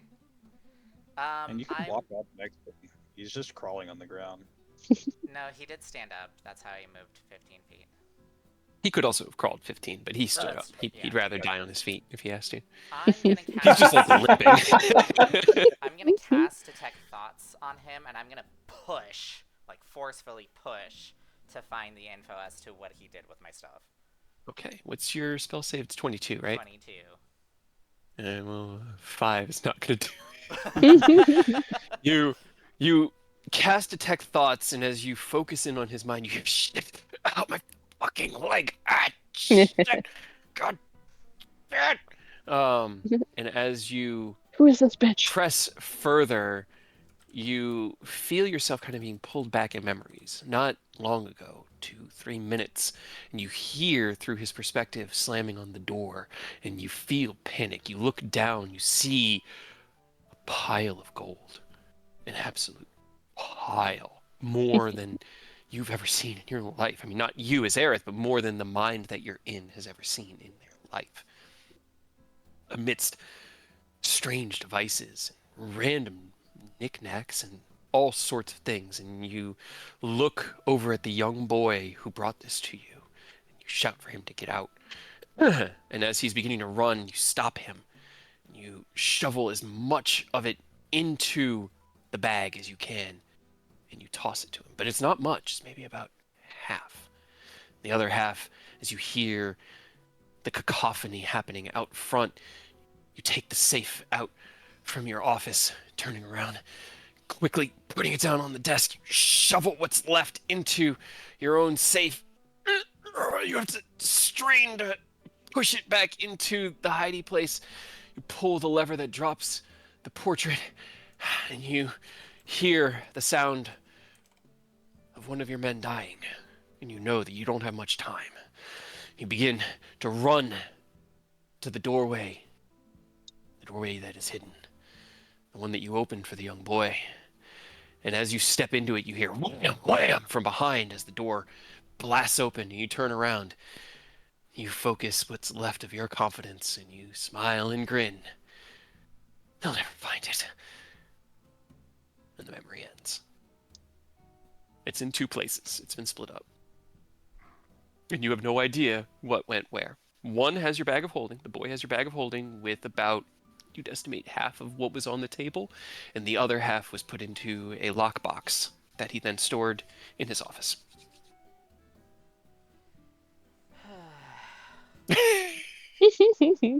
I love the dice for making the story for me, because like this was just a random thought, and I was like, oh well, I'd have to roll. I'd have to roll 2 natural 20s to beat Aureus's 22 passive perception, and then I did. So it's Aureus' fault. That was No, my fault. It you stole off of are- you. he Sure, had the highest definitely. passive perception. He was the one that was most likely to catch me, but he did not. And that was even my reasoning too. It's like, yeah, the kid wouldn't steal it. I would have seen it. It wasn't the kid. Who stole it? He definitely delivered it, but anyway. Anything else on your turn there, Aerith? I mean, I'll shoot him because he obviously he doesn't have it, so there's no point in me continuing to chase him. So Don't kill the guy though. I Okay. make He's a no criminal. promises. I make no Right? promises. I make no promises. That hits. I Yep. make no Okay. promises. Would you rather him kill this guy or the kid? Rather he killed none of them. Or both. I make You- no promises. You see as I Aerith did raises say one that I would hand. talk to the kid.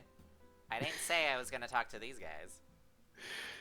He speaks a word in Draconic, a series of words, and his hand closes, his eyes shut, and then he raises the Sicarius and bam, shoots the man right in the back. He lurches forward. Ow, ow. You hear panicked, expressive panting and the sound of a rogue double dashing as he moves 90 feet this round because he doesn't have to action disengage. And you see as he runs about another 40 feet down this hallway before turning left at the end of this hallway and continuing on. Aureus, it's your turn. That's just all you had to do. Is just, I'm sorry. I'll just stop moving. You take your stuff back. It's so much easier. But nah. I'm gonna hurt these people. Ah. Aerith, did you convey the information that you learned or no? Is love still up? Yeah, Rose Yeah. hasn't shut it down yet. Then yeah, I convey the information to Aureus. Okay, do we know which way the boy went? In the memory, he went through the same secret passage. He basically handed him the bag of holding, put it in his chest, and said, "Bring this to the boss." And patted him on the head, and then Second boss. he How many pulled a book, Sorry. Big boss. The big boss. The Pulled a biggest book. boss. in the bookshelf, which then swung out towards them. He then left the bookshelf open while he got the safe ready because he needed to be able to make his escape next. Okay. But that was the Aerith, series of events. I cannot catch him. You can. I will go to the office and get your stuff. Do not kill the guy. You gotta figure out where the second boss is. Okie dokie. Fine. I'm gonna turn back around and head to the office and start working on the safe. Okay. All right. You turn around and use your movement to head in. You look at the shelf of knickknacks that are up and set up behind where he had the desk, small blades and little trophies and things to be remembered of his endeavors here, and you reach up to the one small statue that you'd seen him use prior and pull on it to reveal, similar to the secret chamber that Manon has in his apartment, the small safe, not small, but honestly like 3 feet wide by like 3 feet tall, set into the wall.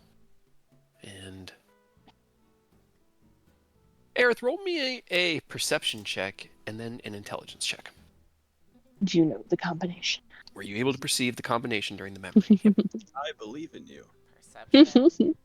It's Let's good perception. Okay. And then Mhm. intelligence. Okay. Okay. Let me ask the dice. Okay. You recall the memory that Aerith had shared through love, and you reach up and you grab the spin dial, and in this action are able to open the safe and see the small lockbox set inside of it within the safe. But that would be your turn. Anything on your bonus action you want to do? That guy's still stuck there, isn't he?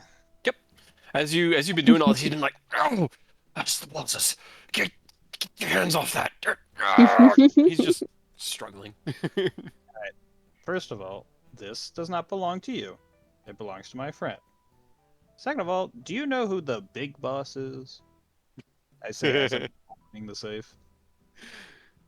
Roll me a intimidation check. I feel like it's the only one appropriate here. I should talk to the other guy. He was pretty nice. He was amenable. Okay. I heard it was your mother. As he grunts against the paralysis spell.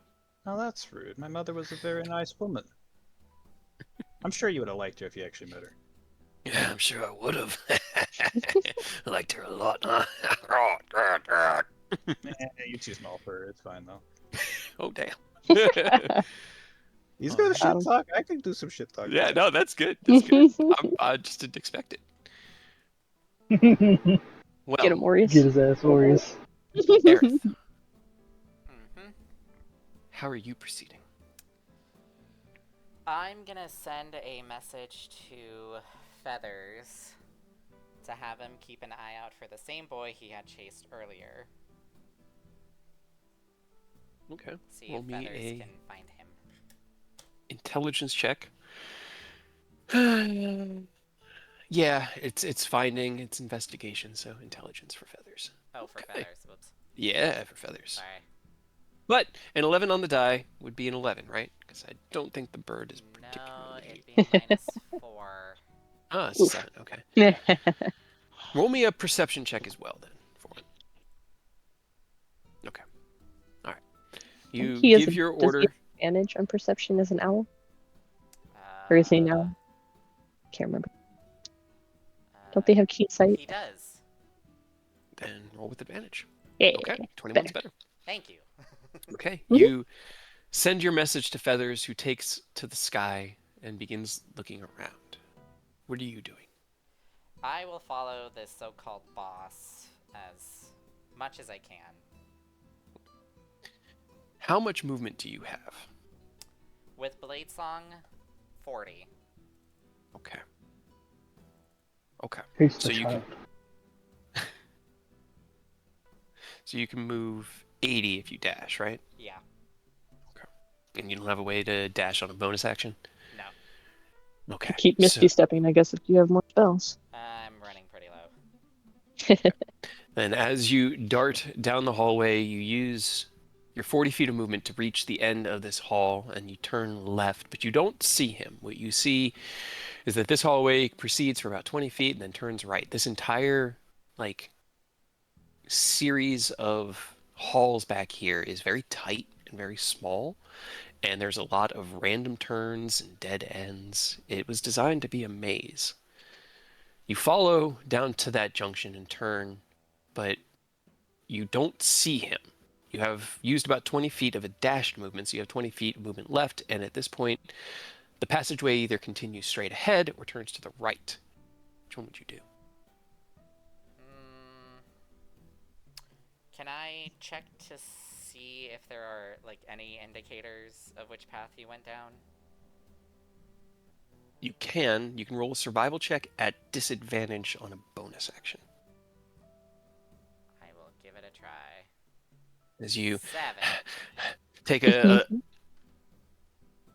short stop, a couple deep breaths, you unfortunately don't see any signs of where anyone else would go. The floor is just rough-hewn wooden planks that look like they've been worn every day. There's no signs of recent, footsteps that don't just blend in with everything else. So it's kind of a 50-50 at this junction. Oh, I should have asked for blood splatters. You don't actually see any of those either, which you had been, let's see. You had been following them past that first turn, and then I'd say you probably saw like a smear on the wall, and the spatters stopped. He probably realized he was leaving a trail. I guess I'll go straight. Okay. That's the first. Damn. All right. You continue Fine, let me on. correct myself. I'll go gay. Let's do this. Roll me an perception feathers. Roll me a dexterity check, and then we'll go from there with the outcome of how this chase happens. Okay. You kind of look back and forth, and at that junction, you don't know which way to go, so you just continue on the path. That path ends and turns right. You follow that down, it turns left again. You have no idea where you are. The buildings up to this point had been like randomly shaped. You've got to be close to the edge of something. And as you reach the end of this hallway, you turn to the right and you see a door about 10 feet away as it's swinging shut in front of you. While you're doing that, Aureus, you take the chest out and put it down on his desk, and you look, and there, it's a lockbox. Believe it or not, there's a lock on the front of it. What would you like to do? Son. How big is it? About 3 foot by 2 foot, so it's kind of like, it's a little awkward to carry one person. It's pretty heavy. How big is the space in my bag of holding? The opening of a bag of holding is 2 foot in diameter, so unfortunately it's too big to fit through the opening. Dang.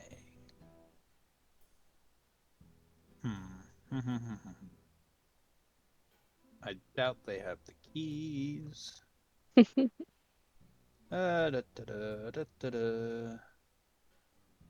Probably has the keys on him. But I'm gonna let Aerith know that, hey, the guy probably has the key to the lockbox that has your stuff in it. I'm looking at my spells really quick. I don't think I could Sacred Flame a lock.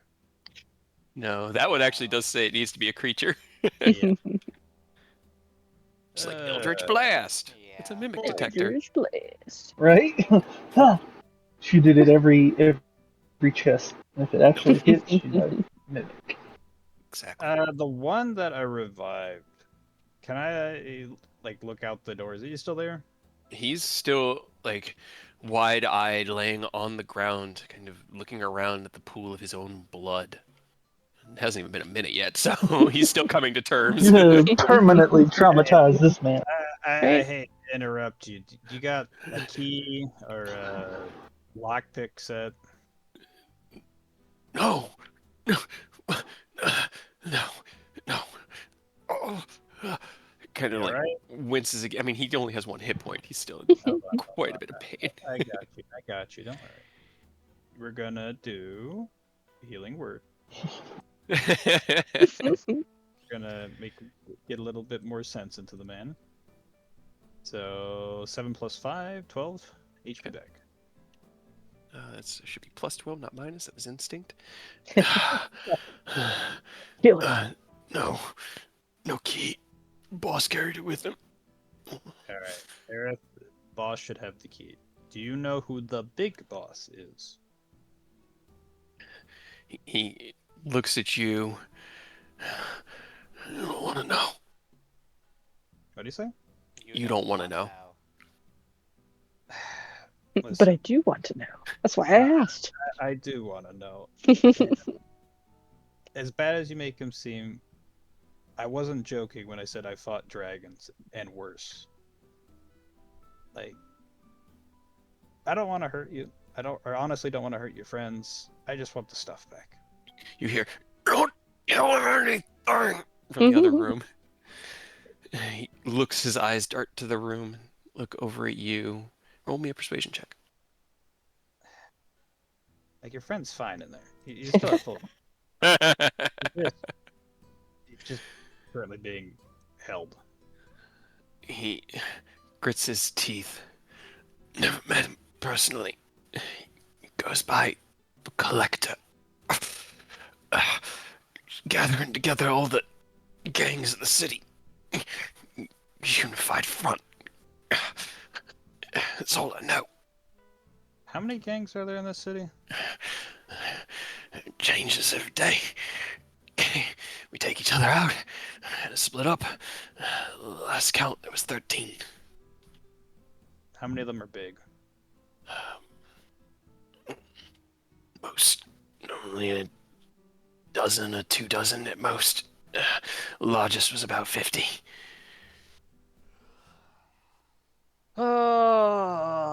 Hey, Dos, you wanna wipe out a gang or two? Clean up Iriabor. Meanwhile, out front of the Salty Spittoon, while Aerith chases after his stolen goods, not that he stole them, they were stolen from him. Um, uh, Oh. um, Ken and Eodos stand together in the lower city of Iriabor, your home. And you've spent a lot of time here, but not a lot of time in the docks. And there's a lot more want and need down here than I think had been known. And as you listen to the small crying of the young child alleys away, what are the two of you doing? Just lightly lamenting on what to do about Rose, how I can help them, but also give them the space they need to hopefully try to meet us in the middle when it's time. Are you guys staying down here in the port? Are you going anywhere else? Yeah, I guess Ken will prepare to leave because he knows, like logically, he knows that Rose can take care of themselves. Uh, oh shit! I still have Zenara. Yes, you do. I had forgotten that you were carrying the sword the entire time. Shit. Do you want to just have left it at the guild hall to be able to make it more narratively appropriate? Because I feel like he may have had some things to say during earlier, Yeah. and it's a lot harder to hide with seeming. Yeah. Yeah. Okay. Okay, so that's back at the guild. Yeah. Okay. What? Nah. Oh, But yeah, I think he's like preparing to leave Okay. and Then is going back. as Ken gets ready and kind of like sighs, looking down the alleys, looking back at the bar, Eodos, you hear Aureus's voice in your head. he was just like, huh? What? All right. So turns out a gang stole Aerith's stuff, and Aerith's currently chasing him. And we learned apparently there's like 12 or 13 gangs that are currently getting combined by someone known as the Collector, who's like this overlord boss, and they're all like doing weird shit in the city. And Aerith lost half of his stuff, and we're trying to get it. So you know what? You just want to might as well just clean up the city while we're at it. Might as well clean up the city. You know, no big deal. Way to put a good You know, Samaritan spin on it. it's just like, what the fuck have you guys been doing? But yeah, I was just drinking. What happened? It has been like an hour, maybe at most, since they both left. Jesus Christ, gang. I mean, if we're wiping out a gang, sure. I feel like Rose might actually be down for that, and it might cheer them up because it seemed like they wanted to get into a fight, maybe. But I mean, yes, I could. All right, Rose, do you want to take out a underground crime syndicate? That is so far left of whatever the fuck that I've been thinking about. What? So, Aerith got his bag stolen with all his stuff in it. Apparently, it Good was job. stolen by, a crime syndicate. And there's like 12 or 13 yep. gangs. This is in the group chat. Aerith seeing every one of the messages. So there's like 12 or 13 gangs, something like that, all being controlled by a guy named the Collector, who apparently now has half of Aerith's stuff. I have the other half, by the way. I need to like lock picking tools because I can't get into it. But yeah, you want to just get rid of them. Preferably not kill all of them. Like get rid of the worst ones. But you want to bash in a few heads, get rid of the crime in the city. Tonight? Right now? Era's currently chasing boss number 1. So if you want in on the action, sure. And how do you propose we find any of these other gang bosses? You do Well, know every city has underground, right? Yeah, Era's chasing one guy who knows a lot. I got 2 people here who know somewhat. One of them's more forthcoming than the other. I'm sure I could learn something.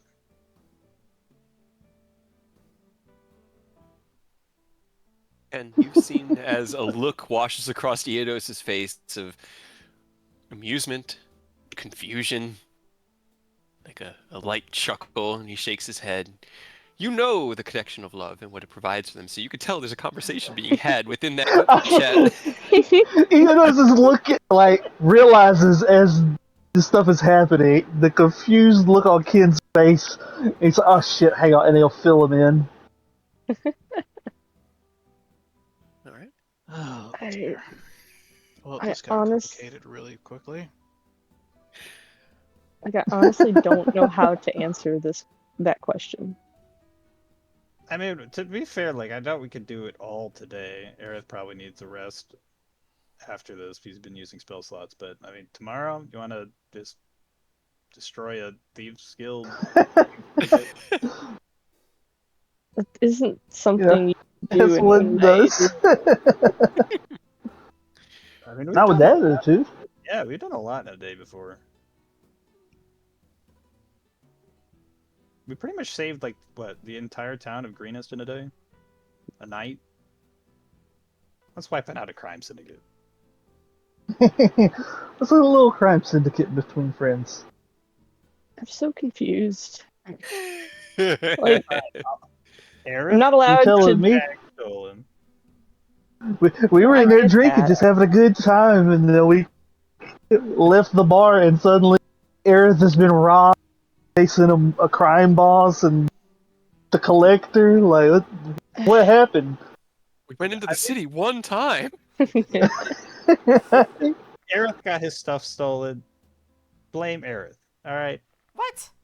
Oh, I do, but How is this my fault? Tie your shouldn't have bag. got your shit stolen. Aerith, you follow out the doorway as this conversation's happening in your head and look out as you emerge out onto the 3rd story balcony of the edge of a massive warehouse. You're near the roof, kind of on this like small metal frame, like the emergency exits. You look down, and at the base of the stairway is the bandit that you have been chasing. He still has his hand kind of one hand on his leg and the other hand on his shoulder as he's trying to staunch the bleeding, and he looks up at you with a haggard look on his face, and he grits his teeth and runs down the alleyway towards the main streets of Erebor. It looks like because you can see from a smear of blood on the edge of the ladder, took the ladder and did that whole like just slide down it. How do you proceed? I grab my broom. Okay. You take broom, 1 foot onto the railing, you kick into the air, and hop onto the broom in the middle of the air and begin to chase after him. The broom's flying speed is your movement speed, right? No, I think it's a bit faster, or I can have it be a bit faster. Let me know what the speed is for my math. Flying speed of 50. Has a flying speed of 50, can carry up to 400 pounds, but its flying speed becomes 30 feet while carrying over 200 pounds.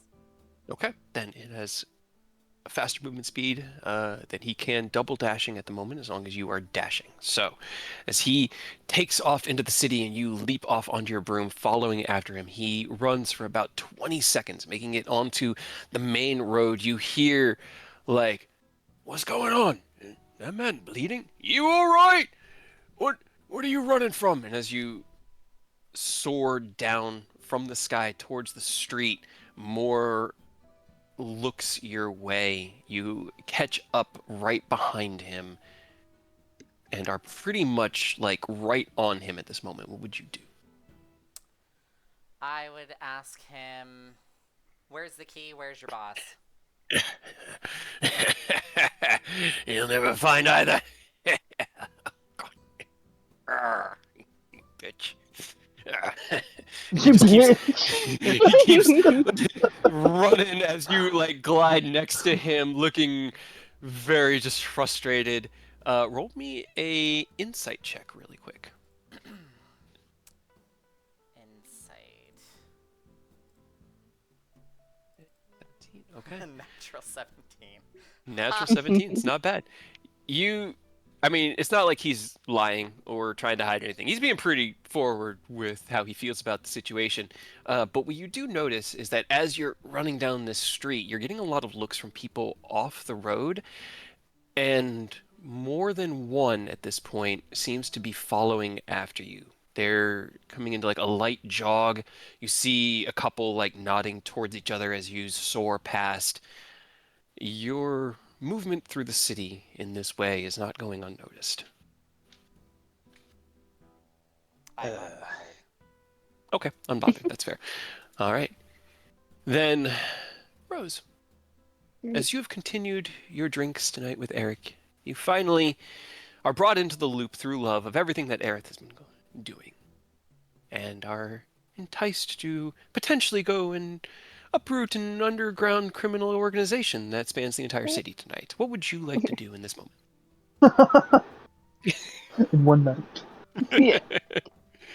Rose Rose pauses for like a long second, probably as Eric continues to talk. Mhm. And they'll just like they just reach out and pick up their glass and down the whole thing. All right. I guess it's been a while since we had a fresh cup.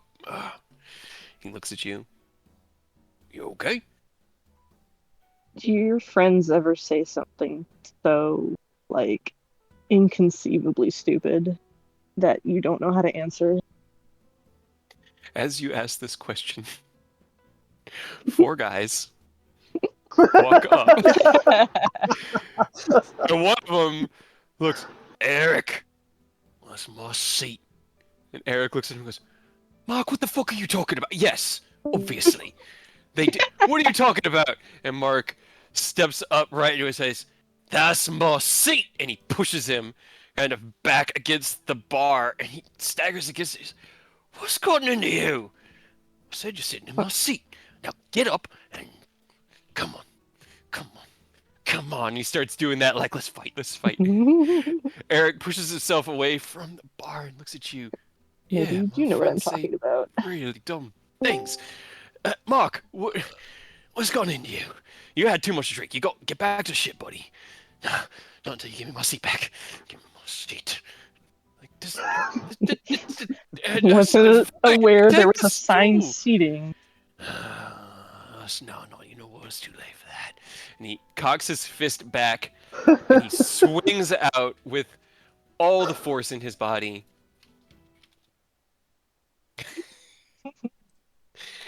And with a natural 2, he steps into a puddle of something slick and goes spinning. He kind of like, bang, and slams into the bar. And oh, you're gonna pay for that, Mark. Oh, Eric. Sorry, I'm getting the names all confused in my head. Okay, You'll pay for you're that, gonna pay buddy. for that. And he picks himself up, and Eric goes, all right, this is what we're doing. This is what we're doing. He looks at the others.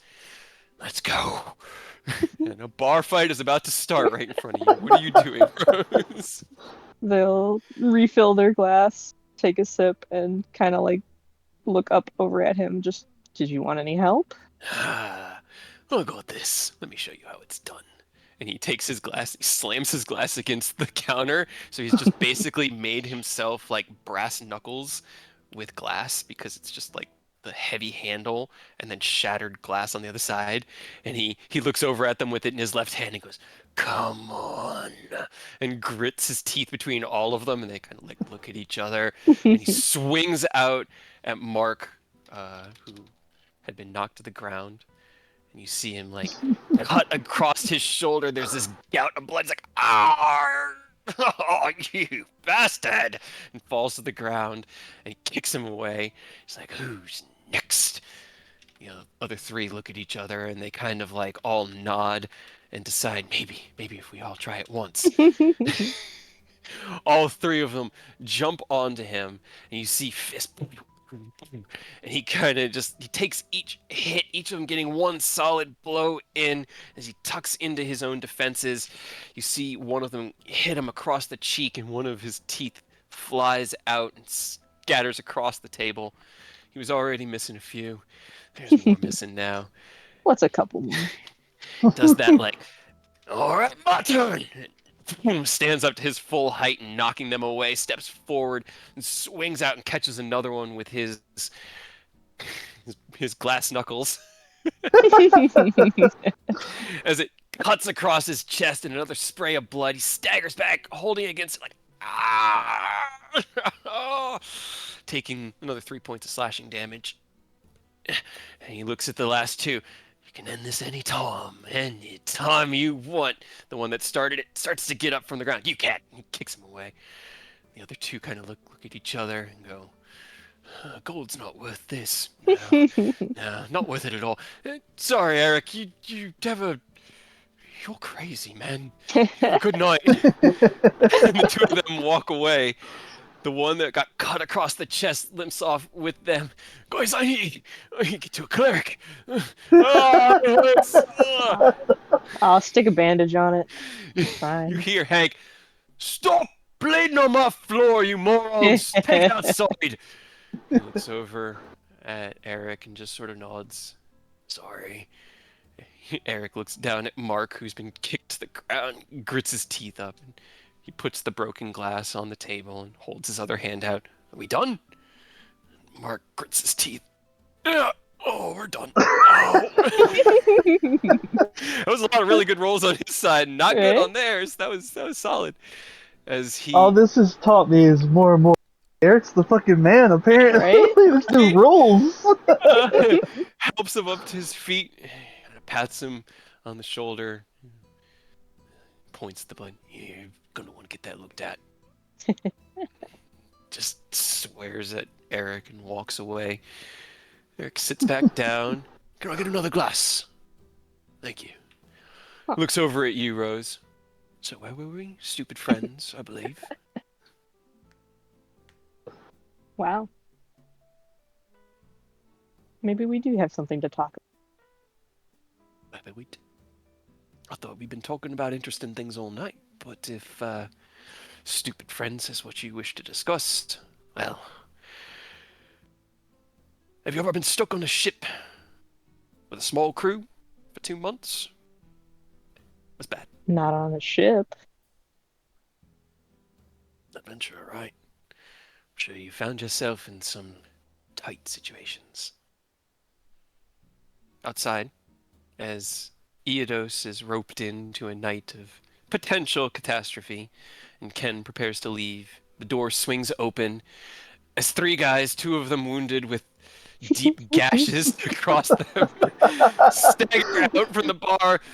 "Who's clerics that's going to be able to do this for free as a church? It don't matter. And that's who's inside the city. I can't." "It's fine. We'll just get on ahead for the." No. Jesus. Having a night. He is.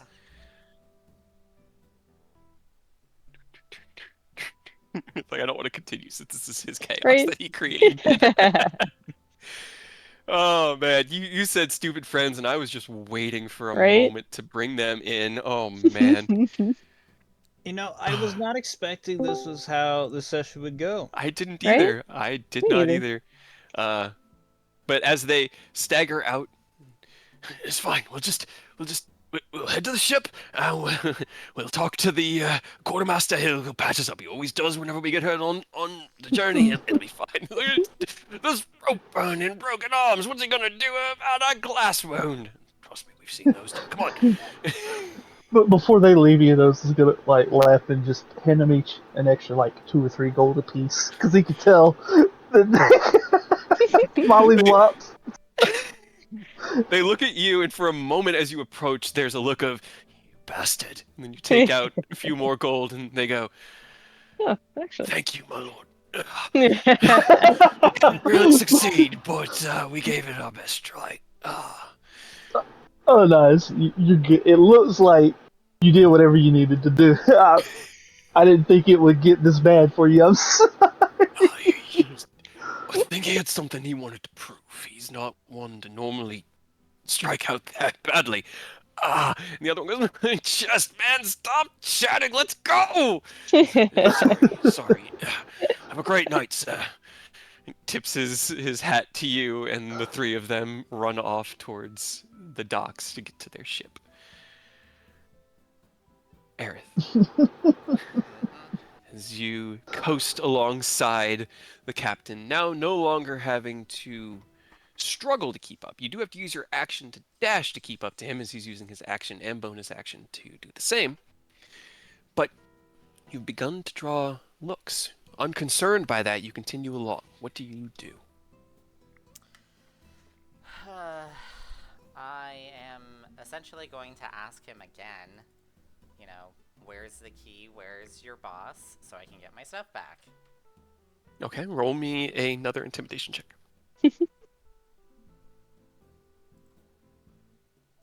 He'll fold eventually. This is going great. I said, you'll never find either. You can chase me to the ends of the docks, because I'm not going anywhere that's going to help you. And as he says that, you see two bolts shoo, shoo, whiz past you. And you turn your head around to see two of the guys that you had passed just a moment earlier are now standing in the middle of the road with heavy crossbows and are looking at you intently. I mean, I haven't done anything but fly around. No, you have not. Except for chase this man. And I'm only asking him simple questions. You are. Sure. But he is wounded and bleeding. Yes, and having him tell me where his boss is and the key, and I will heal him. That's fair. So you just keep on keeping on? Yeah. Okay. The bolts whiz past, and you just continue moving at about 90 feet around ahead. He eventually runs further and further down, turning right and heading towards the docks. He runs down what looks like an empty pier and stops at the end of it. Panting, he turns and looks at you. You can see the bleeding has mostly stopped, been staunched by the pressure that he's been putting, although the one in his leg, because of the effort that he's been having to put out, hasn't really stopped. He grins at you and goes, well, what now? Eh? What you gonna do, huh? As two more bolts whiz past you. Like, dude, just give me my stuff. Is this how anybody envisioned this night going? Did anyone foresee this happening? Nope. This can all Not even end. close. Just give me the key and give me my stuff. Give me another intimidation at disadvantage, because this time it's been the third demand of this. Aww. Oh, what? Nothing you can do to me would be worse than what will happen. I'll give you either. So do it! I'm tired of running anyway, and he falls down and sits with his back towards the river. At least I'll die looking on the city I love. And he just kind of like falls into this shallow breathing.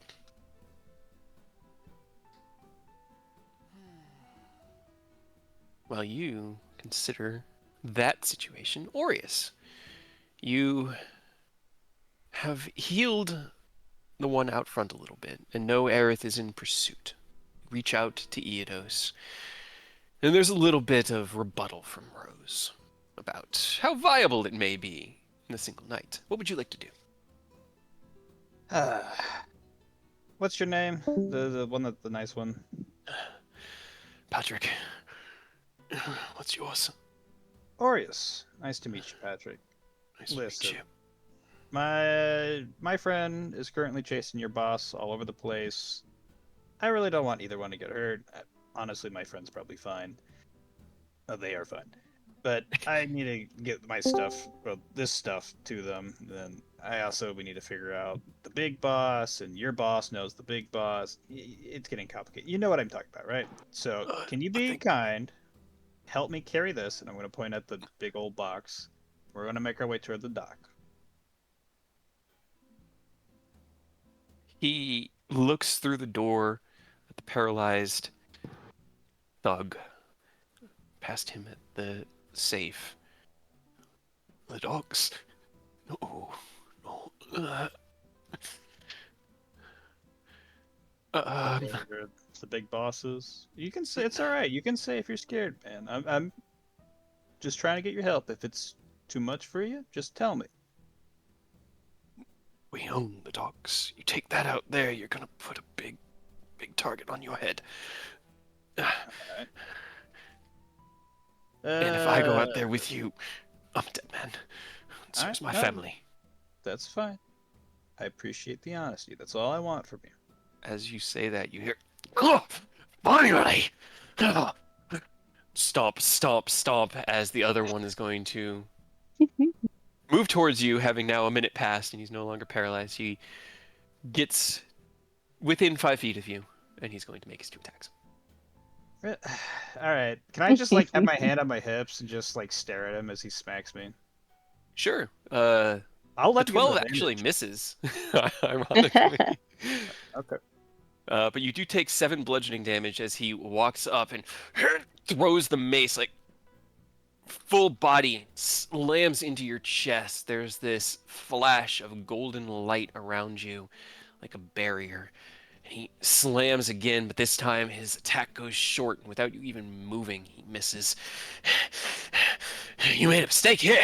Oh, you should have killed me when you had the chance. Patrick's like, Greg, I swear to stop. You're gonna die, buddy. Greg, I don't want to kill you, and no offense, you can't hurt me really. Like you could probably be here all day, and I just wouldn't give a damn. Listen, your friend, your boss stole some stuff from my friend. I know you know stealing's bad, and I know you couldn't give a damn. But here's the thing: you, by stealing from my friend, just put you, your friend, your whole big organization on our shit list. Now, I don't know if you know who we are, but I would say your organization's got about a week before it's gone. So I say, sit down, relax, keep your head under cover, and just watch as the organization just kind of gets swept away. All right? I don't want to hurt you. You seem like decently fellow people. All right? But, like, you need to chill out. He looks at you. Roll me another intimidation. This one with advantage. Here, I'll prove it to you. Take a swing at me. Just right in my face. See what happens. See what happens. Hit me. Hit me with your best shot. You incentivize this. He grips his mace tight. Technically would have advantage, so burns that natural one. That's still a 2. How are you missing? I don't know, man. I don't know. But he swings out, and as he does, without you moving, that kind of stoic acceptance that comes only with someone who has true, unyielding faith in what they believe. He stops short. He drops. If you think you could destroy us, you're fucking crazy. But you know what? Try. He staggers back against the desk. We survived the cult of dragons. We survived that madman's purge. Oh, well, hold on, hold Survive on. you. Cult of Dragons. Oi, What do you mean you survived that? where do you think most of our numbers went? That man walked through this town a year ago, brought most of our allies under their fold. And then, well, I'm sure you heard about what happened north of here. The torches, the bodies strung up on posts. We survived all that. Spits on the ground, kind of near your feet, disrespectfully. Hey, We'll survive you. With disrespect. well, yeah, because I'm being very kind right now. Listen, can you please just get a normal job? Like, I realize you're probably not. I realize you're not in the position right now because of the gangs and whatnot. But after we're done wiping them out, can you please just get a normal job? Like, help your community, man. Like, I don't want to have to work for people. What the fuck do you think we do? Oh, we.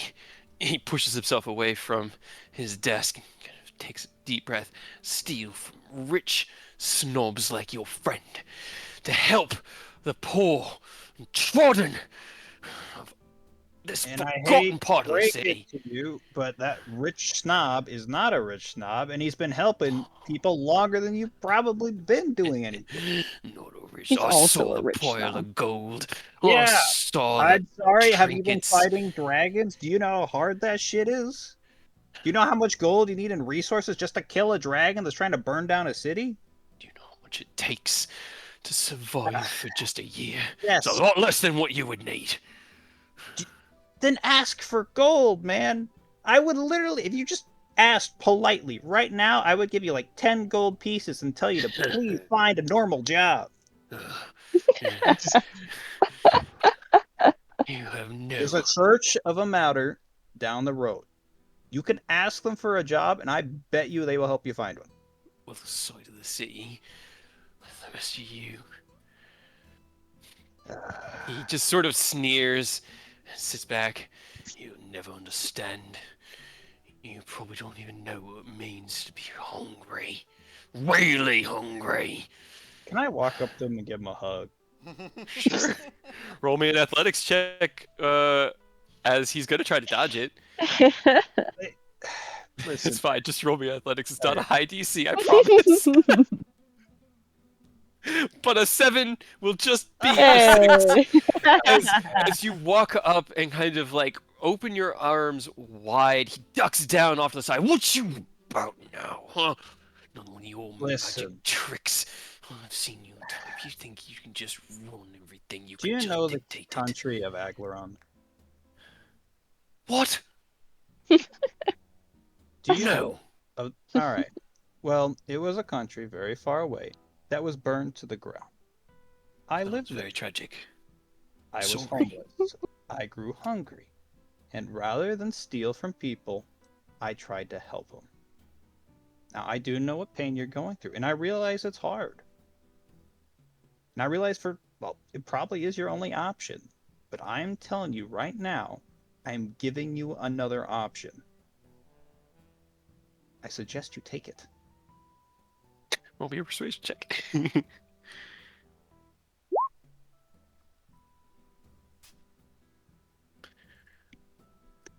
Fine. If it'll get you off my back, whatever.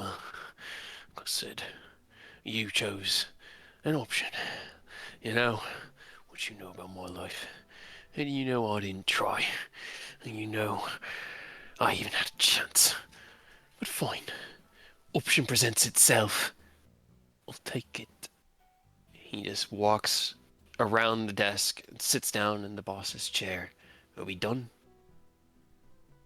Well, I'm going to need to take this to my friend.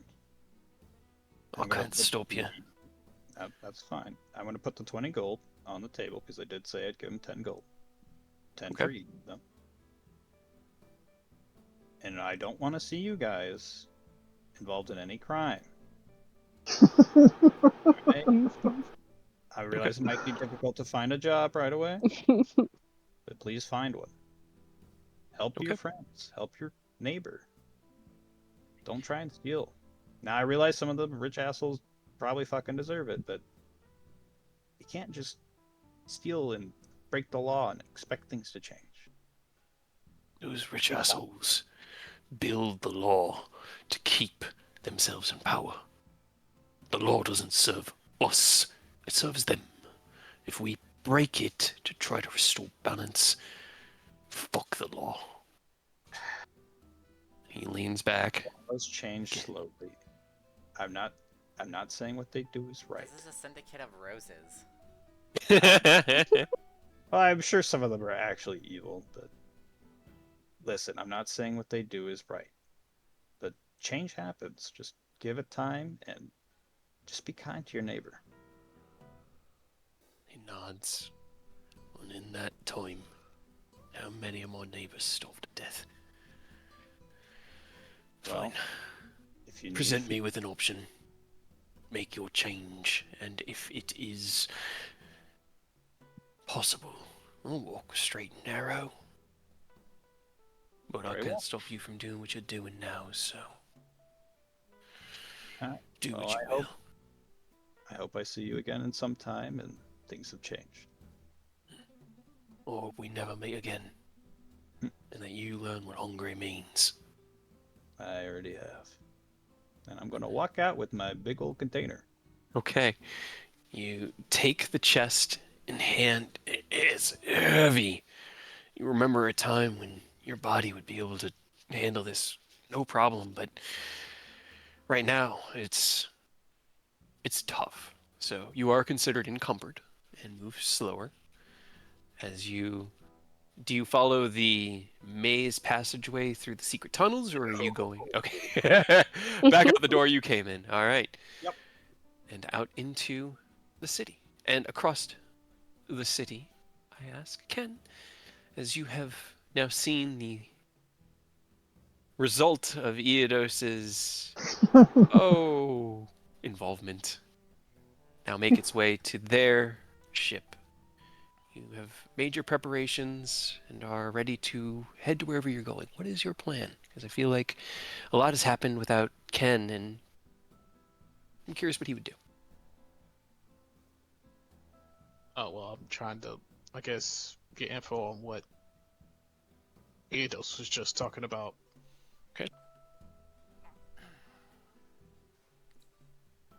Yeah, Like, either of those would definitely like break it all down for as Aureus and Aerith are talking. He definitely like give you the play-by-play. That way you're not left in the dark. Once he realized that was happening, because he did forget that you were in the link. So whenever you started looking kind of confused, he filled in the gaps for you. So you essentially know what's going on just fully. fuck. I've got his stuff stolen. Big super boss somewhere. You know what? Fuck it. Let's take out a syndicate. Hell yeah, dude, I'm with it. Could You know, someone so like create in the loop, let them know that Ken's down, and it also let Rose know like, hey, tell Eric good shit. I tried to start a bar fight earlier, and they came out kind of roughed up. So like, props to him. Yeah, and I didn't even help. Honestly, pretty impressive. But yeah, So where are you guys at? I'm currently lugging a box around, heading towards the docks. Make an insight check, Aureus. look, hold I'm on. gonna take a wild guess and assume I'm getting a large crowd of people like, look at this guy. He's carrying something very wealthy.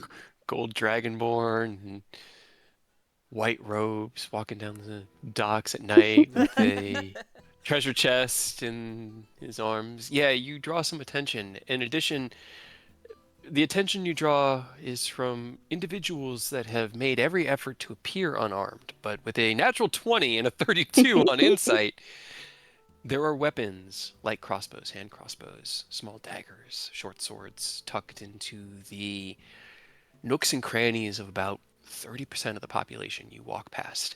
And as you make your way towards the main street to follow the path down towards the dock that Aerith is at, you walk past two that, as they look at you, you see them look at the lockbox and then begin to talk to each other. And then, after you've walked about 20 feet or so, they fall in line with you, keeping about 20 feet distance between you and them, and follow you.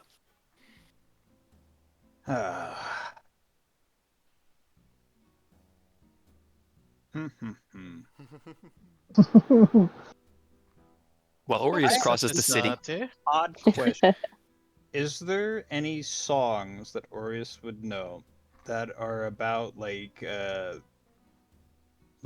songs of warning, like you know, like the old folktale songs that people would hear, and like they'd usually have like a warning in them? Is there like a Yeah. tune that I can like whistle out that's like, hey, like kind of a reminder of like folktales of like, be careful what you do. Yeah. Don't Roll judge me a a book history by its check. cover. Yep. He will nuke your entire city block. It's like when a poisonous frog shows all of those colors. Don't fuck with me. You know, you know of a few from your time as a blacksmith, because whistling while you work is always an easy way to while away the time. Roll me a performance check to see how well you convey the hidden meaning of this tune. Performance. And while Aureus makes his way across the city, all right, roll against that. 13. 10. What are you doing? Well, if we're taking out a syndicate, I better get armored up. Uh, so it sounds. So did Okay, where is Orius and? Wait, you just told me, so I should know where they are right now. You know Aerith Question. is on a dock, and Aureus is making his way to the docks, but they don't have specific information as to, like, which dock, where. Well, I guess Aerith knows which dock he's at, and can lead Aureus. But Aureus is on the main road at the moment, and Aerith is down at one of the further away docks from where you currently are. Okay. So based on what you told me, Aerith is fine for the time being, and Horus is on the way to meet Aerith. So, and it sounds like he's got a handful, literally.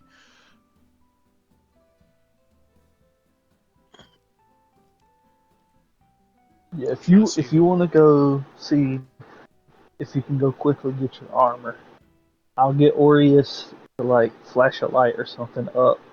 I can find him from the air, and I'll go back him up, and we can meet Aerith at the docks, hopefully. Oh well, and Chin starts whistling for Okay. the kids. Where did you leave them? Did you leave them at the guild hall, or would they have flown here with you, like Maybe following like you at through a the air? Yeah, probably like at a distance. Okay. You Oh, then hell yeah. you whistle for the dragon children as they scurry out from the little nooks and crannies, and in the distance you can hear, "No, come back, come back. Where are you going?" And this little girl comes out from the alleyway, maybe 7 years old, and watches as the small dragonling prances across the cobblestone and dirt road and leaps into the air and becomes a helmet that wraps itself around your head. You then turn around and you look at her as her eyes go wide with awe and a little bit of fear. Oh dear. He'll, you know, you know, have his helmet pop back down. He's like, Okay. sorry about that, little one. I didn't mean to startle you, but my little friend and I have some business to attend to. So apologize. I apologize for startling you, but yeah. Roll me a persuasion check. Oh dear. The quiet. Oh dear. Yeah. Okay. Hey. The little Hmm? girl nods. Are you a hero? I've heard stories of heroes. Uh,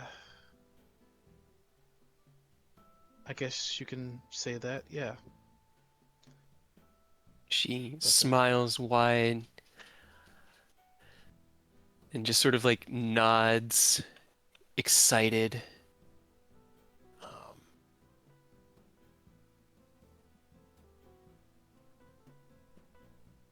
are you going to help us all?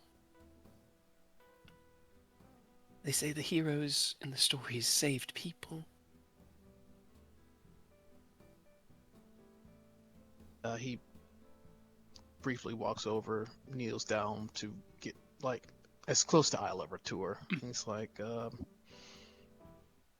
"Well, that's what my friends and I are doing now.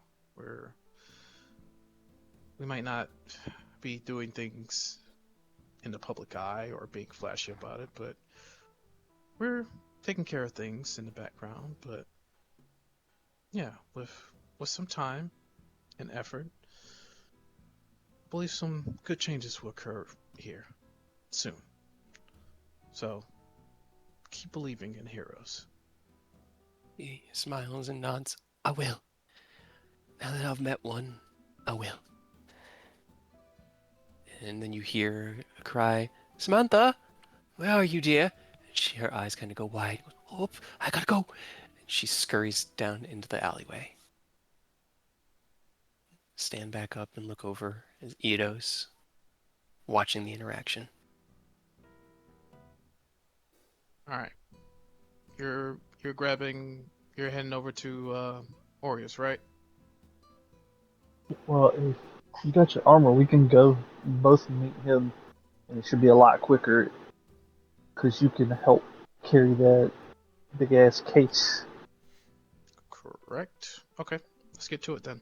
So yeah, in the link, it'll be like, hey, where's can you shoot a beam of some sort? I know you got that up your sleeve into the Air Force. Me and Ken will meet you. I will try that. However, I am getting surrounded, and that might trigger them to just straight up attack me. I mean, that's There fair. is If, there is so much happen. Can you all hold on one second? Rose will just like sit at the bar for a second and like clench their hands on the bar and then slam one fist down. What's wrong? Are you all right? Yeah, wait, 1 second. Of course. Turn back into the link. All right, just everybody stop for 1 second. Okay. Holy shit. This is a lot to deal with, and I am shit faced. Aureus, you have issues with me, taking care of the nobility because it would destabilize the a town. Society. Yeah. Do you know what would destabilize a town way faster than that? Well, you can always help and make sure it doesn't destabilize. You're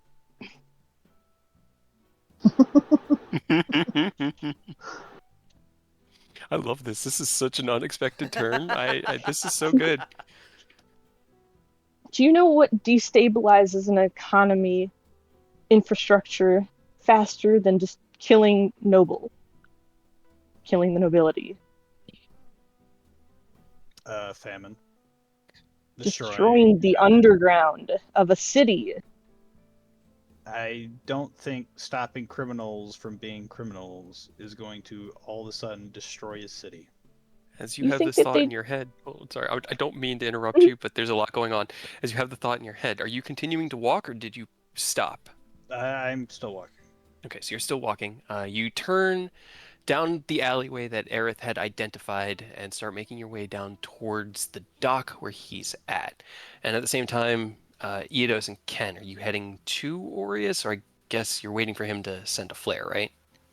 Yeah, if we don't know where he's at, kind of fly up and look around, I guess. But Yeah, I guess let's we were like inside drinking. They took off, so I don't even know where they went.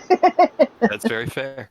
Then roll me investigation or perception, your choice. As Aureus, you turn down that narrower kind of boulevard, narrower street, having this conversation in your head with Rose, and you hear from behind you, "Hey, that ain't yours. Drop it." It definitely is mine. No, I don't think so.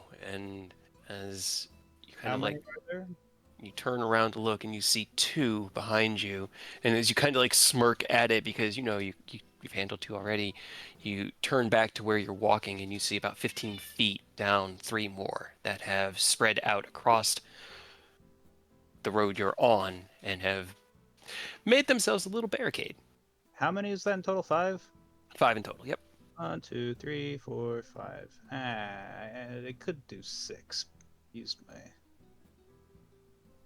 Just gonna keep walking and fuck it. I'm gonna use hold person at 7th level to get all of them. And I'm just gonna keep on whistling as I go. Okay. As you hold on. Need to look up the components. A humanoid that you can see, a small straight piece of iron. Okay, so it does require somatic components. So you do have to put the box it down. But as you turn and see the three, you kind of sigh. Still whistling, you set the box down, speak the small incantation under your breath, cast the magic in your hand, and it across all of you. You see as you begin to cast it, they actually roll me initiative because they're kind of waiting for you, and hold person has casting components. So, oh my god. 13. Okay. I rolled with was that a +3? I rolled a 21, a 23, a 21, a 22, and a 10. Damn. So I mean, as okay. you begin casting, they raise their crossbows at you. You better stop that right now. Drop the box. You continue casting. Yep. All right. That will release their held actions because I felt it fair to No, have them that's fine. hold their attacks to make sure. Uh, all right. So with a plus, is your AC 15? You said it's 15, right? Yep, 15. I would be 15. more surprised if they missed. Well, they actually three of them do. Uh, they only have a +5. Um, so the natural 20 will hit you though, Okay. for a total of, come on, 6 piercing damage. Okay. as as you cast out the spell, this flurry of crossbow bolts flies towards you. Three of them reflect off of the kind of shimmering light that surrounds your robes and wraps, and the third or the fourth one hits, but it just sort of like punctures into your shoulder before it just falls out and leaves this tiny little like speck of a wound. You look out, and they are all paralyzed. Lean Well, down, pick up the box. it was nice talking to you, gentlemen. And I'll keep whistling as I walk on by. Okay. Whistle while you work. With a 16 and an 11 or 17, you guys take up into the air and begin kind of moving around. You see Aerith out at the edge of one of the docks. He is standing in the middle of this empty dock that has no ships moored at it at the moment, and has his weapon out at his side. There is a humanoid that is sitting with his back to the water, his face kind of up towards the city, and Aerith is just standing there watching him. And as you glance around more, you see movement as three guys dart into an alleyway, and then you can hear a light whistling in the air and head over that way. And as Aureus turns another corner, still whistling his tune, the two of you are now above him in the air. Do I notice them flying or no? Yeah, with a passive 22, you look up and can see them above you. I'll just give him a wave as I continue on my way to the docks. And I'll tell him via the mental connection, like, yeah, I got jumped by like 7 guys, but they're just kind of chilling right now. It does look heavy. It is very heavy, and frankly, I'm not as strong as I used to be. Weighs about 90 pounds. You're having to like really heft it to get moving with it. Yep. I mean, if one of you wants to help, No. just as I was asking for help to I carry. know. Yeah, let me get down there. Okay. I'm gonna You- BRB as he tries to come back. Okay. Let's actually take a short break because the second liter or half liter of water has now cut entirely through me. So I'll be right back as well. Okay. Same.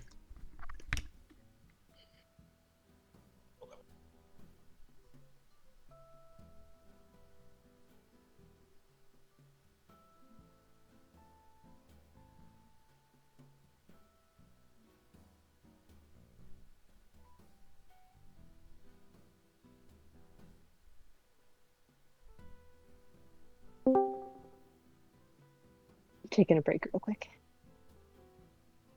Discord is really doing a number tonight. Right?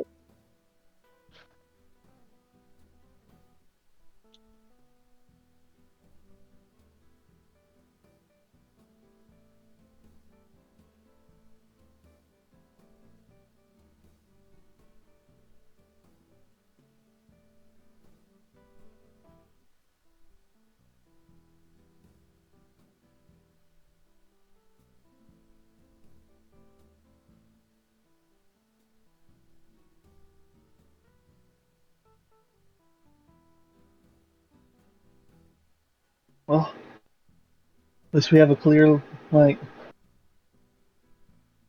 plan now. We take down this evil syndicate and we become the leaders of the underground. We turn the city around and then we take out all the nobles, and we become the only, noble bodies in town. So we're high and low class leaders, and then bam, easy. We fix it You all. know, Is Eodis we're gonna definitely rule the underground? definitely sounds Nah, like something we apparently, have time for. Aureus is gonna have to do that, dude. He's giving them options now. Aureus will rule the underground. Rose can rule the noble.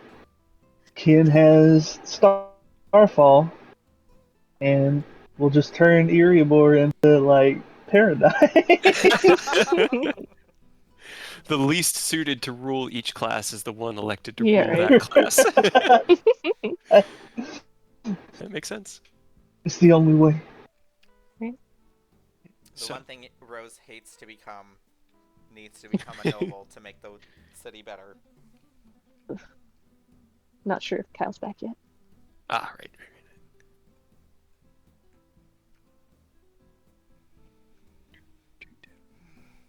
I like this tavern music too. It's fun. Boom, boom, boom, boom, boom, boom. I do want to let you guys know, I am designing Mhm. 2 outfits for Aerith. Oh,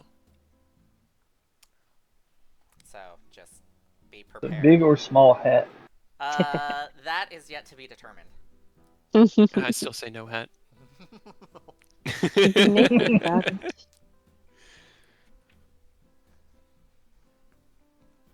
Or get one of those like open topped hats where it's kind of like I guess it's a visor, you know. Just get about yeah.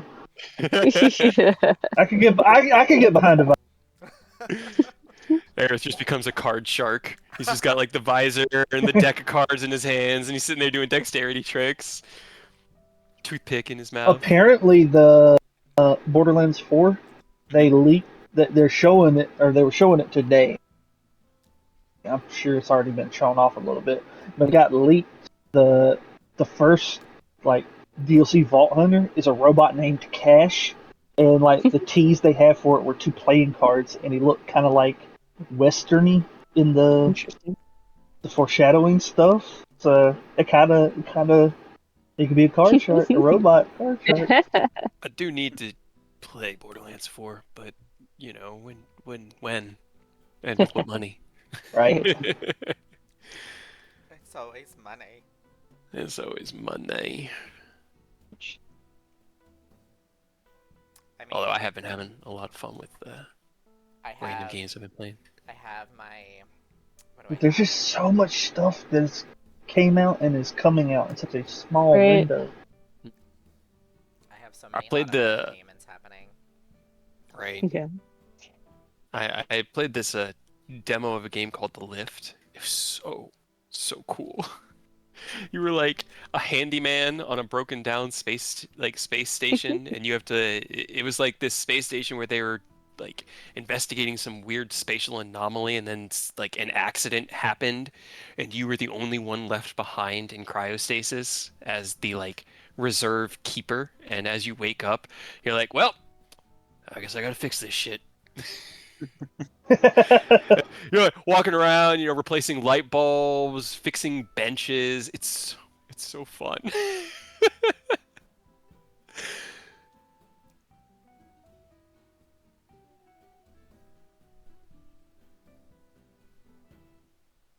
I'm trying to get Empoleon, but holy shit, is ranked a nightmare right now.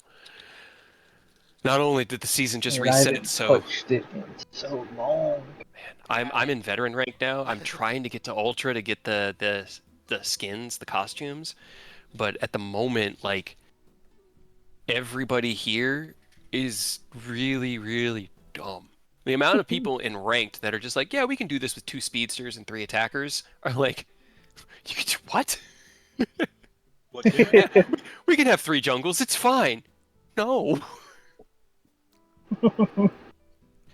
Nightmare. Total nightmare. This is fun. This is a fun that's game, why I but stopped. I just What need game called? friends. Pokemon Unite, the MOBA. I didn't realize there's a rank system in it. Yeah. There's I mean, they And do full they like have tournaments. so many Pokemon in there now too. It is Okay, insane. When they're I hopped on and after I updated it the other day, the number of Pokemon have like quadrupled since I was playing. It is dope as hell to see all the shit that has been added. There's like 78 now, I think. They've been ever since Tencent bought them, okay? I will say, not a huge fan of the Tencent buyout, but ever since they bought them, the cash shop has been heavily more monetized. However, we have been getting a new Pokemon every 2 months like clockwork. Like probably less than that. Probably more like every month. I mean, we got Latios and Latias, we got Palmo, uh and then today I think they released Mega Lucario. And the next one that they're bringing is Mega Charizard, which I don't know how that's going to work. 'Cause it's the first Mega Pokemon that they're adding, but I'm going to find out once we're done with tonight's game. Interesting. Yeah. I love it. I love playing Pokemon games, but the way that Unite's like game system works, it's just so good. And the way that they translate the Pokemon moves into like MOBA moves, it's so good. So good. Now that Aureus is back and our crew is here at the table, we can resume. So, as Ken sets down onto the ground in front of Aureus and you set the chest down, Ken, you reach down and grab it and you heft it up. And it's heavy, but for you, with your, 24, 25 strength? Is he muted? He might be. Superhuman, regardless. But I'm curious. You said strength check? No, what is your strength? I'm just curious. Oh, 21. 21, okay. With your superhuman strength, as it's higher than a natural human could be, lift it and start heading in the direction Aureus was walking. And as the 3 of you turn around, you hear, "Hey, get back here!" As the 5 guys that Aureus had just paralyzed have now broken free of their paralysis and are chasing after him. And as you heft and kind of turn to continue traveling, they turn the corner and you see the first of them look out over the 3 of you, and he raises his heavy crossbow and aims it directly at you. Drop the box. They really are relentless. They are, yes. Guys, we don't want to hurt you. Go home. Yeah, I I just physically don't think paralyzed I all of cannot you. kill you. Yeah, I just paralyzed all of you while whistling a tune. Like, you are outmatched. Go home. Can I get intimidations from both of you with advantage? They had been chasing after one man, and now there's three of you. As the One other of them looks four scary. circle around behind the first, the front line kind of raises their crossbows. You've got three of them now pointing at you.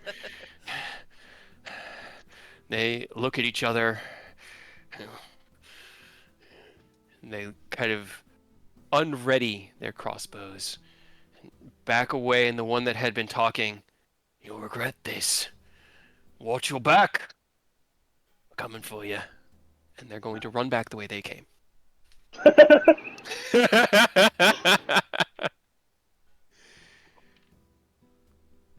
See, they're lucky it's not Zero, because Zero would be like, oh, you're threatening me.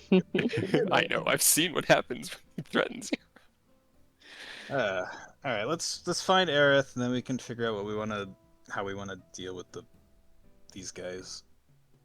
And Well, apparently we can't afford to leave you two alone anymore. Holy shit. We got the whole Undercity after us now.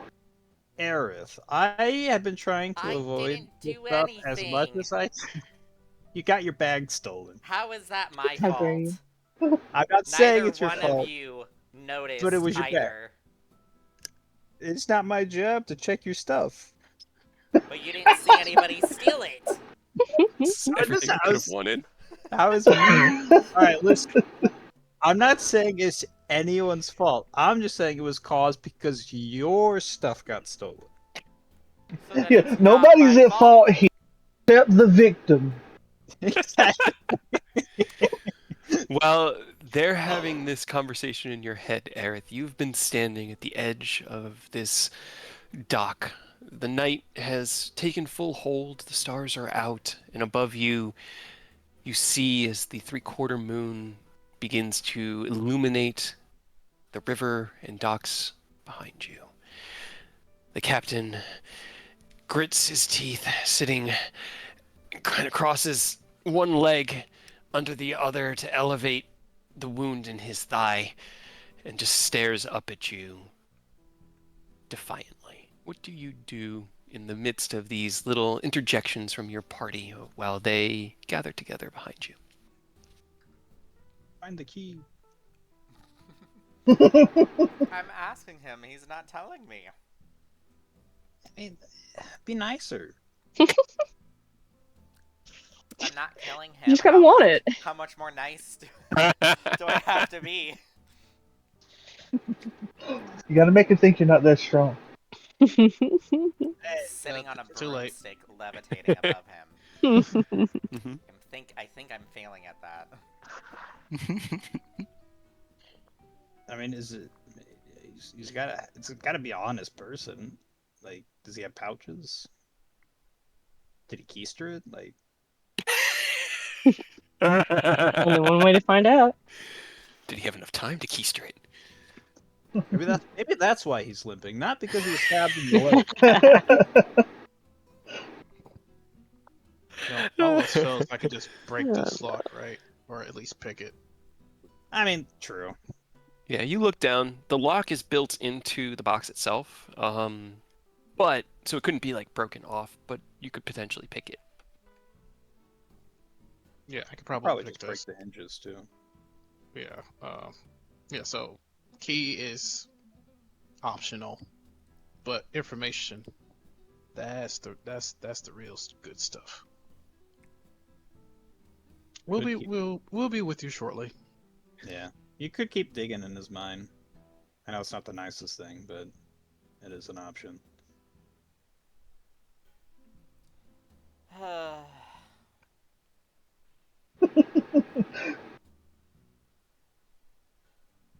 You could threaten him like, "Wait till my friends get here." Then we'll make you talk. Have you seen the memes like, and we have our friend here, Oompa Loompa, Oogie Googly, and it's like, don't mess with them. Yeah, it's like, oh, Yeah. I guess I will. I feel like this is gonna kill him. Just do like Daniel did in the Salt Marsh game, or not the Salt Marsh, the one Black ran, and just constantly Curse of do just Strahd. enough damage. Yeah, slightly damage him, but not enough to that your heal won't always out heal it. So he's just indefinite suffering. I will say I don't have enough Have any resources for healing. that. You also don't have any healing? Yes. No, Right? I technically do with my file. I You just wouldn't that's even forgot true. heal about it. I Chad. You forgot wouldn't use about that to heal it. Chad. Oh, I poor Chad. forgot about it. What a Ah, dick. I would have healed him, but I he forgot it's about Chad it. confirmed. Mm. I wasn't the one that caused him pain. So, Aerith, because I want to know what Rose is doing as well. I'm just curious how you're spending the time. I'm gonna detect thoughts and search his memories for where his boss is. Okay. You know, you'd think I'd just leave Detect Thoughts as, a thing open, but because the Nah. specific wording is always so It important. only lasts for a minute. I know.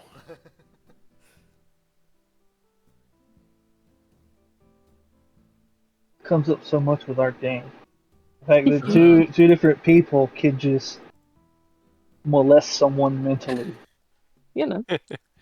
Okay.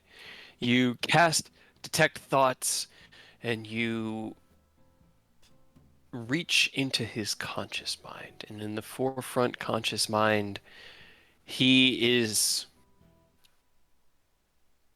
Let's see. His mind is almost eerily calm. There's this kind of like quiet acceptance that you sense, almost like he's like meditating or just has given in to the situation. Like just sort of an absence of thought in the moment. And as you begin to push further in,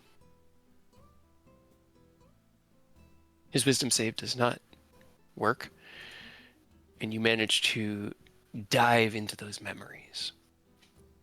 You are in a tall building. You know this because the windows that you're looking out of are looking out over the river, but you're 40 or 50 feet up from the riverside, and you can see the city below you. In front of you, or you're in a lush room with wide windows on the back wall. A 10-foot wide, heavy oak desk sits in the middle, and on the opposite side, you see a chair that has its back facing to you, and the top of a person's head. They raise their hand, and you hear, "I do not care about your details. Simply see it done, and come to me when it's over. I do not wish to have to offer any more advice on the jobs that you are to accomplish. Now, get it done."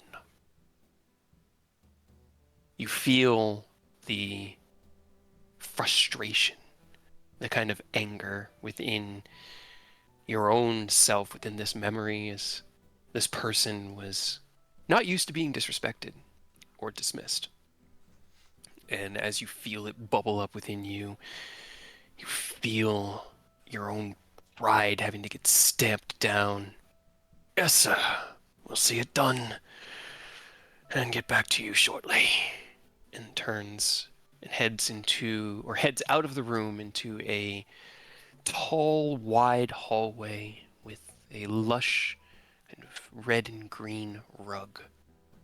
But that was where that memory ends. Now I need you to make me an intelligence check. I'm gonna use my last charge of Puzzler's Wit. Okay. Not much of a difference. Well, those are sad rolls. With a dirty 20, you are ejected from his mind, and the spell ends. Because, He died. well, no, you No. don't take damage from Detect You got a Thoughts. 20. He Fought you got a off. 20. He Okay. beat you. He rolled a 20 on his intelligence check to push you out of his mind. Naughty, naughty. Why do you work for a guy like that?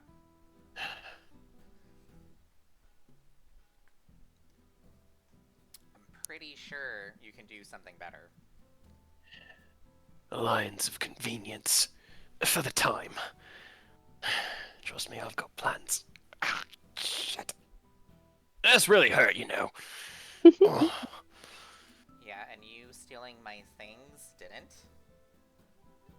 actually, that was actually quite a noise. You got some nice things. Yeah, I know, and I worked hard for them. Oh, that's so sad. So very sad. Yeah, it's kind of like how you worked hard to get to where you are now. Well, maybe not now. And then have it all taken away from you. I see the parallel, but you're off your mark on that one. How so? What's been taken from me is nothing compared to what I took from you. I see you, your fancy clothes, your soft hands. I know where you grew up. I know your life story. And you can replace all of that in a blink.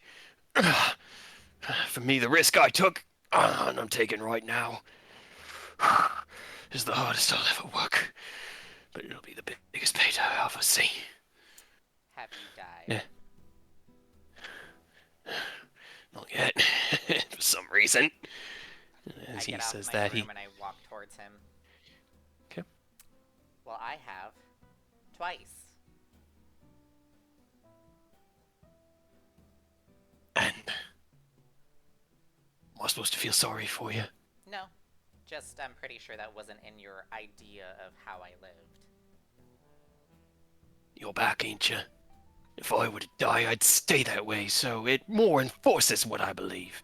And as That's he because shouts I had that friends across the dock, that trusted you me. hear the heavy footfalls of Ken's armored boots on the dock, weighed down by the heavy chest as the three of them are approaching. Oh look, my friends. Sure.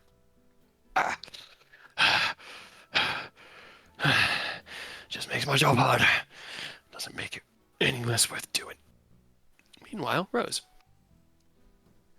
Well, you have attempted to talk some logic into Aureus here within the link of love. Eric looks at you and can see the flashing emotions on your face. Are you all right, Need? I know that the ale's pretty bad, so if you need, we can maybe just go get some fresh air, some water. Are you all right? Still kind of like hold up a finger to him again, just like on. They'll open up the link to everybody who's linked, not just Aureus. Mhm. Just, do you know why undergrounds form?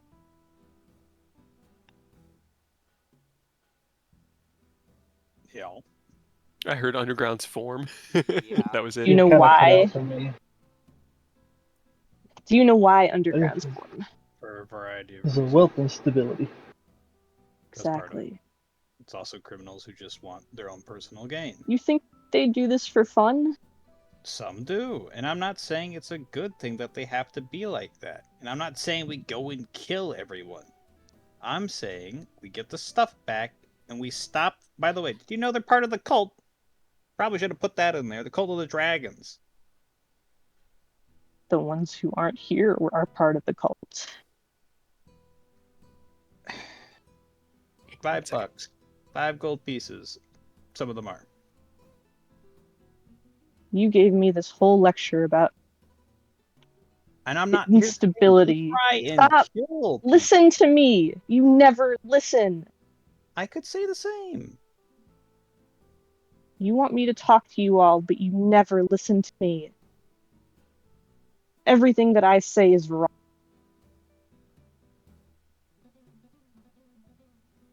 How am I supposed to want to talk to you?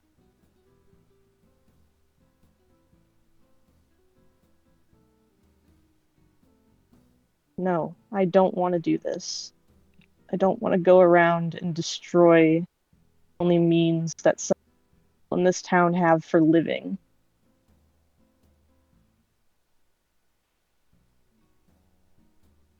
You were so worried about creating a power vacuum with killing nobility. Do you know what kind of power vacuum forms when you destroy the stilts that a city stands upon? City doesn't stand upon the criminality of the underground. Yes, it does. No, it doesn't. More than you know it does. Not to the extent you think it does. You think the economy runs on criminals? No. I'm well aware that there's underprivileged people that suffer, and the only way they manage to get a living is through criminal acts. I'm not stupid, Rose. But do you really think organized crime is, it's solving all the problems? No, it's not helping, and it's far worse than any dumb noble. And I agree they're dumb. I'm not saying, nobles are fine, they're perfect. I agree with you on over half the stuff you say about the nobles. But they're also the ones managing like 90% of the city. They're not. They are. I know you don't like to think they do, but pretty much all trade, all food, anything getting built, that runs on the nobility. And I agree, they probably shouldn't have that much power. But the criminals, while some of them shouldn't be there, and it just sucks that that's in the position they're in, a lot of them are not good people. Majority of them are not good people. And just to say, they're like the nobles, is just blatantly wrong. They're not like the nobles. They actually work for what they want and No, they need. fucking don't. And you Yes, act like they some of the nobles never worked a day in their life. Half the nobles are doing good work. They're trying their best to help the people, but you refuse to see those people. I am looking at the downtrodden, and I see why some of them are there. I can accept it. I understand why, and I feel for them. You look at the nobles and say they're all evil. You refuse to look at the reality of it. That is why I get upset with you, Rose. I This is agree all with so you. rich coming from you. Coming from me. What do you mean? You think I haven't suffered? You think I haven't worked hard? You think I can't understand what it's like to starve, to be without a home? I've been there. It sucked. And I was lucky I had a few people to look out for me and help guide me. Exactly, you were lucky. You think I still didn't starve? Not really. Rose, I don't like talk about the past because it's there. It's just in the past. I want to look to a brighter future. I lost my family, I lost my country, I lost my home, I lost my friends. The only way I survived was by a group of Ilmatters finding me and guiding me over here to the Sword Coast. I was pretty much on my own. I had to apply my trade, try and scrounge for money, food, find any work I could. I starved some days. You had But never people to once. help you. What people? You just You think told the me. church could always just give me everything they had? No. No, but they gave you an option. And these people have options too. And we can give them better options. What I'm options? not saying we just willy-nilly kill everyone in the Undercity. That's kind of what you guys just said you were going to do. No, no, no. Oh, sorry. What point No, did go I for say? it. Oh, no, that's right. Ken's not. Oh, no. No. Never once did I say kill anyone from the Undercity. In fact, I just saved some of them. But Hey, the Rose, you sword, want to go wipe out the entire syndicate of the Undercity? you misinterpreting my wording does not make it right. How exactly is that misinterpreted? There's Oh no, we arrested half. He just kind of chimes Oh in. no, Two is just. I said that. My fault. That was my words. But also, I don't think the whole Undercity is involved in it either. There's a ton of people here that are innocent and are like byproducts of the environment. Like they're definitely not gonna all be tied into the syndicate. But the problem is that most of them rely on it. You think the syndicate isn't taking advantage of these people just as They much, if are. not Oh, I know more? they are. Then But they're also keeping these people alive. You want to know who else is keeping these people alive? The If you say churches. nobles, I will kill you. God. Nobles. The churches, the dock workers. Ugh. There are other options here that are helping them. And I agree, those options can't help as much as I would like. I'm probably one of the few people that actually donates to the church so they can get food and medicine to the people down here. But there are options. And if you have other options, you want to start a new resource down here to help downtrodden, I'm all for it, Rose. But there are definitely criminals, terrible people here that need to be taken care of. And we do have And a what fuck happened? ton of money. Like in the short term, we can't do much, but we did just come into a ton of money that we could probably Won't try go as to far as you route hope. out the stuff. Unfortunately, that doesn't go as far as you'd hope. You know who I does mean, have money to fix everything. that's And what's put been systems in telling place. us. Yeah, we've been hearing that literally every step of the way with every decision we've made. But that doesn't stop us from trying. Even 1% better is better than nothing. We just need to get some restructuring of the underground. Not even like immediate, but if we could uproot the people in charge right now, I don't know, people that actually care about the people in their pockets in the same way that ability do. That'd go a long way. Sure. It's really unfortunate the people we knew that would have been perfect for that got taken out by the goddamn dragon with the carts. We had a perfect underground network of people that would have been great. We could slot in.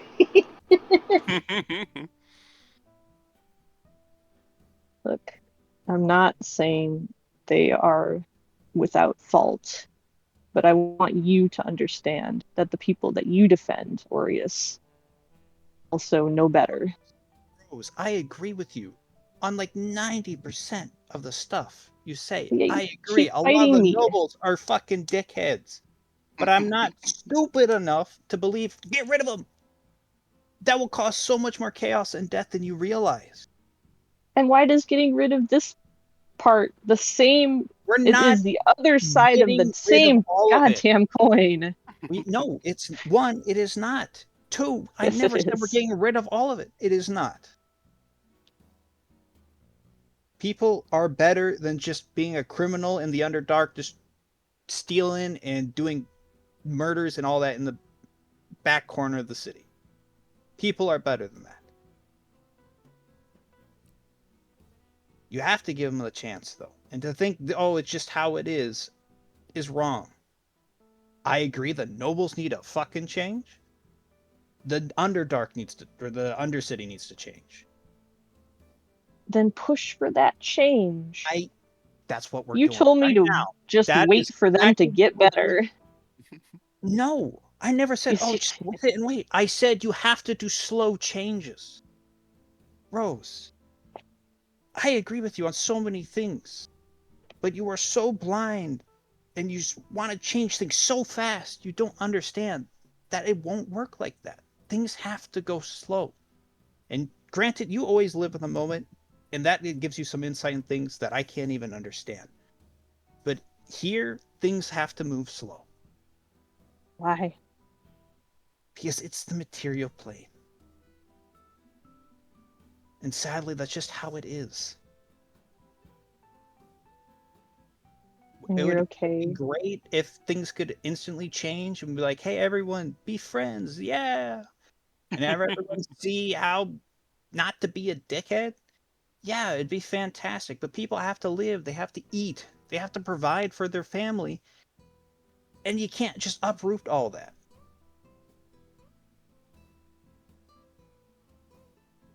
This isn't the Feywild, sadly. People here have to worry every day. And you completely uprooting the system would honestly kill half these people. I feel like we're talking about the same thing, and yet you're still arguing with me.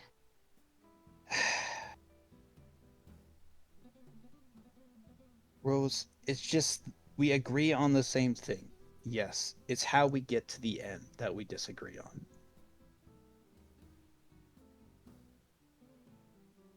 And I'm not saying we're going down to kill all the people in the Undercity. And then I'm what gonna exactly are you gonna do? This guy right here has even said it. He's got plans. You think the moment we remove these people, some of these people from the leadership, they're just going to be like, oh no, no one's going to come in. People are going to move in place. We're not taking out the entirety of the Underdark. We're removing a few of the problems. And what's to say they don't come back worse? Exactly like you told me with nobility. Say How that is with this any different? It is a hell of a lot different. How? One, these are criminals who take both from the poor and the rich. They are actively hurting the people around them. People who probably deserve it, and definitely people who don't. They are not Everything helping the system as much as you think they are. everything you just said applies to the nobility as well. The nobilities are. What do you They were not the get? people. No, look, they were the people who were lucky enough to be born into power and wealth. You think every single noble is the same. That is the You think problem every I single have. criminal is the same. No, and I have told you this many a time that I understand many of them. It's not their choice of why they're here. It sucks. They were forced into this life and they have no other option. I get that. I understand their plight, and I'm not trying to rip away whatever little life they got left. But you refuse to see that some nobles are trying their best to help people. You see them all as criminals who all deserve to die so you can put in some arbitrary system you don't even know yet.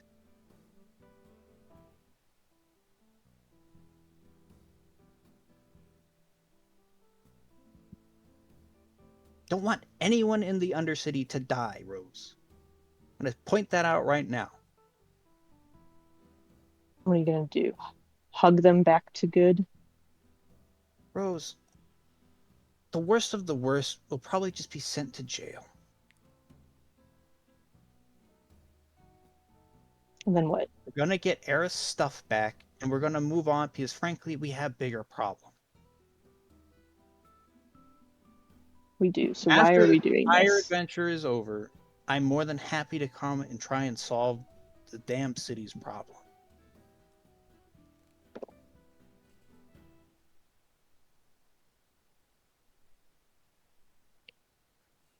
What do you want out of this?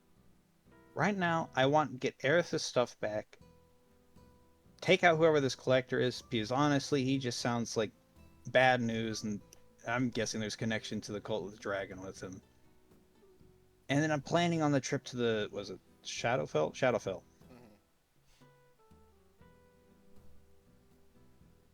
They're having this serious conversation. Elos just looks at Ken like, when was the last time we sent somebody to jail?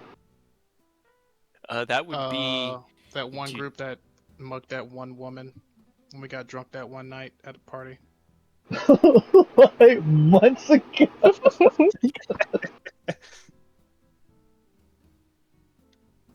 the same night that Mia turned a small group of people into a acidic smear across the Erebor. They had it coming.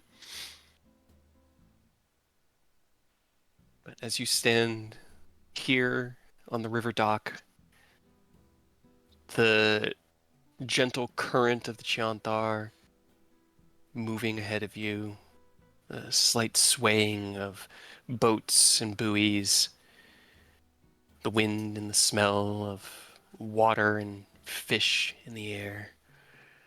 You just kind of, the captain, I don't think I ever gave him an actual name, I just called him boss, puts his wounded leg out straight because he's been keeping it kind of like up at an angle and and just lays down on the dock and puts his hands behind his head. He's just gonna stare at the stars.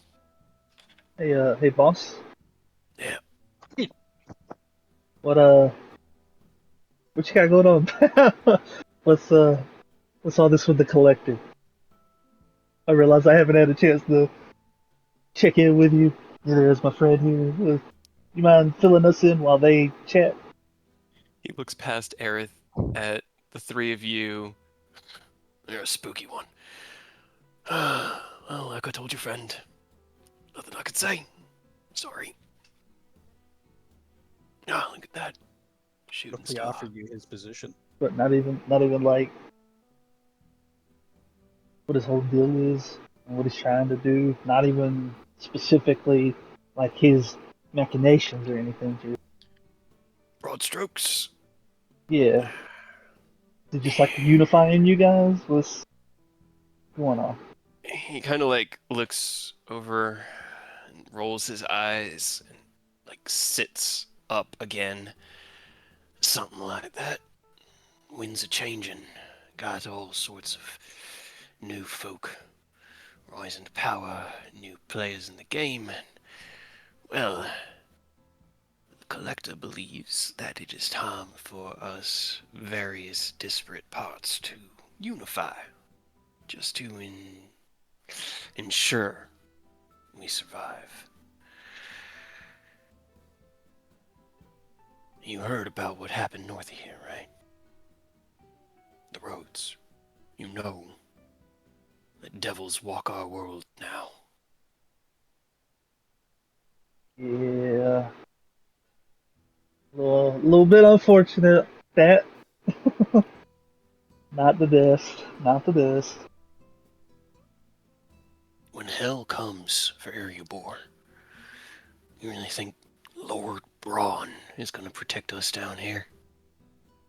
No. I'm gonna level with you. All right, and you're probably not gonna want to hear it. If anything comes for Erie, down here, up top, that doesn't matter to me. They're gonna have to go through us. Right? I don't give a fuck about the crime. I don't give a fuck about the nobles. We kind of going through that right now with my buddy, but like none of that shit matters to me. If if anything comes this way, it will not make it here unless we aren't here. There ain't a thing we can't cut down. I believe you believe your words. And if you could promise that you'd stand guard forever, maybe. But there are no certainties. We know it better than any down here. If you want to survive, you fight. If you want to survive as a society, you band together. Now. Are they a good person? No. Do I like him? No. He's a greedy asshole. But he's brought the crews together. And he's given us something to unify under. So, in the event that it is needed, we will survive. I I definitely don't condone, the whole criminal thing, but at the same time, I'm not really one to talk. I was a mercenary before. I've done a lot of shit that I'm not just to get paid. I've been there. And just having this conversation while they're doing their thing. He's trying to stay out of it because honestly, he feels like this is a conversation. This is the type of shit that Rosa and Orius probably need to hash it out. They're gonna be mad at each other, and they're gonna probably hold some grudges for a while. But this is the type of shit that needs to get aired. But he's gonna look at this guy and just, if he's unifying guys, it obviously it's not good. Criminal organizations and all. If you're worried about what happens to Erie, we're worried about what happens to Erie Boy. He might not want to, but we're kind of linked to it regardless. If you can't tell us anything about this person, can you at least put word out something so that we can talk to them? He looks at you and kind of pulls himself up to his feet. Still, Aerith standing between the two of you. Ken, can you roll me a sleight of hand check? Or tools check, actually, because you have proficiency with thieves' tools, right? Like the image, everybody's Orius and Rose are having this serious talk. He's talking to this guy. Aerith's still like watching him, and Ken's back here trying to pick a lock real quick and get in there. Yep. Okay. Hell yeah, dude. You see as he looks past at Ken, who has put the chest down on the ground. Click.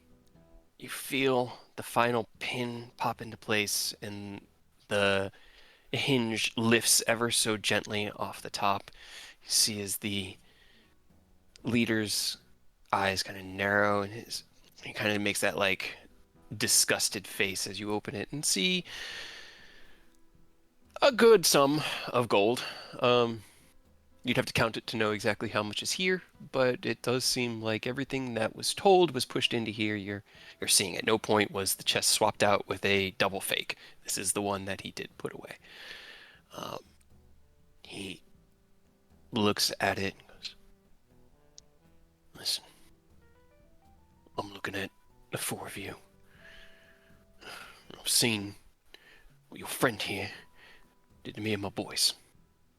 I assume that to you, that's a drop in the bucket. But to us, that's survival. I could put your word out. I can get a meeting." And he looks at the chest. "And you can keep that. But you don't go after the boy." And he looks at Aerith. "And you don't go after me. And I walk away from here now." Listen, I don't think my friend was ever gonna go after the. We were joking, but a kid is innocent. Even if they were put up to steal, you don't have to worry about that. This kind of is a drop in, but it's not a drop in the bucket in the sense that we're swimming in money. It's a drop in the bucket that we have fought dozens of dragons. We've fought abominations. No. Oh, no. Damn it, Discord. Jesus, Discord. Right? Right.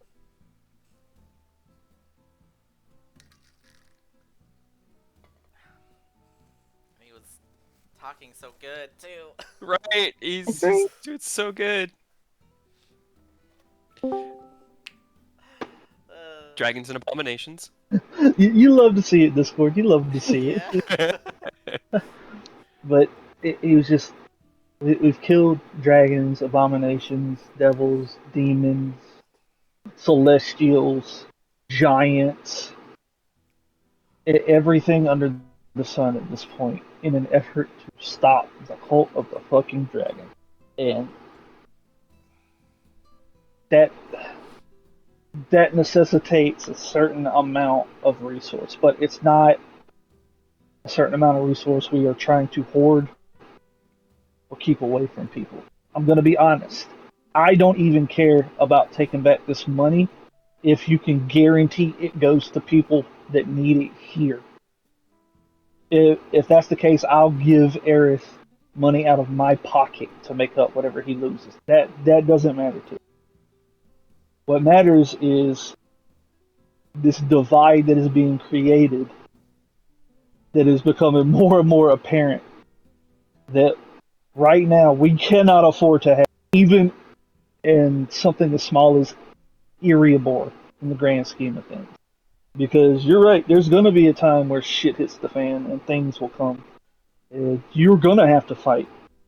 I'll tell you right now, I'm not going to sugarcoat it. There is a war coming.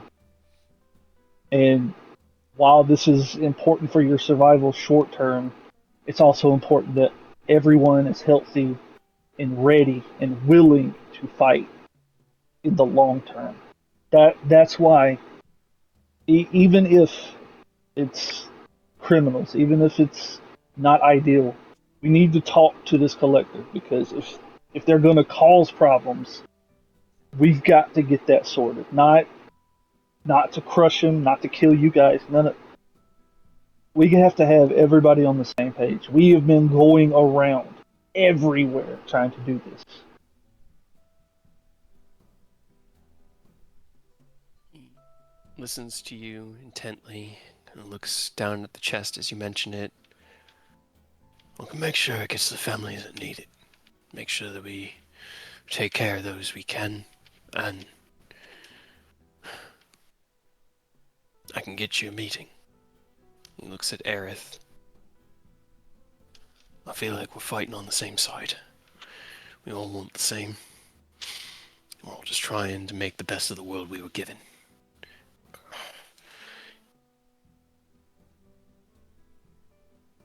We are.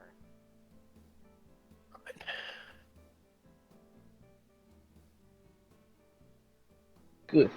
Because I am pretty fucking drunk right now, and I don't know if it would go well doing anything serious. But if you could put word out, if you can get us a meeting with him, we can get my allies also not drunk because I think half of them were also drinking at that bar. But Uh, going in with clear heads and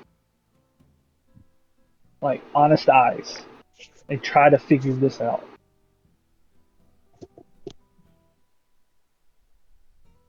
How do I let you know? Where do we, is there a safe drop spot? I mean, I can probably suggest one or two if you wanted to check one of the ones we use. Or is there a better way to reach out?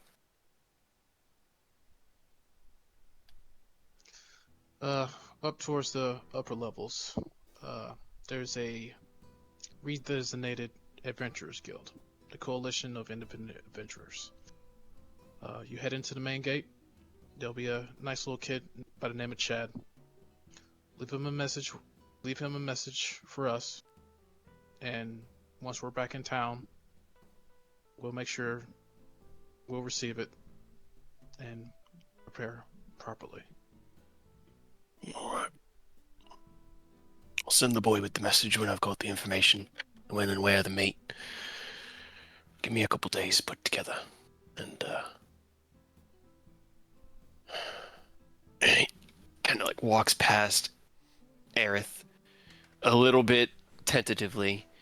I put my hand on his shoulder and I cast Cure Wounds. And Oh, roll me in the before I hip. forget, you said, wait, air stuff was split. Yes, Who's got the bag? The kid. the boy. Yeah, just give him the bag back when you have the chance. Show of faith, please. You keep this one. I keep the bag. That's my deal. If you want to donate this to the cause as well, I can tell you see to. what. What did you Have have the in kid. the bag, Aerith? Essentially Yeah, that's the everything that problem. wasn't on my person. And, Like, what is there's that the for problem. you? Yeah. I have a very, very long list. Yeah, and I'm gonna have to roll a d20 for everyone to determine whether it ended up in this box or that bag. Alright. The important stuff. Gold, whatever. The important stuff. Where did that end up? Like Let's potions, see, let's see. like magic items. The first thing that came to my mind, who's got the fucking canary? Yeah, that. Whoops. Yeah. Let me go ahead and All my gold, all my potions, my spell inscribing materials. Let's see. The flashbang rave mushrooms. God, I hope that was in the bag and they took it out and blinded themselves for a minute. oh my god. The platinum defibrillator. Yeah, Oh that's- no, we need that Two back. we need that. diamonds worth 500 each. We do need those. We need those back. Basic poison, my celestial lotus. We need that back. A gold canary figurine. Need that back. My Why bait and do you switch have tome. all this like great shit that I have not seen you twice?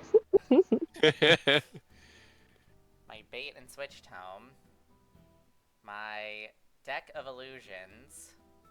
Wind fan that Mia gave me. Mhm. The unusable manual of quickness of action. Probably need that. Tiny fey fragments. Fey pellets. My enchanted painting kit that I got from Titania. Nope, that was on my person. The ring of regeneration. Absolutely need that Yeah, back. get that back. That was on me, that was on me, that was on me, that was on me, that was on me. Can yeah. you build a storage vault on your island that we could just? I'm already way ahead of you. I thought of that, and I have plans to making. Thank you.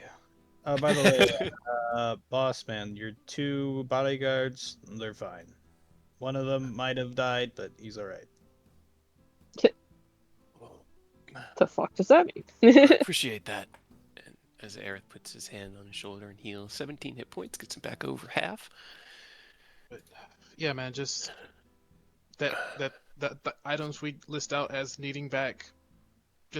If you give those back, we'll find a way to recomp on the other things.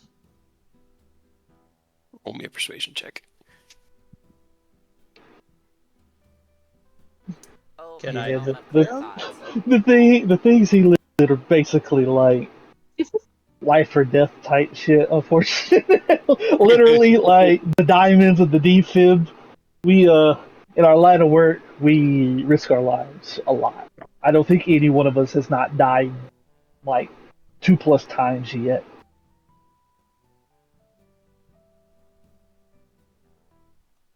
Oh, you said persuasion. Shit. Yep. Can I help him to give him advantage? Sure. Thank God. No, no. Nice. Of course. Come on. Wait. New day. Inspiration. Okay. Can I have also used Emboldened Bond to give him a D4? Sure. Credits. You guys are trying so hard, and I appreciate it. We need that stuff back. I know. Yeah, it's not a matter like money. It's just Too I bad feel Ken's like the only one not in love right now. I know. right. All right, so that one was there.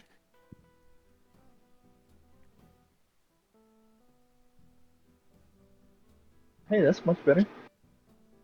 Okay, dirty 20. Well, roll the d4. Unfortunately, you wouldn't have advantage on the extra roll. Oh Yeah, shit. the I know. inspiration, it's just another reroll. Just another roll, yeah. God damn. Fucking. But a Okay. +4, it's still a 10. As you Plus ask, 5 because Flash of Flash of genius. genius. flash. So Yeah. 15. 15? 15. He looks down at the chest and he looks at you. Listen, I don't know what half those words even were. And that bag's already made it to the collector. I can ask. But if Yeah, they're I ain't important, gonna give you'll... back all that stuff. We If you need, yeah. can, if you can, when you put in the word for the meeting, just ask him to hold on to it. If he's not going to give it back immediately, ask him to at least hold it before disseminating anything. I can do that. I can at least pass that message along. Let him know that these were taken from you, and that you would like to see them returned, but you're willing to give up the gold. He looks down at the chest. Am I leaving that or taking it? I gotta ask. Well, all right, Arif, just Just take take the your chest. yeah, just take all the gold and leave whatever items. Or no, we'll take all whatever items that are in the chest. You take the gold. Okay, let's see. That one's... This is pretty even, actually. This is pretty good. So, let's see. I'm just going through your inventory right now, Aerith. All I can say is you guys are fucking lucky Enos is here and doesn't give a fuck about interacting with criminals. It's like with the devil situation. We'd have been here all night trying to figure out what the fuck we were about to do. Alright, there's that. And then... Okay, so as he kind of takes a step back, putting the weight onto his leg now that the Cure Wounds has healed the majority of that injury, he still has a hand up onto his chest where he was shot through the shoulder, but, you know, you live with what you have to live through. And you begin looking through the chest. So, among the items that are in there, you find roughly what you'd estimate to be about 1,000 gold, but you're not really digging for that right now. Let's see. Because these two scrolls. Okay. Live. Oh my god. Reveal action. Three more. Okay. Alright, so as you look through the chest, you find your flashbang mushrooms still kind of bound in the wrapping that you had tucked them in and put them away in your bag of holding. You find your celestial lotus. You find the wind fan, Okay. the enchanted painting kit, Titania's journal, as well as the 3 spell scrolls that Nicholas had given you. But your 2 decks of cards are gone. 3 No, decks of cards, actually. I had the Deck of two illusion. new ones that I got. They were on my person. Oh, okay, cool. Then I didn't need to roll for those. Okay, then those are the 6 things that you find in the chest amidst the 1,000 or so gold. The rest, you could assume, are in your bag of holding. I'm broke.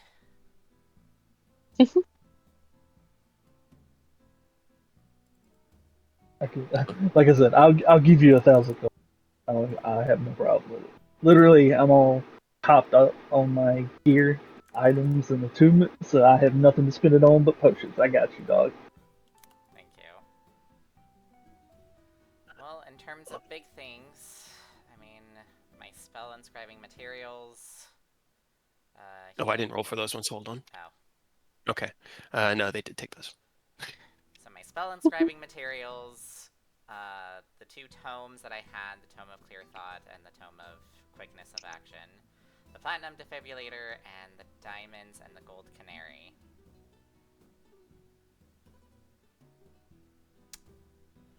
That sounds Of course. about...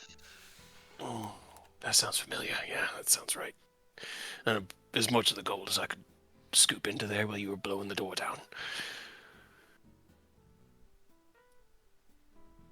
Yay. Now I need a new bag of Ooh. holding. I'll make you one. It's fine. But man, that puts a damper on plans moving forward. We're going to have to be extra fucking careful until we can get those items back. I have to buy a few diamonds before we head off because I did also use one to revive the other guy.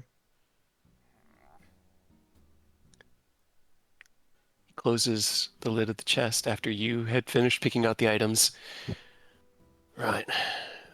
Coalition of independent adventurers, you said, right? Leave a message with the chat. Yep. All right. You'll hear from me in the next few days. He lifts it with a little bit of like a wince from the weight of it. Thank you. You all very easily could have killed me tonight, and I will not forget that. He adjusts the money, and you hear the clattering of gold coins in the box. And I'll make sure this gets to where it needs to be. Where it will help people. Real people, not just... Right. And he walks past the group while Rose and Orius' conversation comes to that ultimate frustrating crescendo. Well, inscribing spells is gonna have to be put on hold until further notice. We need that canary back. Nice work tonight, Aerith and Orius. Great job. Getting robbed. I didn't get robbed. I legitimately did not expect it to work. I went through and I wrote down everyone's passive perceptions and I was like, damn, 22? Holy shit, 17? Oh god, 19? Oh no, I'm not gonna be able to. And then I rolled 3 dice, a deception check, and then 2 natural 20s, unfortunately.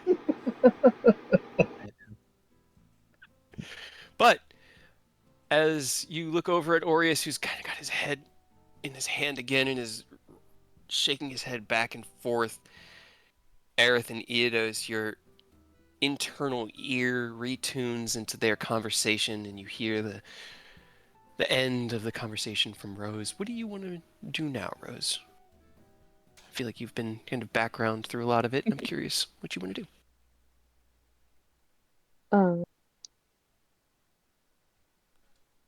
They will finally break from the end of that and just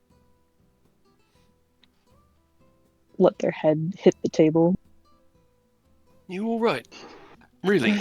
Just if you need water or air, we can. I mean, I don't want to say you get sick. Not like it wouldn't be an improvement on this place. Fine. I'm just was having a conversation. And now I am angry all over again. And tired. Exhausted. Sorry, I didn't mean to say anything to anger you. I thought we were just Not having a you. laugh. Not me. Who are you talking to then? And your friends left, finally. That one was really spooky, you know. He's got to really address the way he presents himself to other people because Yeah, he does that on purpose. intimidating, I will say. He does it on purpose. Well, then tell him mission successful. Oh, he knows. I mean, You if you don't need... know who we Go. are, do you? Oh, should I? They kind of turn a little bit, and one eye looks over up at him. I spend most of my time on the river. Fair.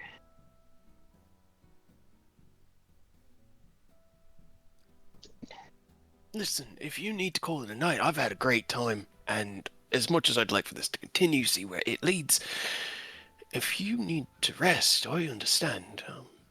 You know, tend to haunt these halls pretty frequently, so if you ever want to go back and see me, I'll be here. And I don't want to put any pressure, you know?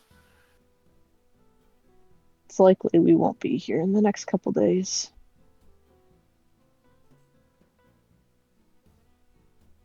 Right then. Shit to do. Just they'll push themselves up and stand.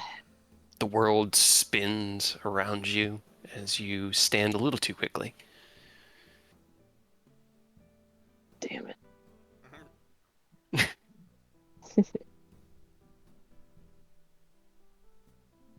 Fuck it. They'll turn and like grab him by the lapels of his shirt and pull him up. All right. Okay. You're a lot stronger than you look. There's a lot you don't know. That's true. About many things.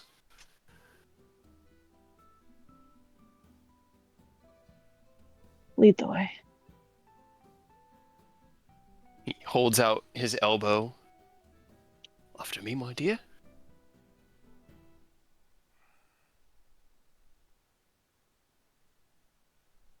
Do you link arms and follow him out? Yeah, they'll take his arm. Okay. And he will lead you out to some catcalls from the other sailors here. A few of them, yeah, are positive, at which point he does like a over dramatic like half bow to them, and a few of the others give him shit, and he flips in the middle finger and just smiles both ways. He doesn't care. He won. He succeeded. And he leads you Rose, out Rose just snickers and then they use mage hand to the bar. to what? They use mage hand to shut the door to the bar. Oh, okay. The door. Before you leave or after you leave? After we leave. Okay, that's what I figured. I just wanted to be sure. The door slams shut behind you and out into the quieter evening you go. You still hear the quiet murmur of conversation amidst the families that have found their homes within the alleys. And Eric leads you down a series of streets. Now, like I said, I'm a sailor, so I don't have proper home here within the city, but we are currently set up here, and he leads you to what looks like a boarding house. Got me a nice room on the third floor. Beautiful view of the river. And the woman who runs this place always keeps it stocked with ale. Leads you up to the door and pulls a key from Not his waist. particularly private, is it? My room's got some privacy. We'll just have to get through the holes in the common areas. Unless you've got a better suggestion.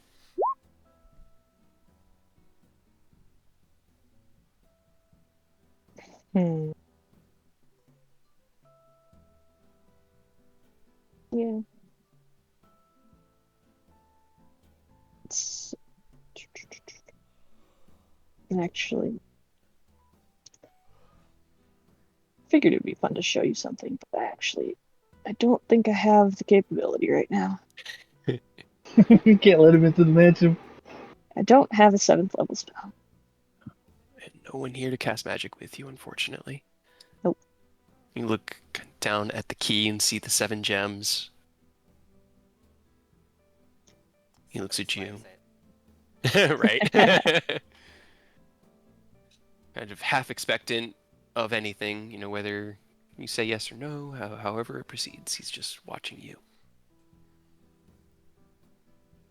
They just sigh. It's private. I mean, it's late too, so we probably won't. I mean, it kind of like tilts his head to the side and gives you a look like, "Are you all right with all this?" I need a distraction.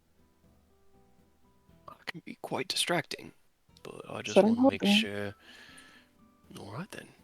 Turns the key in the door and walks in, leading you through the shared hallway to a stairway that goes up and then up another flight, and down a hallway to a small bedroom. And he takes the key ring out again and uses a different key to unlock the door to that one. And it's like a studio apartment, essentially. It's just a bed, a couch, and a table at one end, and like a couple of thin, well read books. And as he steps through, he heads over to the lantern and striking the flint and tinder against his starting stick, is what I think they were called. Uses that to light the lanterns in the room. Right, well, let me grab us some drinks and we can continue where we left off. And at that point, we'll fade to black for Rose. Unless you wanted anything else to do. Okay. The captain walks past the rest of the party, carrying a heavy chest. And as the four of you stand there at the end of the dock, walks to the edge, to the city side of the dock, where you see a handful of familiar-looking people step out from the shadows and begin talking with him. He shoves the chest into two of their hands, and then kind of you see a small conversation happen from about 30, 40 feet away. And as he looks back at you, the rest of the crew does, and the four of you look at the six of them. He raises one hand and waves, and then turns to lead his crew back into the city. What do the four of you do?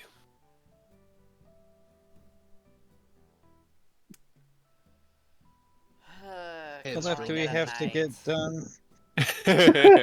Everyone talked at the same time. Yeah, three different people. I was laughing immediately because I could already tell it was coming. Yep. All right, so Ken. Ken first. Head still reeling from dealing with whatever Rose got going on. The fact that fucking Arif got pickpocketed, and then we found out that some important stuff was taken, and we need that back. And then this whole deal about did we inadvertently go into the Dark Army thing? Is this what this is? Maybe. I hope not. Probably. Or with our luck, it's another third thing or 20th thing that we gotta do. I would never do I mean, that. either way, we we need those things back. If we can get them back before we go to the Shadowfield, fantastic. But something tells me it's not gonna be that easy. That's kind of what I was asking, is what all do we need to do before we head to the Shadowfell? Arif needs his armor touched up. I think It Eidos also should be has the done thing by- being built. By now.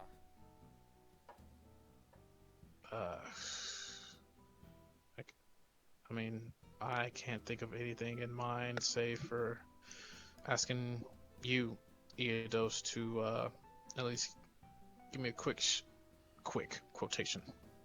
spiel about how you go about handling teleportation circle, and then I can find a way to perform it in my way so we can get the ball rolling on getting our platinum gates properly tested and activated for the coalition.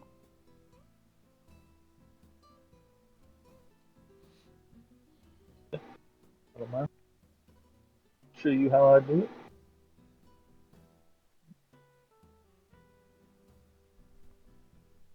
So, is it back to the guild hall with the rest of the wanderers? Yeah. How late is it? Probably about 9, 10 o'clock at this point. Okay, never mind. I was gonna say, can we get diamonds? But they're not gonna be open. Yeah, we're probably gonna be up early to do shopping. Again. Shopping. All right. Well, I think that will be a good place to pick up our next session. I as- fly back home, by the way. Yeah, I figured most of you were going to fly, because 3 of you can. I think Orius is the Orius only can one who walk. has to walk. Does No, anyone I'll- walk with Orius? I'll carry him. Hey, if it was the 2024, I could fly. That's true. But you have a friend willing to offer you a bitch seat on his. I was gonna say motorcycle, but it's a flying broom.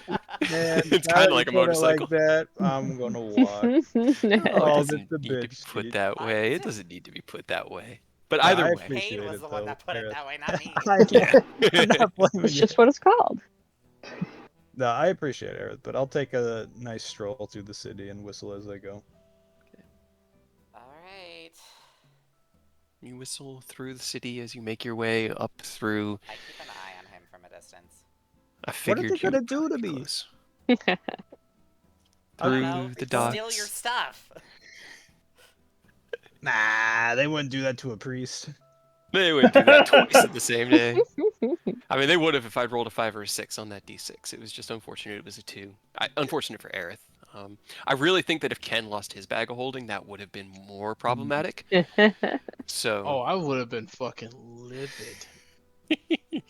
people would have I- actually died. I every time it's always hilarious to me that it's always happens to I Aerith. know. I know. It's always Aerith. And I just lined you guys up, not even like alphabetically, and was just like 1, 2, 3, 4, 5, 6. Who are they going for? Bam. Well, 2. Okay, Aerith. I won't roll high enough to beat Aureus' stealth. They've only got a +5. That's a natural 20, and then a natural 20 on the sleight of hand. Okay, successful. Whoops. But it made it so much better than I had like initially thought, because I didn't know where that thread would go if you had seen him getting pickpocketed. I know where it's going now. Not more problems. But as you return to the And guild hall, problems. Aerith, you sigh heavily as you hold in your arms the unwanted and discarded bits from your bag of holding. It's almost insulting what was left behind, because it was all the stuff that really wasn't worth it. I mean, there's some stuff that's meaningful, like Titania's journal and your celestial lotus, but the things that had apparent value, it's a little frustrating. Not to mention, you've carried that bag of holding forever. I'm pretty sure you bought that when you first came to Iriabor. Yes, I did. And so the walk is... The walk of shame. Or the without walk... The actual The fun. flight, yeah, is kind of like just frustrated, and you gotta get that back. It's a pride thing. Eidos and Ken It's fly also a kind life or death thing. of fly alongside, and maintaining this small fleet in the air above Aureus, and the 4 of you return to the guild hall without issue. It's dark. Chad is not there as he has returned home for the night, but Emmeline has been sitting out in Chad's desk with the single lantern, the lamp on his desk burning, and as the door opens, she looks up with a weary look in her eyes and goes, "Finally, I've been listening to what y'all have been going through, but I'm just glad to see you home." Oh, Emily was linked, wasn't she? Nothing I could have said would have helped any of that.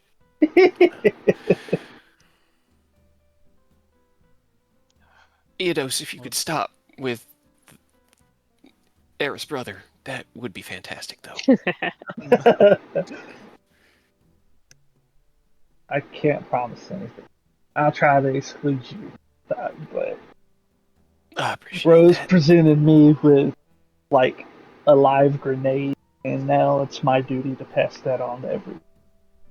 I am only grateful that I am not the subject of that grenade. I just don't want to see it anymore. So anything you can do. Ow! She stands up and like stretches and her back pops. Anything you do would be appreciated. Gotta remember, I'm still a child. Technically. Kinda, sorta. She smiles at you. Not that I don't know the intricacies of the world. But, We can get Aureus to tell you about the birds and the bees and how that works. I'm not doing that today. oh no, Dad already... Day. Dad did that 6 years ago, and it was mortifying. Oh my god. Ugh. She shudders at the memory of it and shakes her head. Either way, I just wanted to stay up, make sure y'all made it back. Assume Rose has found their own bed to rest in tonight, so. Welcome home. Wait, if you're linked, that means you're aware of what happened. I am. Like I said, not much I could do to help. We knew something was happening in the underground, but this collector you guys have found out about, we didn't have a name.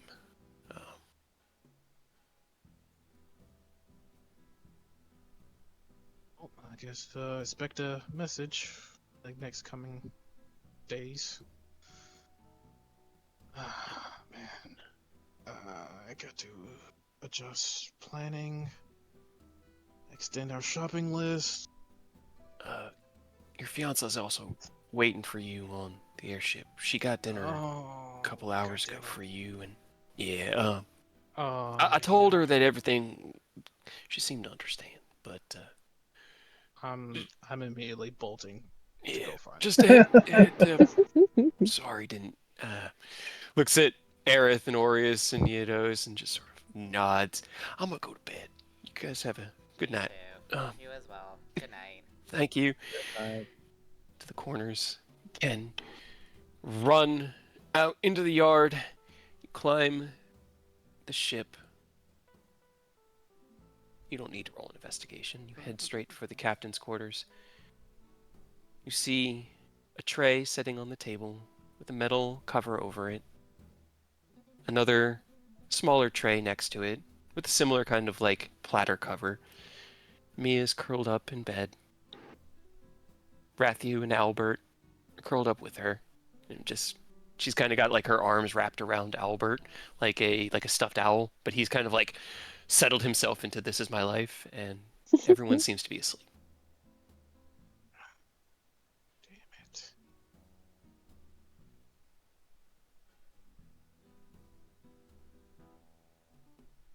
Promise I'll be back for birthday dinner. I gotta make it up to her somehow. God damn it. This sucks. He doesn't say that out loud because I obviously he know. doesn't want to wake her, but yeah, I guess move the plates over somewhere out of the way, and I guess he prepares to. I don't want to wake her, but I also want her to wake her and let her know that I'm back and safe. Okay. Yeah, I'm just gonna just softly nudge her. Okay, you walk over to her side of the bed, softly nudge her. She kind of like wrestles a bit, and there's a tight little bit of a squeeze, and then a whoop from Albert, and her eyes open. Sorry, Albert, and looks up. Ken, uh, Ken, you're home. And she sits up in the bed and kind of like puts her feet on the floor next to you and gets up. You're back.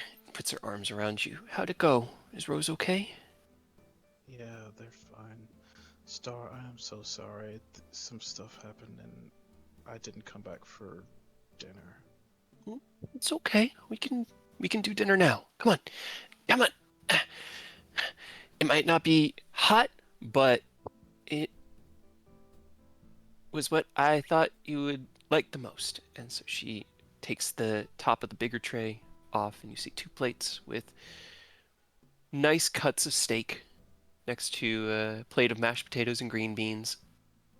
A little bit of the like steak juice pooled beneath it. And she just smiles at you. And she goes over to the other one. But this one's for dessert. And she lifts it up really slowly, and you see the edge of what looks like a chocolate cake. And she slams it shut. Goes, dessert? Dinner first. She sits down. You can tell her eyes are kind of weary, but she's struggling through that tiredness to just be as bubbly as she can. Come on, we still got, what, like, hour left on your birthday? Come on. Thank you, Star. You're you're you're the best. And again, I am sorry for coming back so late. I don't think that's right, because I can't be the best if you're the best. And it's okay. I know that your friend needed you. Um, and I like that you take care of your friends. Because if you'll take care of your friends with that much dedication, then I know you'll take care of me.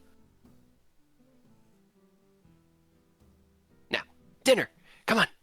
Steak, mashed potatoes, green beans. She takes out a knife and cuts the end off of one of the steaks. It's like a perfect medium rare. They said this was the best way to cook it. She begins to dive in. Indeed. Yep, I guess I'll dig in. Okay. She stays as positive and bubbly as you've ever known her, and doesn't really ask about what happened. She talks instead about the afternoon on Celestia, and how beautiful it was, and how cool your dad seemed, and how she wants to go back there, especially after the wedding. And then she asks if your dad is going to be at the wedding.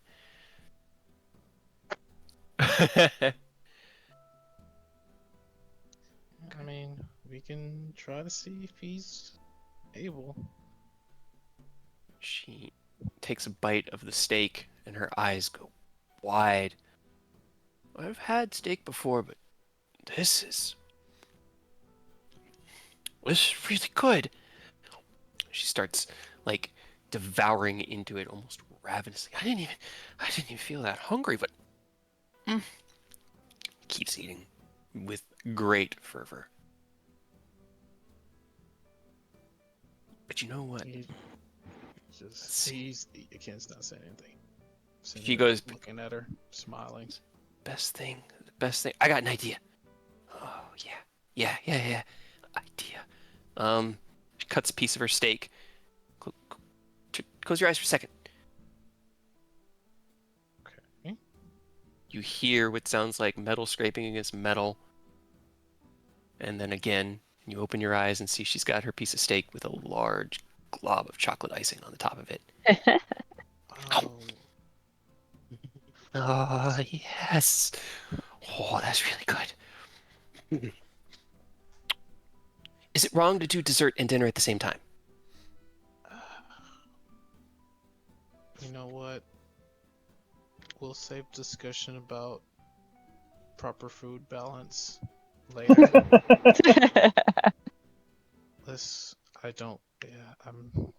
just enjoy the night.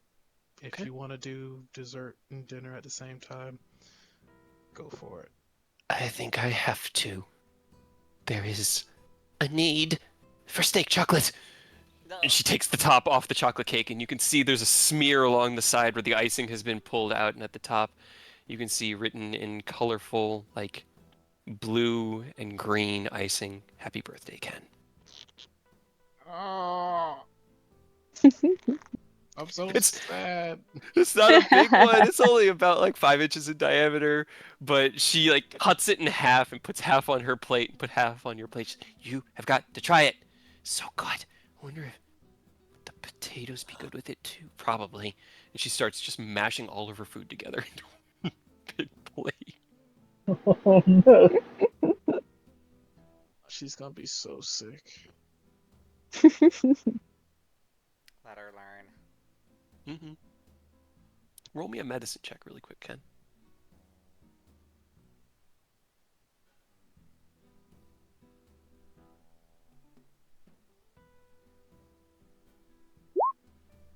Didn't Okay. mean to have it at advantage, but First roll was the better anyway, so.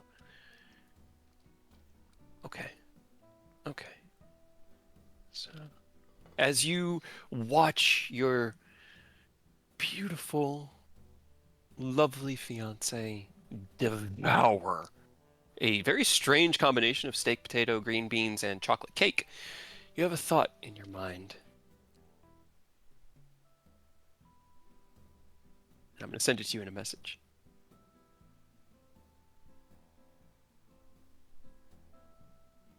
With 15 medicine,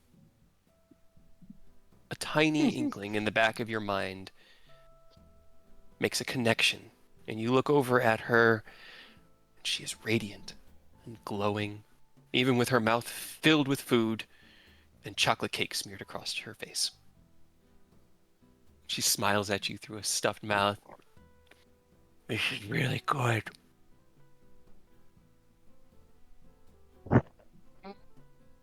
Hmm.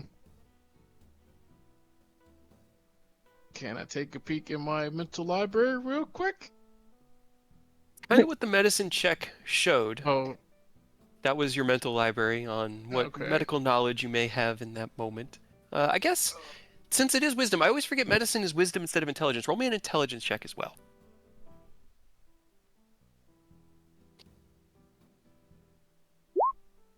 Okay, 14. You look back through, and there are reasons why someone might have a sudden change in cravings. And this isn't even really necessarily a sudden change. Mia has always loved chocolate, but You know what? Fuck it. Let's just add more fuel to the fire. I'm adding a flash of genius to make it a 19. okay. And in that flash, you remember that there have been a series of actions over the last, I don't know, 2, 3 weeks, month, 6 weeks since you've met her. And Mia is the kind of person who doesn't really know much about the world, doesn't know much about biology, hasn't lived through, I don't know, puberty. And at no point in your travels with her have anything ever really come up as a concern. Now, whether or not she's aware, that's probably not the fact, but you look at her, she glows, and you look back at the bed, and there's just something in you, an instinct, that tells you to protect this woman above all other things, for she is your future.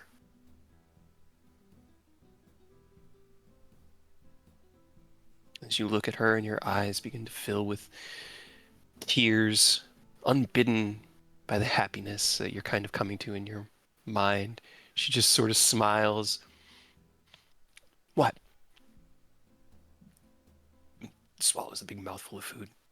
What's up? I that's nothing major. I'm just Have you been feeling okay? Or he's just gonna have to give that birds and the bees talk anyway. Uh, that's your I mean, a wife, man. little That's late, your but just job. so she knows. I just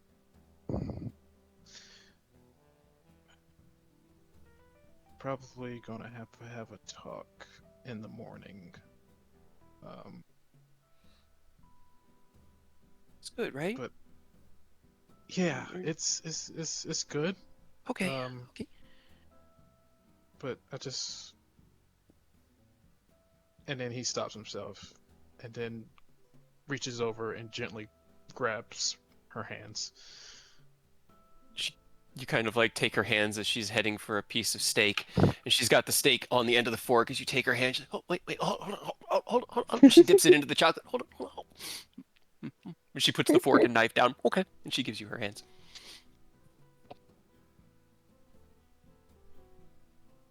I don't remember if I said this directly, but I'm going to say it now.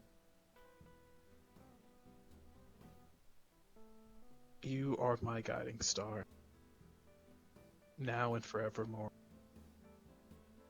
I will protect you from anything that comes our way.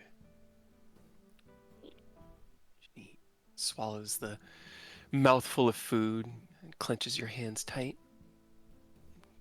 Shyly, kind of like dips into herself a little bit. And you see a blush. And you are my brave knight. And together, she squeezes your hands. nothing can stop us. Nothing ever has. Not squid people, not angry cultists, not even a big rock monster. Nothing can stop us.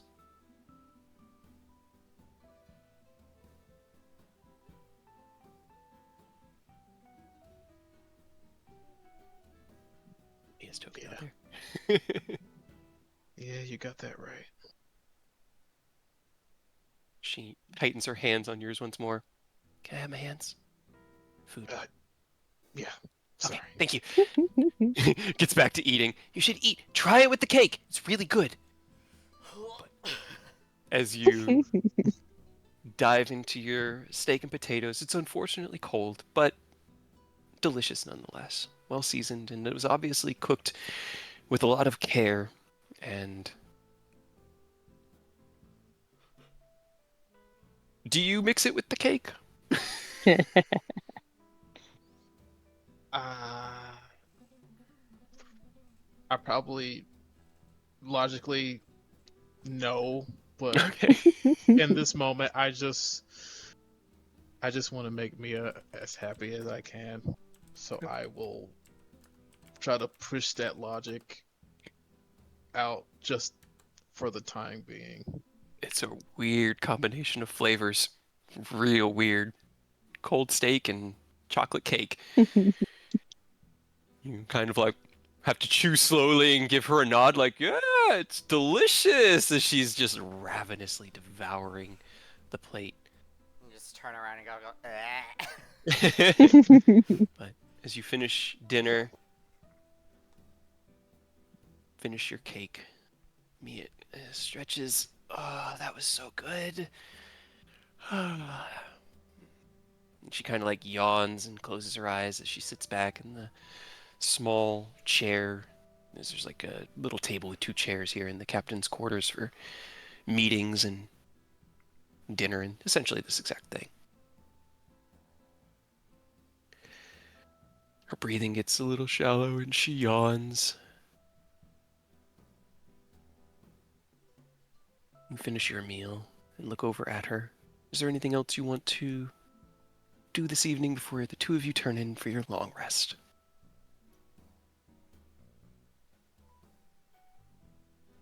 In my head, I'm like, Dad, if you can hear me, hit me with a dream spell. We have to talk.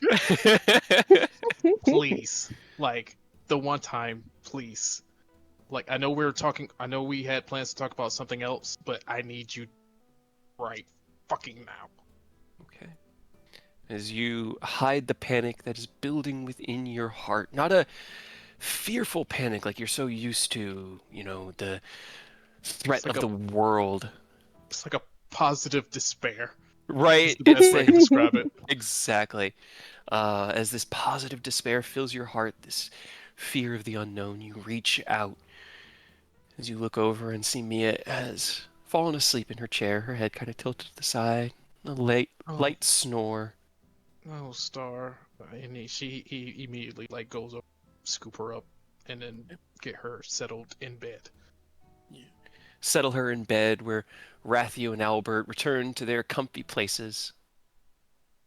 You take off your day's clothes, your heart still reaching out to your father.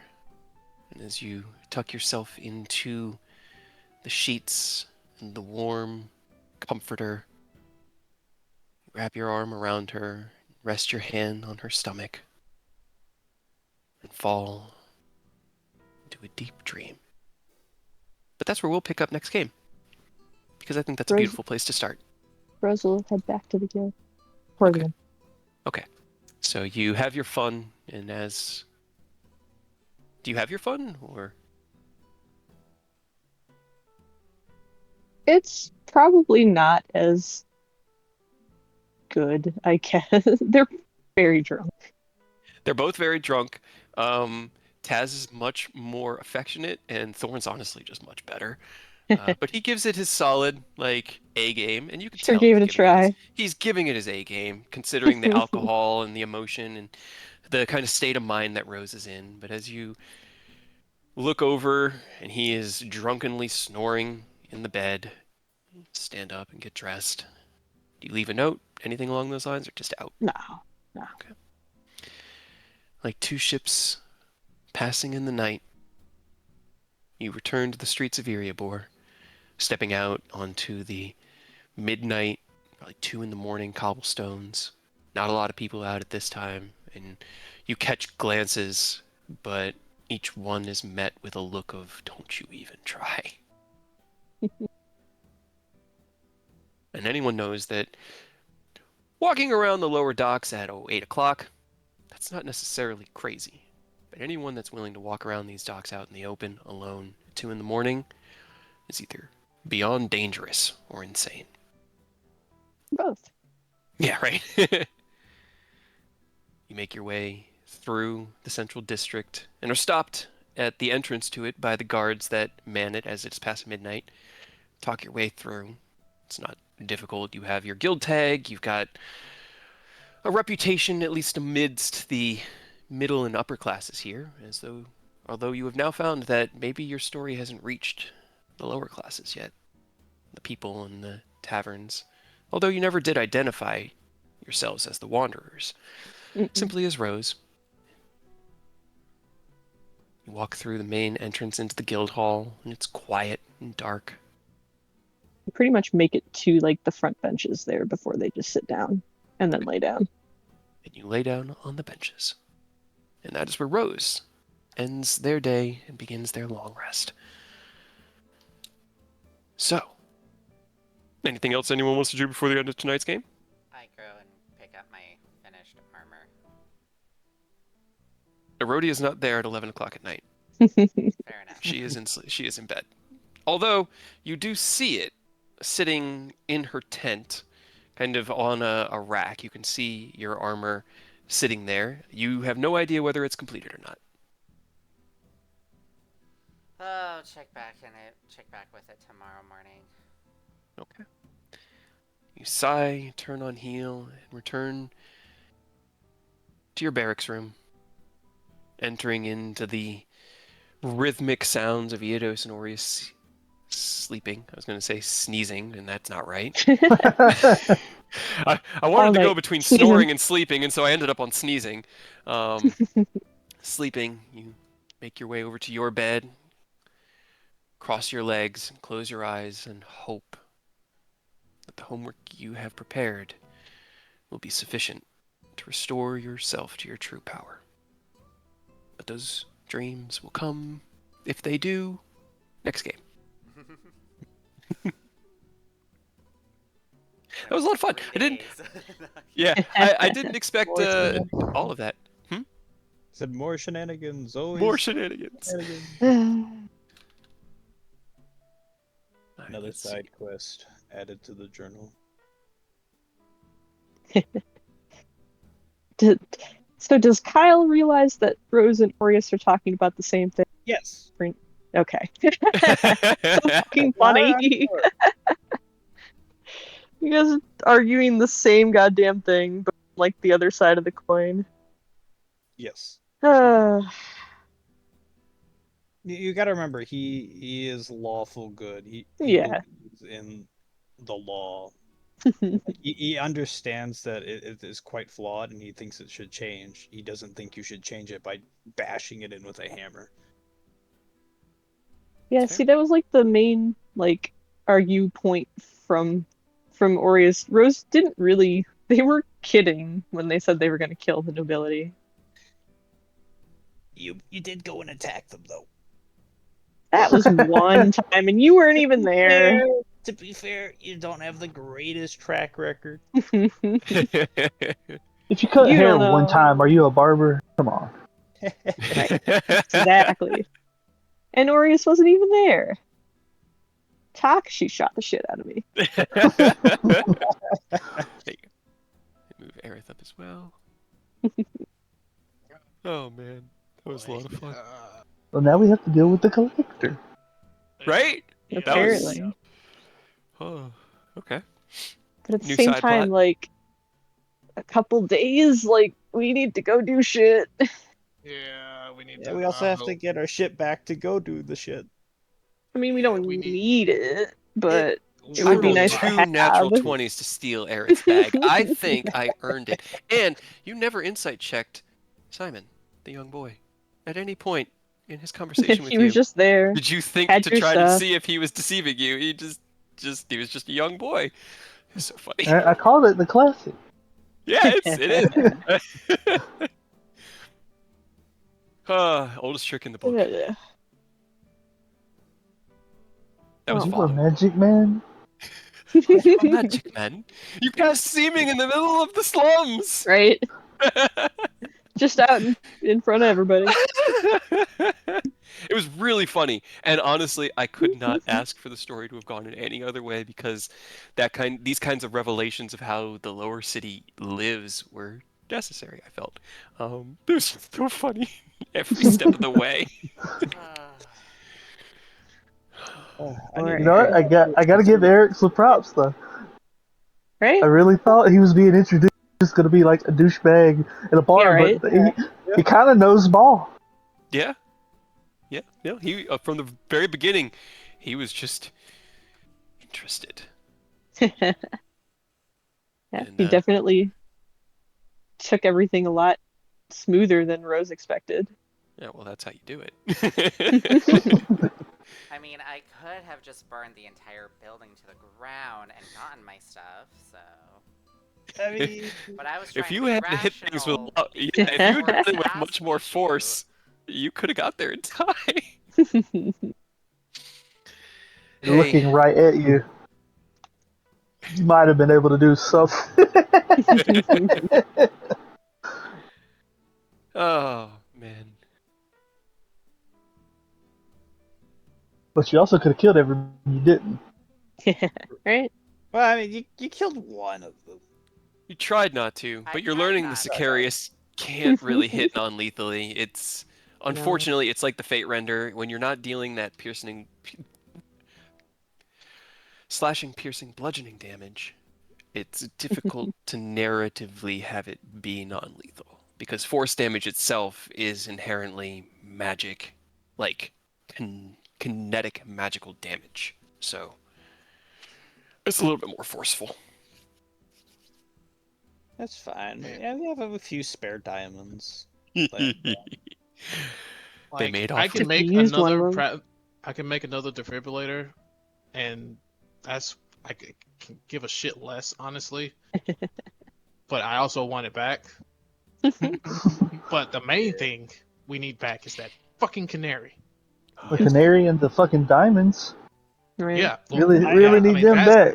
that goes hand in hand with the defibrillator because we need diamonds to activate the defibrillators. So Well, I mean, yes. yeah.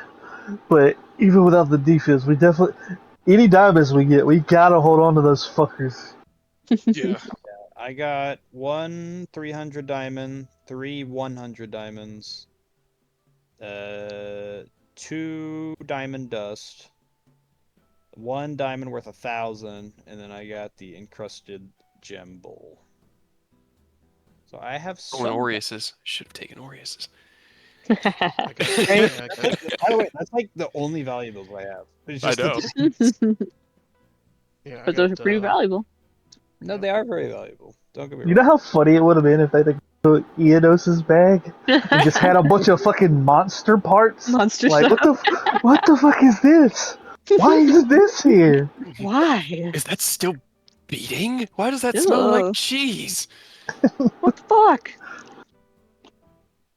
They would have got diamonds and a climber kit and a deck of cards, a few potions, and it's like that's a Man, when they and a flipped your fish bag. when that kid went in there, I got a magic bag, boss. I was like, really? Did the trick, reached in and flipped it, and like this waterfall of gold and treasure fell out of it, and he was like, "You did so good." Well, lad." shit.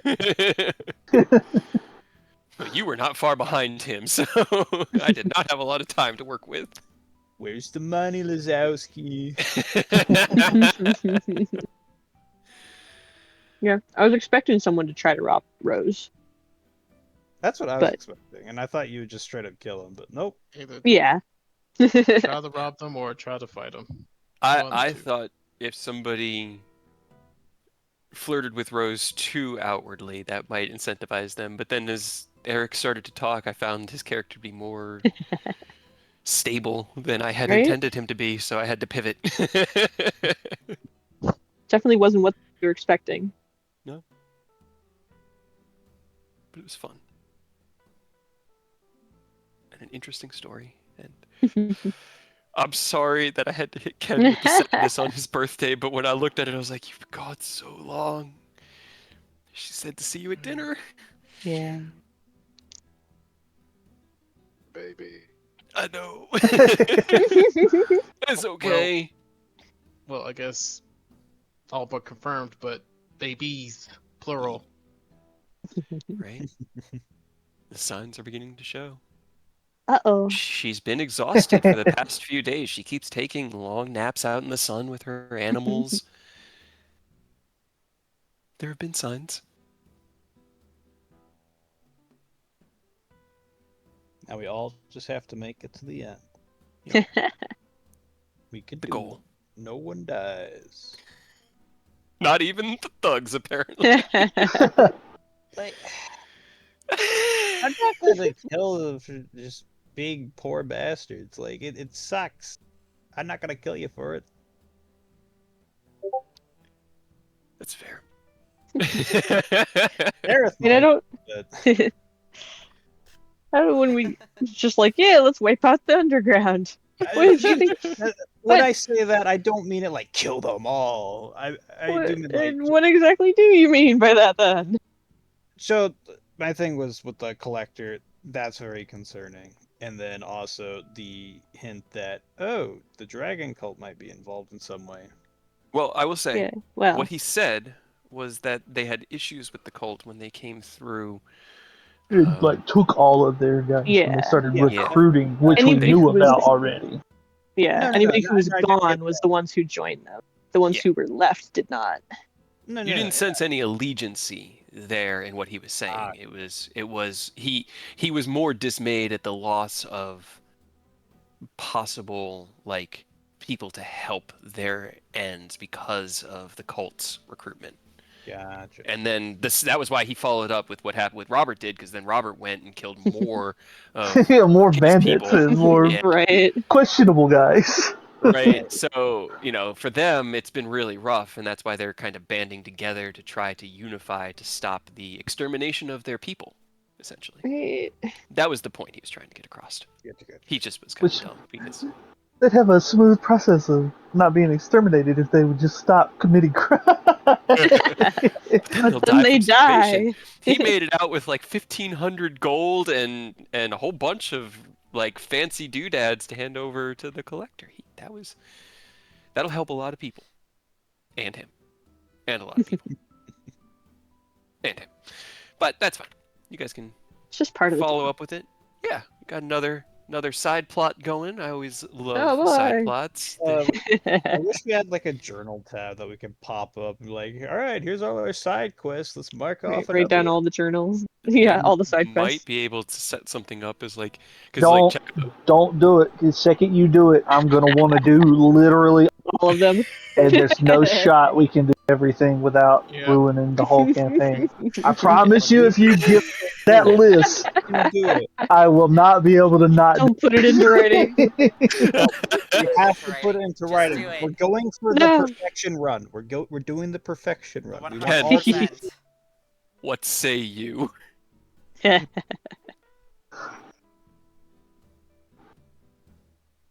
To journal or not to journal, Ken? I mean, Like, we do have to a while do back I did say that, we should try to go for the true ending if we can. Yeah, we're gonna do them all. We just maybe can't do them all right now. Yes. It's not as many as you think, honestly. There's like half a dozen pans in the fire right now. I feel like He says as we just added one tonight in this Yeah. very session. I think part of it is because it's not like written down. It's like we have to always like try and remember. It's like, Remember? oh. Yeah. Whereas if it's written down, it's like very clear. It's like, okay, this is what we have to do. It's not as overwhelming. The things that you're aware of right now, the Dark Army in Baldur's Gate. This new unifying underground in Erebor. Eodos has been presented with a mission and an assurance that the Heart of Death will be able to be claimed at the end of that mission within the Shadowfell. Elsrin guards the entrance into the Dale of Air, which you know you will need to venture into to not only reach the Dale of Water and the Well of Dragons, but to bolster the arcane regulator and help restore balance to the Dales by removing that corruptive effect. I think that's the big ones.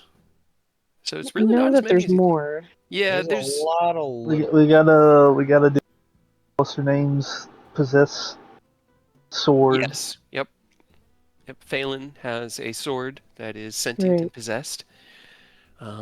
There are slavers living in or running Am, which is country south of here. And whether or We not got you, Robert. yep.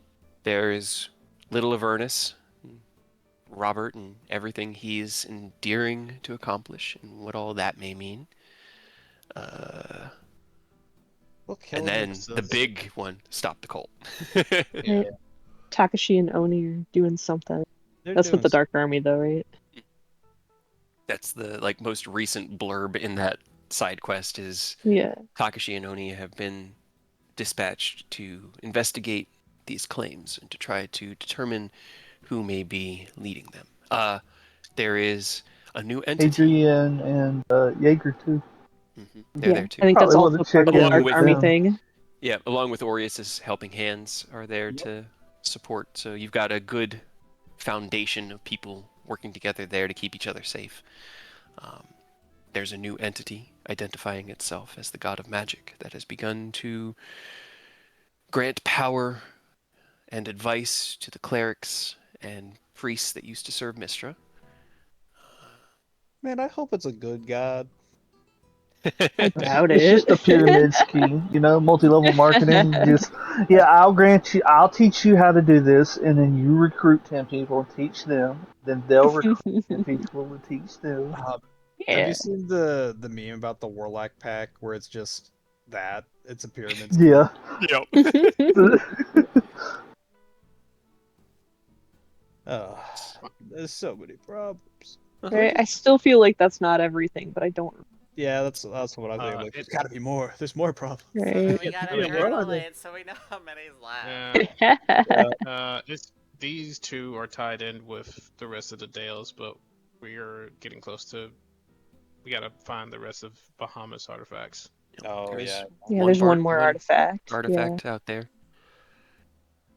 What Oh, yeah, one's one the more. last piece we got? Love, freedom, Truth, justice. Peace, Truth, right? peace. Peace. Peace. Yeah, peace was the last one. It's in one of the Dales. We still got to finish the gates too. Well, you That know yeah. which Dale it was too. I can't. Where did it? Was it water? It's air. Yeah.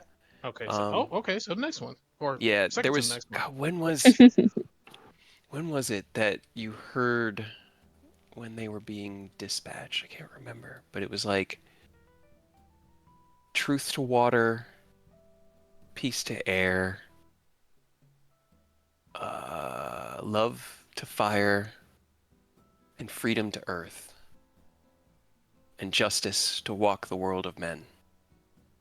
Oh yeah. I remember that. I remember Yeah. that blurb.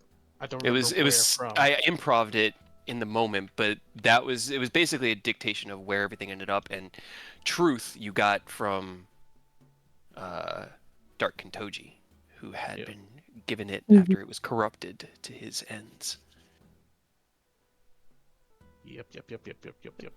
Everybody Also roll got to to get see Fred who his we armor. Oh, I got a commission. I got my first commission for Lintier. That's right. Blaze Fire Sabers.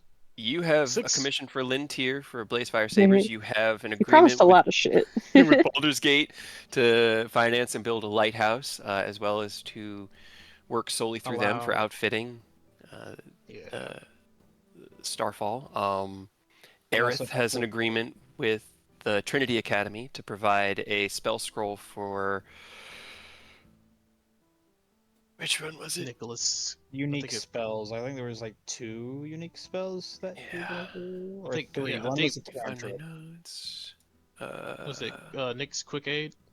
Yeah, the quick aid. I think power word fall, and I think It's just yeah, it was quick aid and power word fall. oh, Yeah. just those 2. Okay. And then to have a introduction made with Nicholas, but you She gotta settled do that on on a her own. riddle, yeah, that she would have to uncover on her own in order to find where Nicholas has currently sequestered himself. But Also, Ken, I hate to add more to your work, but you also have the 4 custom weapons for the Night Runners.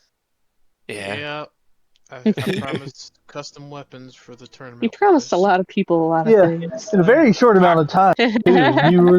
You were kind of like riding your Left own and high. right. Yeah.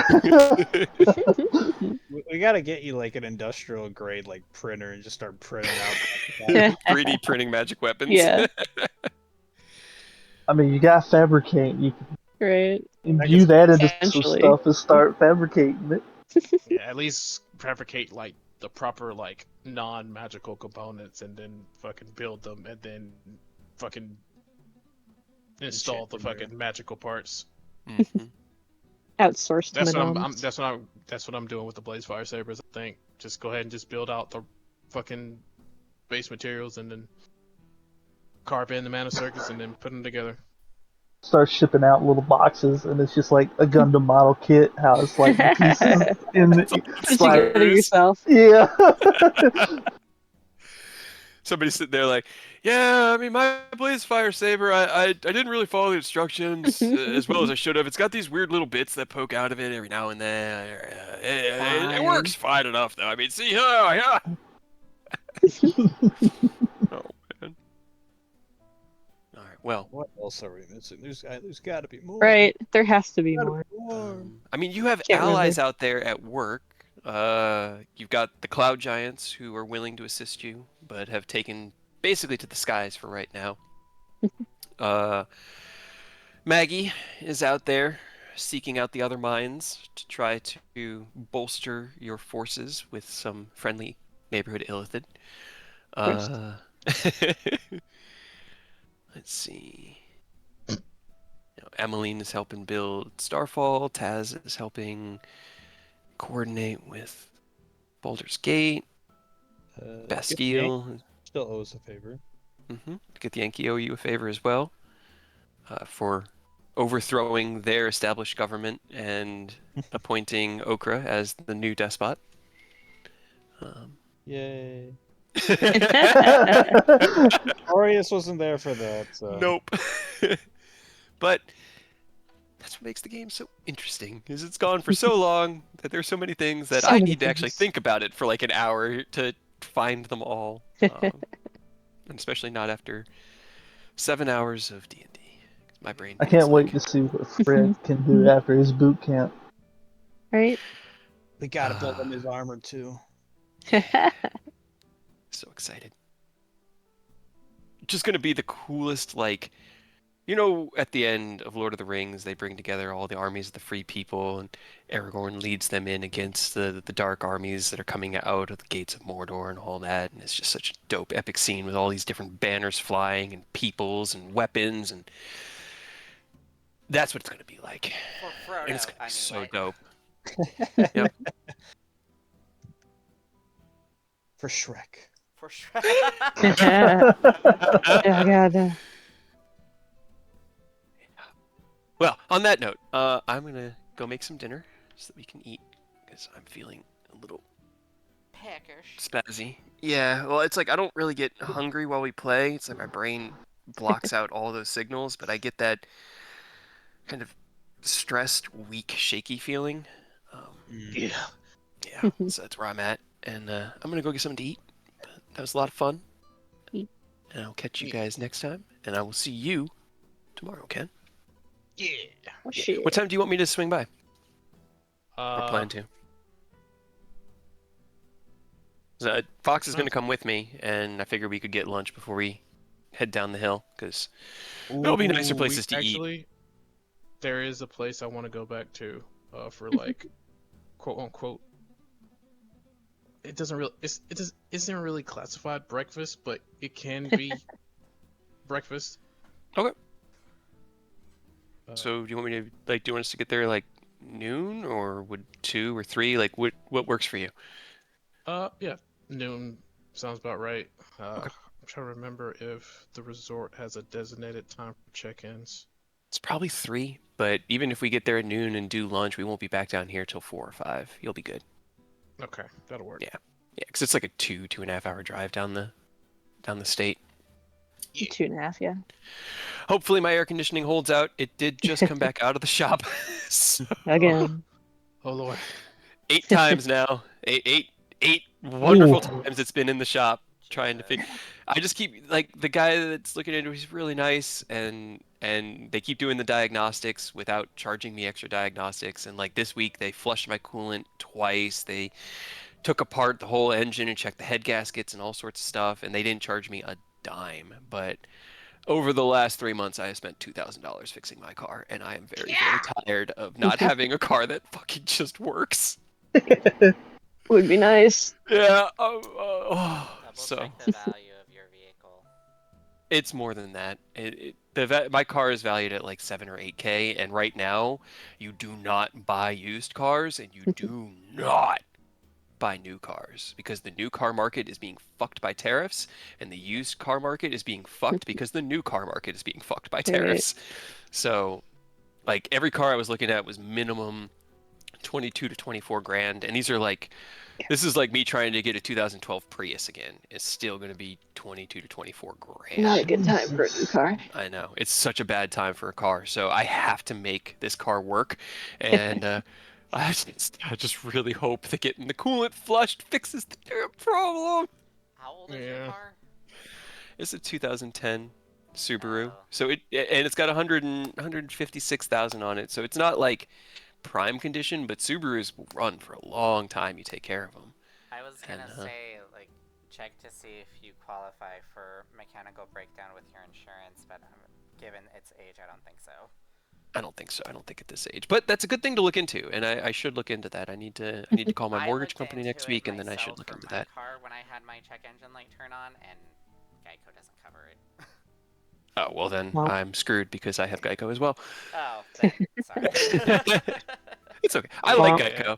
Geico. They've always treated me well when I've ever had to have work done on accidents, and they give me a good price because I'm a government employee. So Yeah, nah. I had to give them the boot. They were costing me too much. Yeah, after you added first party coverage.